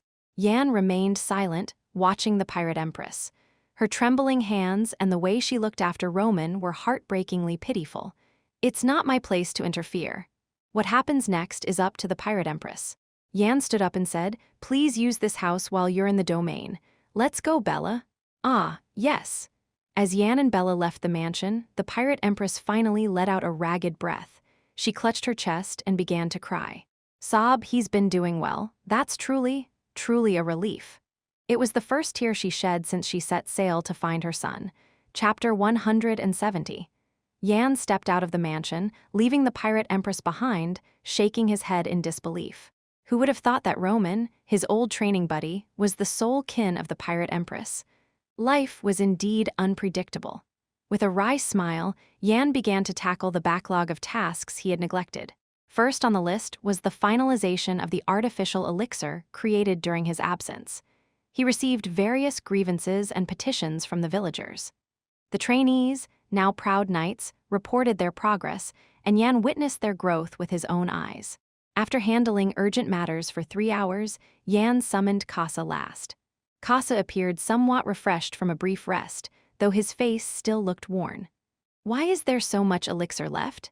Yan inquired, recalling the stockpile he saw at Neville's general store where the artificial elixir was being mana-activated. Casa scratched his head, beginning his tale. "I considered selling it all, but then I thought it might be more profitable in the long run to control the sales." "Really?" Yan asked, intrigued. Casa nodded, explaining that as soon as Yan transferred the supply rights of the artificial elixir, he sought out a trading company to handle the sales. Many reputable traders and substantial trading companies came and went, but, without exception, they all demanded a commission of at least 20%. So I decided to make it ourselves. Yan's eyes sparkled with curiosity. "So, you've been controlling the sales volume to grow the trading company?" Supplying as much as the demand wasn't an issue, but it would diminish the elixir's rarity.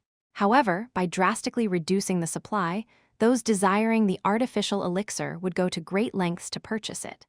Consequently, the powerful would offer various privileges in exchange for sales, which would undoubtedly aid in expanding the trading company. Casa chuckled as Yan quickly grasped the underlying strategy.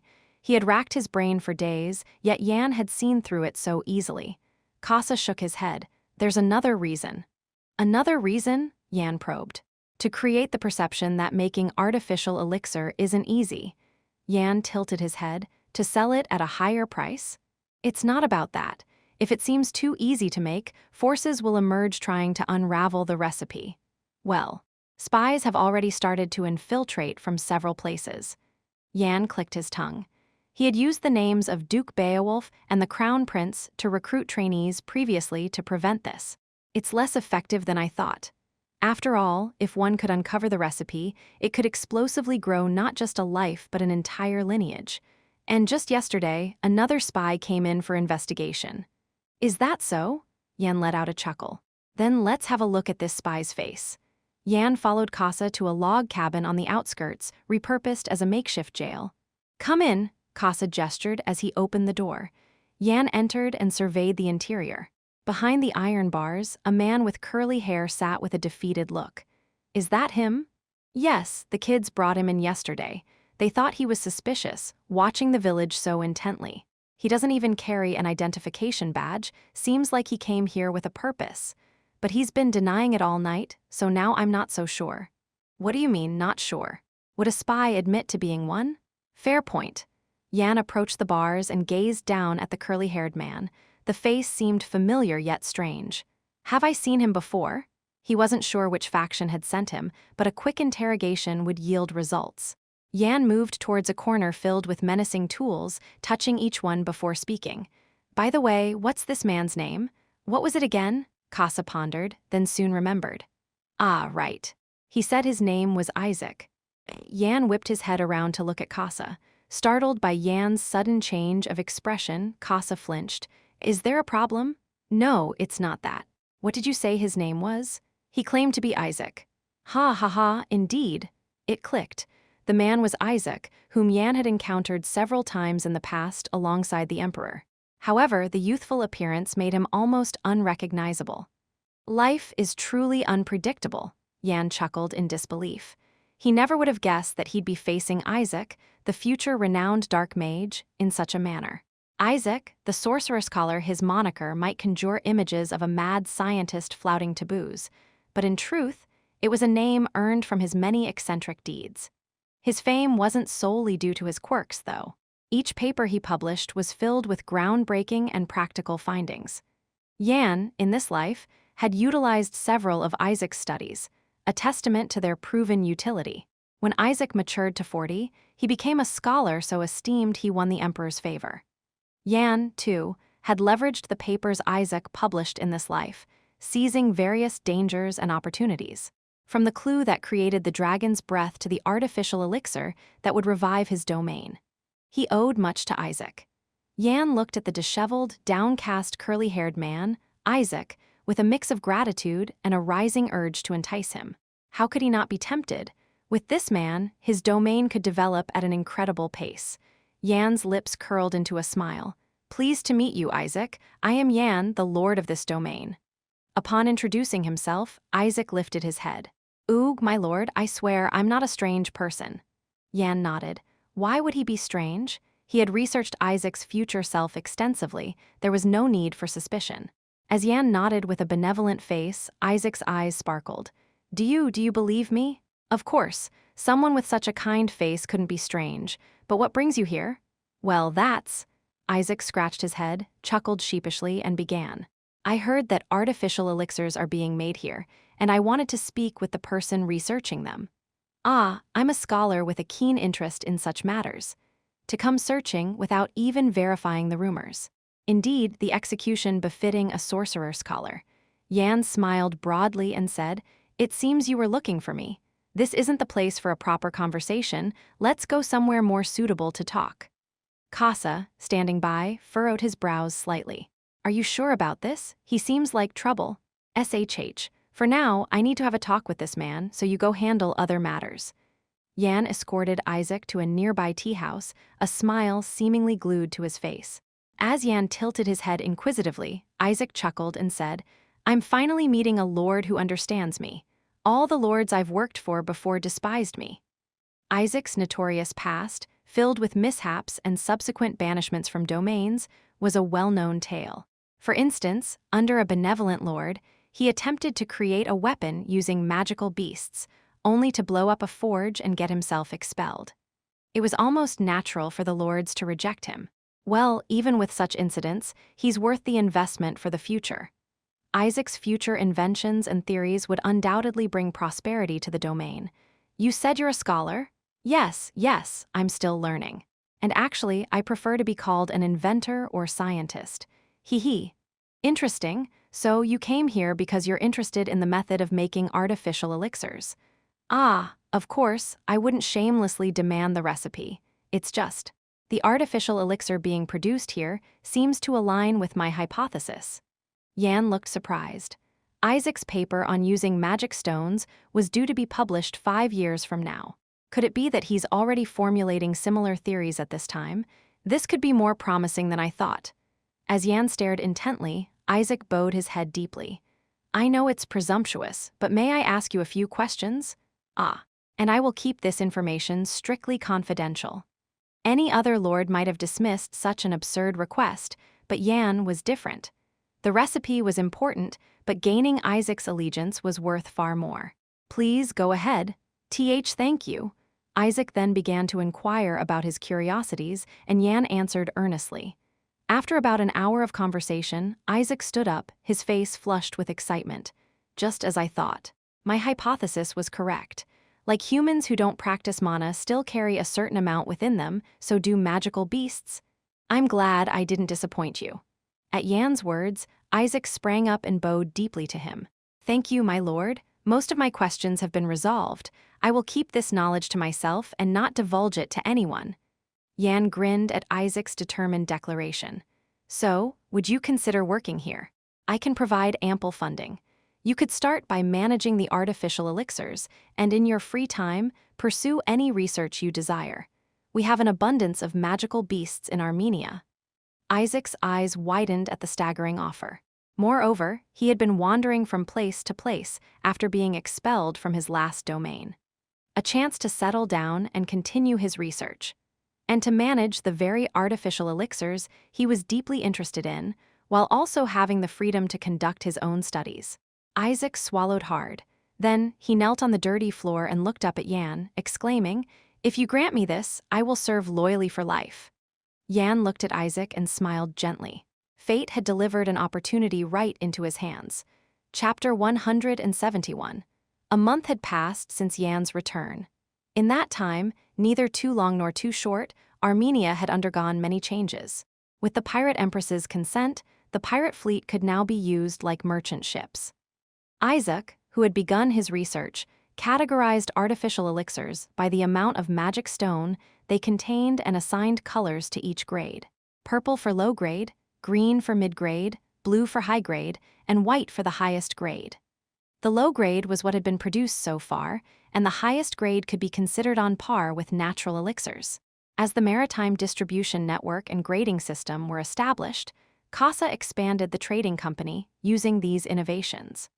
Releasing 1,000 low-grade elixirs would lead to the release of 100 mid-grade and about 10 high-grade elixirs, inciting the nobles' desire to possess them. This caused another stir in the empire. Although the prices skyrocketed with higher grades, the ability to acquire them was crucial for the nobles who could afford it, especially since high-grade elixirs were often not available for purchase.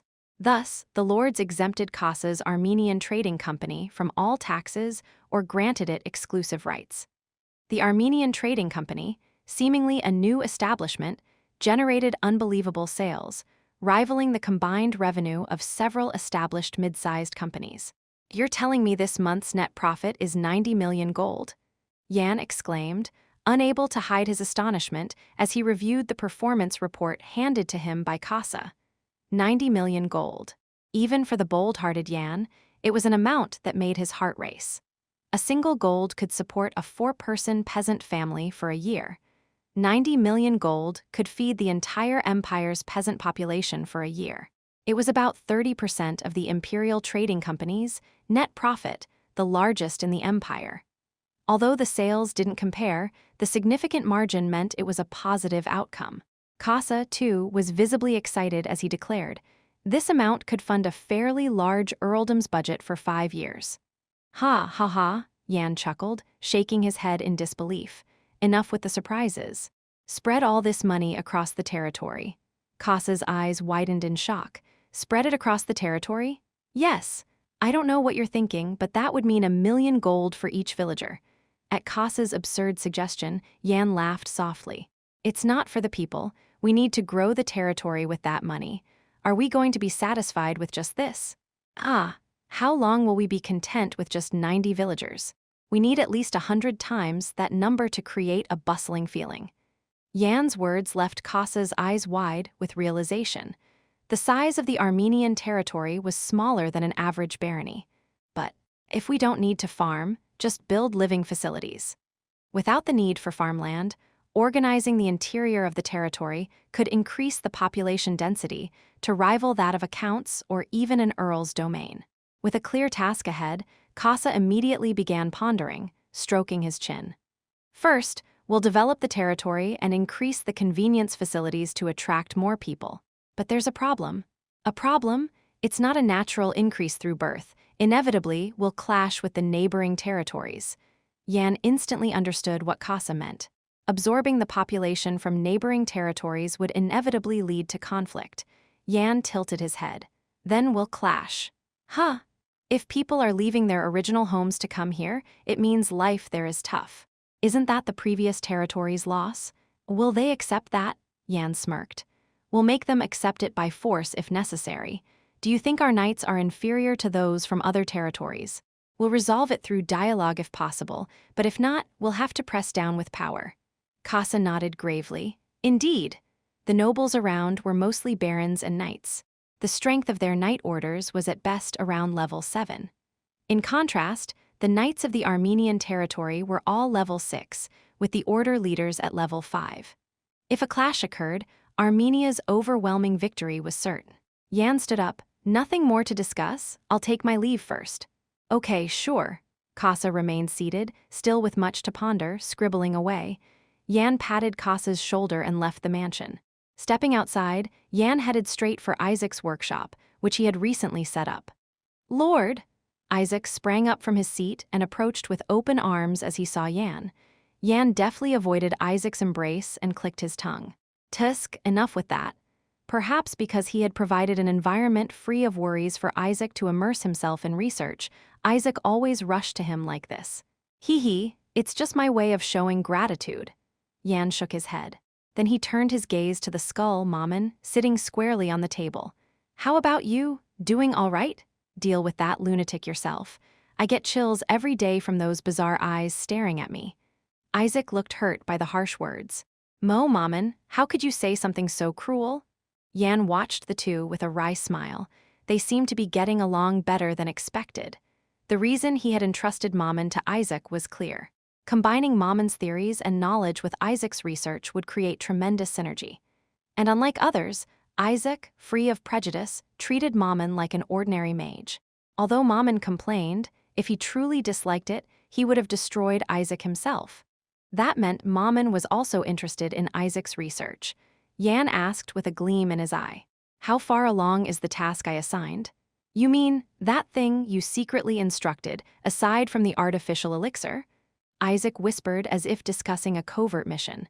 Yan replied nonchalantly. Yeah, that. I think I'll have some good news for you soon. Hee. Isaac's confident assertion brought a smile to Yan's lips. The research happening in Isaac's workshop was a secret weapon that would be of great help in the future. Upon Yan's return to the mansion, 2 unfamiliar envelopes lay atop the table.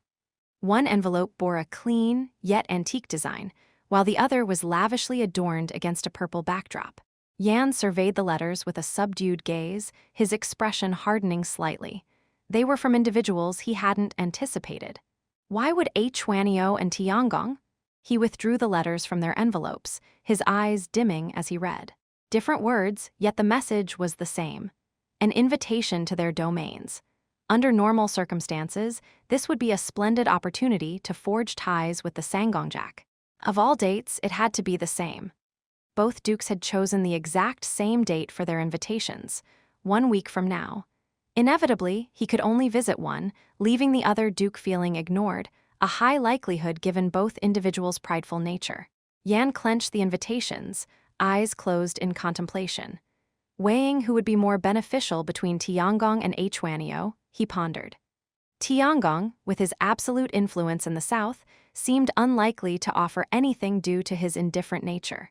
On the other hand, Huanio was unpredictable, capricious. Skillful maneuvering might yield unexpected treasures, or conversely, burdensome woes. Perhaps Huanio then? It seemed wiser to accept Huanio's invitation, where a favorable outcome was more assured than with the stoic Tiangong.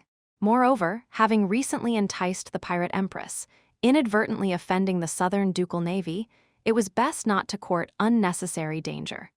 With his decision made, Yan tucked Huanio's invitation into his pocket. That's when it happened. Whoosh! Yan, who had been eyeing the invitations intently, suddenly whipped his head around. A tremendous surge of energy emanated from the village entrance. A being of extraordinary power was summoning him. This distinct, alien sensation. A smirk curled on Yan's lips. Caught in the act. The seeds of discord he had sown among the revolutionaries were beginning to sprout. At the village's threshold, a man and a woman emerged, encircled by a knightly order whose faces were etched with vigilance. Leading the knights were Lorna, Cruel, and Roman, standing tall, their formidable presence undisguised. Among them, Cruel's eyes shone as he regarded the man. "You are Karam, was it?" He was the one who had recently boarded the pirate ship, whose lieutenant had lost his life to Yan. Karam bit his lip upon seeing Cruel. "What is this place?"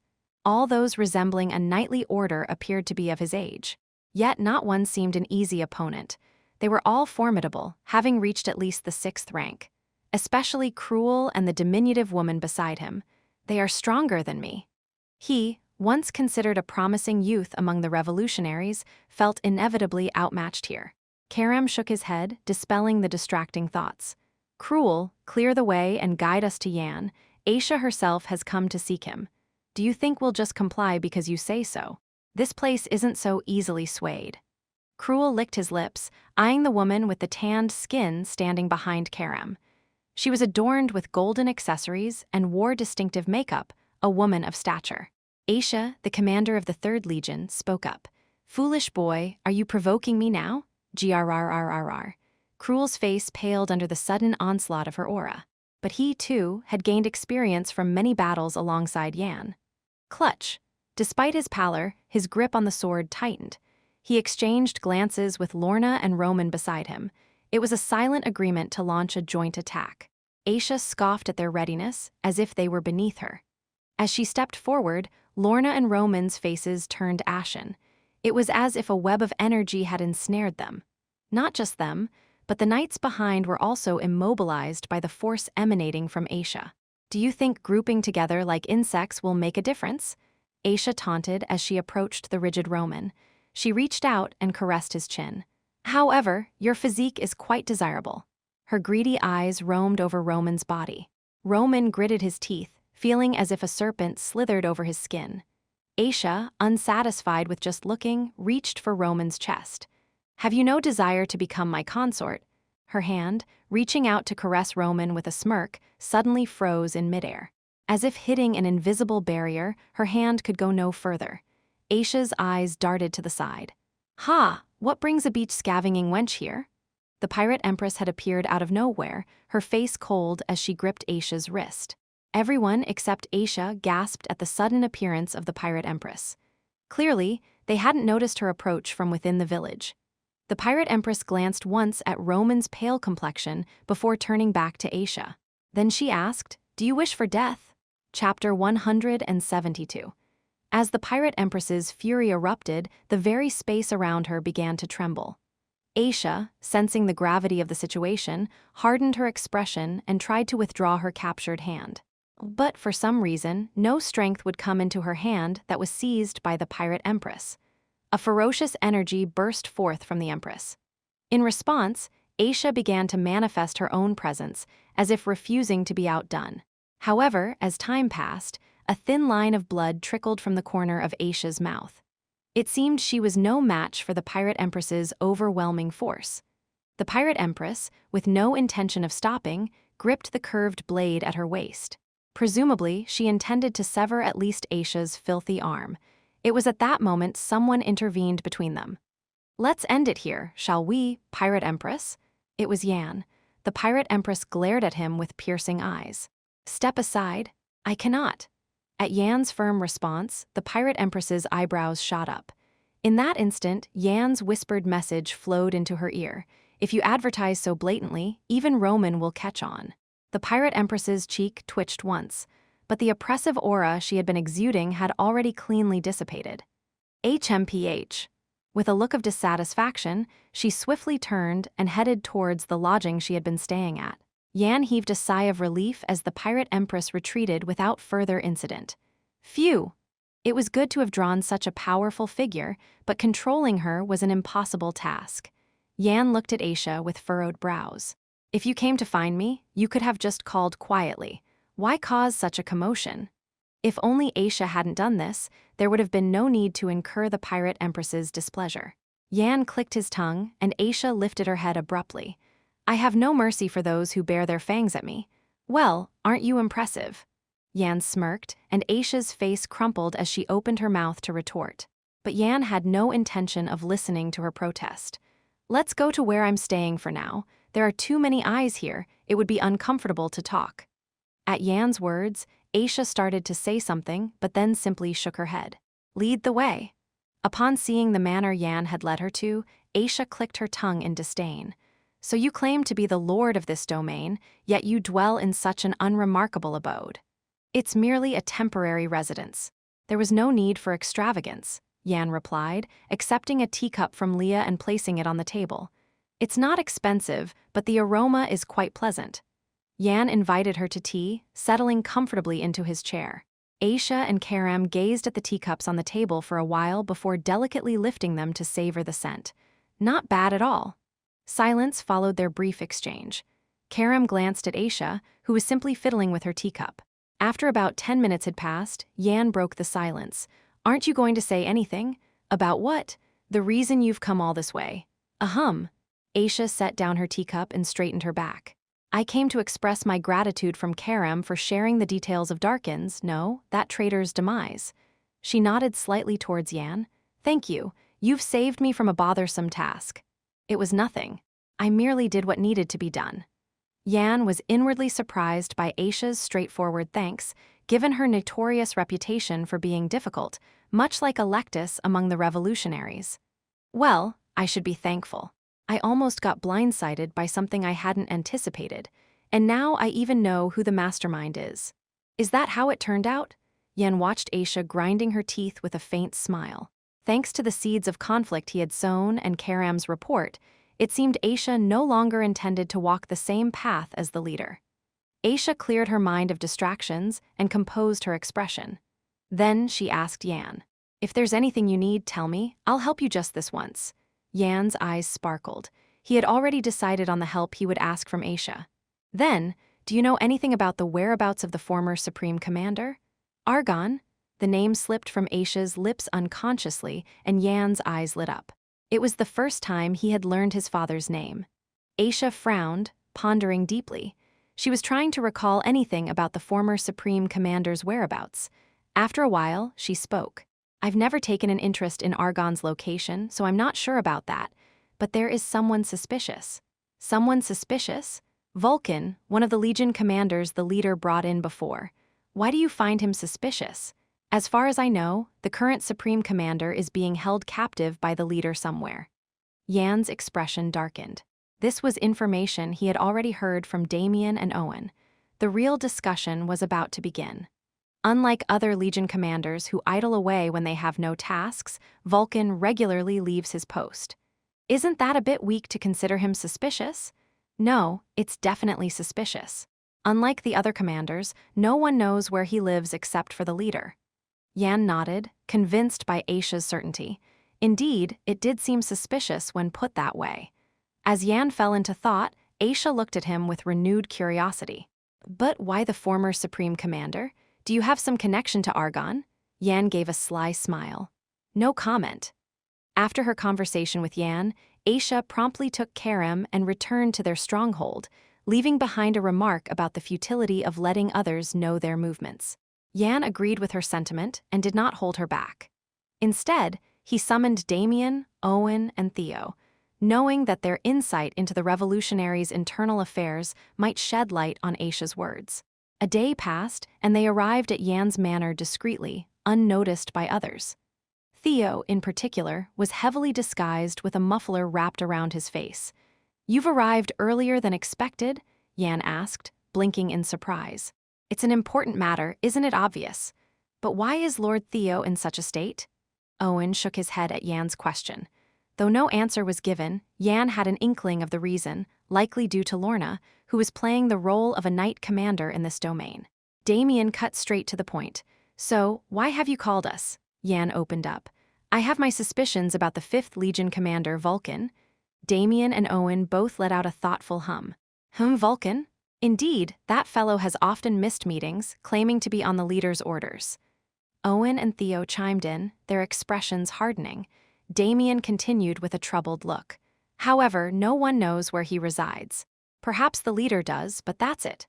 Even within Yan's extensive knowledge, the whereabouts of the Legion commander named Vulcan were unknown. Yan turned to Damien and asked, "Why did Uncle say our father was in Armenia?" "The last mana signature of the Supreme Commander was cut off in Armenia. After scouring the area with my people, there was no trace of him leaving this place." Damien's reputation in tracking and investigation was well regarded, so his words held weight. But still, there's no way a Legion commander like Vulcan would have a place to stay in Armenia. If there were, it would have certainly caught someone's eye. Having become the Lord of Armenia and using the knights to investigate, 3 months had passed. If they had established a base in the Forest of Beasts or Armenia, it would have been discovered somehow. Yet, no knight or resident had seen them. Yan closed his eyes, pondering a solution. Then, as if struck by a brilliant idea, his eyes snapped open. "Isn't there a way to trace the severed mana signature?" Owen spoke with a look of consternation. "To track a specific person's mana signature, we'd need an object that person used for a long time. But all of the Supreme Commander's belongings disappeared during the attack." Owen's voice trailed off, growing fainter. Yan grinned, taking out a silver pendant. "Perhaps this could do the trick." After Yan took out the pendant, Owen departed to retrieve an artifact capable of detecting mana signatures. In the meantime, Yan made his way to Isaac's workshop. "Lord, how far has the research progressed?" Isaac scratched his head. "It's somewhat complete, but it hasn't been tested yet. So it's finished at least?" "Well, yes, but..." Isaac's voice lacked confidence. Yan, however, was undeterred. "Mom, what do you think? A bit more refinement is needed, but it's usable." "Then it's settled." Yan took the item from Isaac and tucked it away. He also made sure to take Mom. "What are you doing?" "You promised to help once before. I'm calling in that favor now." Resigned, Mom quietly crawled into Yan's pocket. With everything in hand, Yan returned to his manor. Shortly after, Owen returned as well, bearing a strange artifact. It resembled a compass, but with a dish on top for placing something. Yan, having never seen such a device, guessed it might be of dwarven make. "Place the pendant here." Following Owen's instruction, Yan removed the pendant from his neck and dropped it onto the artifact. Then, whirring, a peculiar mechanical sound emanated from the artifact as the compass needle began to spin wildly. Finally, it pointed north. Yan's eyes sparkled, and Owen explained the artifact. "It uses the subject's belongings to track similar mana signatures. With this, we can pinpoint the Supreme Commander's location." Yan nodded enthusiastically. Thus, they began to track Yan's father using the pendant and artifact, from the village to the Forest of Beasts and even into the deepest parts of the forest. They had no choice but to halt as the artifact's compass, which had been guiding them, started to spin again. There was only one explanation for this. "We've arrived." "Here?" Theo frowned, questioning. Before them stood nothing but a steep, jagged cliff. Chapter 173. It's definitely pointing here," Owen muttered, his face a mask of confusion as he surveyed the surroundings. Before him lay nothing but a steep cliff, its angle nearly perpendicular, with no other paths in sight. Frowning, he glanced down at the artifact in his hand. The compass needle spun ceaselessly. If anything, it was clear that the mana waves were pointing right here. At that moment, Theo stepped forward. If it's pointing here, there's only one answer, old man. With a determined gaze, he drew his sword, stirring up mana. A significant flow of mana surged around him. Yan watched Theo and clicked his tongue in admiration. He's getting stronger by the day. When he had seen him in the mining town, Theo seemed to have just stepped into the realm of superhumans, but in just a few months, he had reached the threshold of maturity. The vividly visible mana was proof of that. Hop! With a powerful shout, Theo swung his sword towards the cliff. The sword's energy, like a whip, lashed out and poured onto the cliffside. Rumble. A long, nail-like gash appeared in the middle of the cliff, and stones embedded around it tumbled down. But that was all. No hidden entrance opened, nor was there any sensation of a magical device breaking. Theo's eyes narrowed with frustration. Ha, it's holding up, isn't it? His pride wounded, he gripped his sword again, ready to swing until the desired scene unfolded. Yan stopped him. If even your sword energy can't make a dent, brute force might not be the answer. That's something we'll only know after trying. If the cliff collapses, we might face unforeseen problems. Yan's right. What if the entrance disappears because of you, Theo? How will you take responsibility? Theo grimaced at Damien's biting words, but seemed to agree with Yan as he sheathed his sword and stepped back. Yan approached the cliff and reached out his hand, then closed his eyes and walked around. Whoosh! After touching various parts of the cliff for a while, Yan stopped abruptly at one spot. He opened his eyes and stared at it. It was an ordinary stone wall, indistinguishable from the rest. But here, I felt a trace of mana, ever so slight. Yan spread his palm and infused mana into the spot that felt off. The mana flowed through his fingers and was absorbed by the stone wall. If it had been an ordinary wall, it would have cracked or crumbled. But this wall greedily sucked in the mana like a desert swallowing water. When the amount became a burden even for Yan, the stone wall emitted light and an unexpected transformation occurred. Rumble, what they had thought was a solid cliff began to swirl like liquid. The sight was so bizarre that it hardened the expressions of the onlookers. After swirling for a while, a dot appeared in the middle of the wall, and it gradually expanded into a dark, cave-like opening. Owen pointed at the dark cave with a baffled expression. Is this magic? Damien shook his head. If it were magic, we would have noticed. It seems like orcish sorcery. Yan agreed with Damien's assessment. That seems likely. If it were magic, you all would have known. He himself had come and gone from this place several times without realizing something was hidden. It was only because Owen was certain of this place that they could find it. If not for the artifact he brought, discovering this place would have been impossible. Theo drew his sword and slung it over his shoulder. Then, as if there was nothing to fear, he moved to enter the cave. Damien shouted at Theo. Theo, don't rush in recklessly. Theo snorted and gestured towards the cave. If we don't go in, then what? Wait here forever. We don't even know what's inside. That's why we go in. How can we prepare for what we don't know? It was a reckless suggestion, but it was the correct one. Yan thought the same as Theo.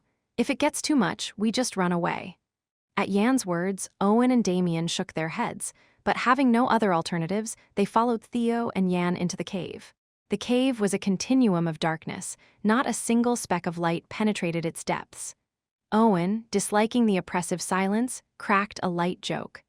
Are we going to wander endlessly until we all become lost? It was a joke that fell flat, but that was the least of their worries. No one responded to Owen's attempt at humor, prompting an awkward cough from him. Can a cave really be this deep? Theo murmured in a low voice. Damien clicked his tongue in agreement. Seriously. Feels like we've walked kilometers already and still no end in sight. Yan, too, sensed something was amiss. After a few more minutes of walking, the group fell silent. Light finally began to seep through. Yan and his companions hastened towards the light. The scene that unfolded before them left everyone dumbstruck. This doesn't seem like the inside of a cave, does it? To think there was such a place near the forest of beasts. Theo looked ahead with a tusk. Beyond the exit lay a wasteland filled with bone fragments, vast and seemingly endless. The only structure in sight was a dark tower, small in the distance. Old man, there was no such terrain on the map around here. Does this mean the orcs have connected spaces with their sorcery? Theo asked, looking up. Most likely, he answered himself. Above was not the cave's ceiling but a gloomy sky. As the group stared out into the wasteland, Maman peeked out and let out a sigh. To think such a thing was possible. Yan's curiosity piqued as the usually silent Maman spoke up. Why, we've seen gates before. Would I react like this to a teleport gate? Yan tilted his head. It's not a teleport gate. If I'm seeing this right, this is a mindscape. What? Yan immediately grasped what Maman was implying. He was suggesting that this place was not a real location, but someone's mindscape. A mindscape can create a space this vast? Yan whispered, wary of being overheard. That's why it's so preposterous. To create such a massive space with a mindscape is nearly impossible. The only human I know who could. Maman trailed off, but Yan understood what he meant. You mean the founder? Well, as far as I know. Could the four dukes do it? Impossible. Do you think the domain created by Duke Beowulf could last a whole year? Yan shook his head. Even if Duke Beowulf was formidable, a domain was a projection of one's concepts and ideals into the real world. It was a technique difficult to maintain for more than a day, even with a generous estimate. It's akin to maintaining such a domain continuously. Maman's words made Yan sense the gravity of the situation. And your father you're searching for is probably at the core of this mindscape. A core? Can such a realm have one? The entity that sustains this mindscape. Taking Maman's advice, Yan nodded and turned his gaze towards the distant black tower. It looked suspicious enough to house a core. Damien seemed to think the same, pointing towards it. I can feel the flow of mana from there. There must be something. Owen and Theo nodded in agreement. Thus, Yan and his companions began their trek towards the black tower where the mana flowed. After some time, Damien, leading the way, came to an abrupt halt. Without a word, the others understood the situation. Enemies? Yes. A piercing malice and ferocious will emanated from ahead. Soon, the foes revealed themselves. Green-skinned, with long fangs and grotesque faces, they were orcs, a race that had nearly been driven to extinction by the founder. Yan smirked slightly. It seems we've found the right place. Indeed, the presence of such orcs means, one by one, the orcs began to emerge. Before long, the barren wasteland, previously only visible as bones, began to fill with a dense crowd of orcs. Their numbers were so vast, it brought to mind wars with barbarian tribes of the past. Yan and his companions each drew their weapons. Owen with his hand cannon and greatsword, Damien with his dark shadow blade, and Theo with his long, pristine sword. Click, and Yan gripped a scallon. The orcs, making clicking noises, slowly closed the distance, eyeing Yan and his group. The thick aura of killing intent and battle spirit emanating from them was a testament to why they were called a warrior race. Yan and his companions tensed as the encirclement tightened, readying their mana for the confrontation. That's when it happened. Roarer, a thunderous roar echoed in the distance, and something like a cannonball flew towards them. It landed precisely in front of Yan and his group. Boom! A crater formed upon impact, and from within, something that resembled a cannonball rose. This orc's face was larger than the others, and its muscles were as solid as rocks. However, its skin was not green like the others but a yellowish hue. The 2nd Legion commander and the vice commander. This will be interesting. Despite the awkward speech, an orc using the continental language was unheard of. Moreover, the violent aura emanating from him was incomparable to any ordinary superhuman. Vulcan grinned, revealing his sharp fangs. Here lies the Supreme Commander. You've come to find him. Right? At Vulcan's words, Owen and Damien's faces hardened. If their purpose was already known, a clash was inevitable. Theo snorted and pushed past them, moving forward. Weren't we planning to kill them all anyway? Why such faces? He looked up at Vulcan with a deep smile. A tense current began to flow between the two. Revolutionary Army's 5th Legion commander, Vulcan, he was the monster who would be known as the Orc Lord in the future, having slain countless knights.